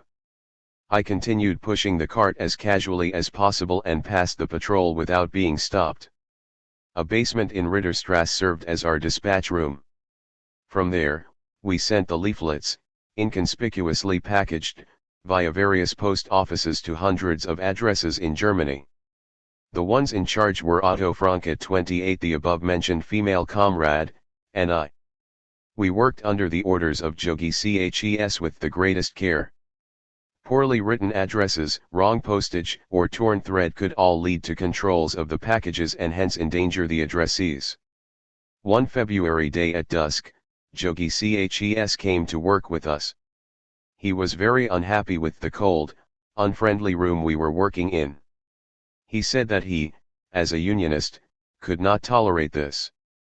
Otto Franke said he was sorry but he had not been able to find a better room. I remember this small episode well because it was the last time I saw Jogi Chs. The basement was never discovered, by the way. After the elections for the National Assembly had taken place without any disturbances, Die Rote Fahne was briefly allowed to appear again. The first issue contained the summary of Jogisch's investigations into the murders of Luxemburg and Liebknecht and, covering half a page, the above-mentioned photograph of the murderer Runge in the midst of his accomplices. 29 All of the soldiers involved in the murder were listed by name and rank. After the publication of these documents, strikes broke out in several big factories and the government now deemed it necessary to have the murders investigated by court. Some of the murderers were temporarily arrested, but the proceedings were deliberately delayed and finally ran out in the sand. Only a long time later, a few of them received small sentences but not for murder, only for criminal enrichment. One officer, for example, had tried to sell Rosa Luxemburg's watch. While the new national constitution and the new German army, now called Reichswehr, were discussed in Weimar, Berlin saw the bloodiest massacre of modern German history. For several weeks, the Vorwärts had printed pages full of advertisements by Freikorps leaders looking for members. The Freikorps had strong support among the millions of demobilized soldiers who had returned from the war. The units offered a salary and plenty to eat. Among the leaders of the Freikorps were German Baltic officers trained in the methods of the Tsarist Okhrana because they themselves had been members of these pogrom and terror organizations. 30. On March 9, 1919, it was once again the Berliner Zeitung am Mittag that opened with a sensationalist headline about the Spartacists. It read, "Terrible mass murder by Spartacists in Warschauer Strasse, 60 police officers and many other prisoners shot." March 9 was a Sunday. The following day, the Vorwärts and the Berliner Tageblatt also printed the news. The Berliner Tageblatt had at least called the head of the police department of Prussia's Ministry of the Interior, Doi, as a good public servant, confirmed the news and encouraged the paper to print it. After all, Niski was waiting for the news to spread. He had already put Berlin under martial law the day before, right after he had been informed about the events. He had not made any efforts to substantiate the information. Instead, he ordered the arrest of all communists. The suburb Lichtenberg was put under siege, its blocks sealed off, and the worst mass murder in Germany since the Peasants' Wars began. 31 people were beaten and shot to death in the streets, in backyards, and in their apartments, sometimes in front of their families. I cannot report details because I was not there. But eyewitnesses, among them friends and acquaintances, told me about the unspeakable carnage. The government later declared that about 1,200 Spartacists had died. These Spartacists were random left-leaning workers and citizens. The KPD did not even have 1,200 members in Great Berlin. Further investigations raised the number of the victims to 2,000. Many families had registered the deaths of their loved ones as accidents, when, in reality, they had been brutally murdered in or outside their home. After the troops had raged for several days, the public began to wonder about the story that had triggered all this. The corpses of the allegedly killed police officers and the other prisoners were nowhere to be found. Nor were any police officers or alleged prisoners missing. In short, the news had been an invention, plain and simple. The responsibility of the massacre lay with Niski and the editors of the Berliner Zeitung am Mittag. The executors belonged to the Gardkavallerie-Schutzen Division 32 based in the Eden Hotel, the same division that had murdered Luxemburg and Liebknecht. No one was ever brought to justice. The editors of the Berliner Zeitung am Mittag stood by its claim that it had received the news by telephone from the Eden Hotel. A Free Corps leader stated, "We had no time to have the news confirmed." Niski expressed himself more poetically: "You play with matches, you get burned." On March 10, police officers under the leadership of a certain Tamschik 33 arrested Jogi Khes in his apartment in Luckeln. Jogi Khes was immediately brought to Moabit prison and killed on the stairs of the small hallway leading to the cells by a shot in the back of the head. I received the details about the arrest and the transfer to Moabit from Willy Wingeth, a militant of the Metal Workers Union. 34 Wingeth also lived in Luckeln and was arrested at the same time. He told me that Jogi Khes had been beaten so badly by the officers in the interrogation room that he had barely been conscious when he was led to the stairs. A few weeks later, the same Tamschik killed the leader of the Electricity Workers Union, Wilhelm Sult 35, who was shot in the back after being arrested. Another few weeks passed before Tamschik killed the Navy Lieutenant Dorenbuch, the former commander of the Volksmarine Division. He was also shot from behind. 36 After this third murder, Tamschik was promoted to police lieutenant and sent to a country town by the Prussian Minister of the Interior, the SPD member Severing. The attacks on the former members of the Volksmarine Division, dissolved in March 1919, also proved that the March massacre of Berlin-Lichtenberg was part of a thought-out scheme. The former Navy soldiers received a subpoena on March 11 to pick up their discharge papers and their outstanding salaries in a building on Französischstrasse. About 300 men came. A Lieutenant Marlowe 37 selected 30 of them and asked the others to leave. The remaining men stood in the yard when, suddenly, machine gun fire erupted. 29 of them were killed, one had ducked fast enough and was only wounded. He was able to escape and report the bloodbath. As usual, no one was brought to justice. Lieutenant Marlowe took part in the Kaplutwitz Putsch 1 year later and occupied the Vorwärts with a group of putschists. Later, he was discharged, but not because of his participation in the coup, rather because the army had to be reduced to 100,000 men. 38 Marlowe received a severance package and opened a cigar shop in the workers' district of Berlin-Luckeln. Apparently, his business went well. Nobody even smashed his windows. When Hitler took power, Marlowe enlisted again and became a prison director. Brunswick. Brunswick was one of the first federal states of Germany where a workers' and soldiers' council ousted the rulers and established a socialist republic when it was proclaimed on November 10. The Brunswick Workers' and Soldiers' Council remained in charge until April 17, 1919, which made it one of the longest ruling councils in the country. Many saw Brunswick as a crucial force in establishing socialism in Germany, not least due to its central location. Gustav Landauer called it the center of the Federalist movement too. Indeed, on January 25, a conference was organized in Brunswick to discuss a northwestern German republic. Representatives from Oldenburg, Bremen, Düsseldorf, Leipzig, Essen, Hamburg, and Hanover were present. Only the USPD backed the proposition, however, and no conclusions could be reached. Nonetheless, Brunswick remained a thorn in the eye of the SPD.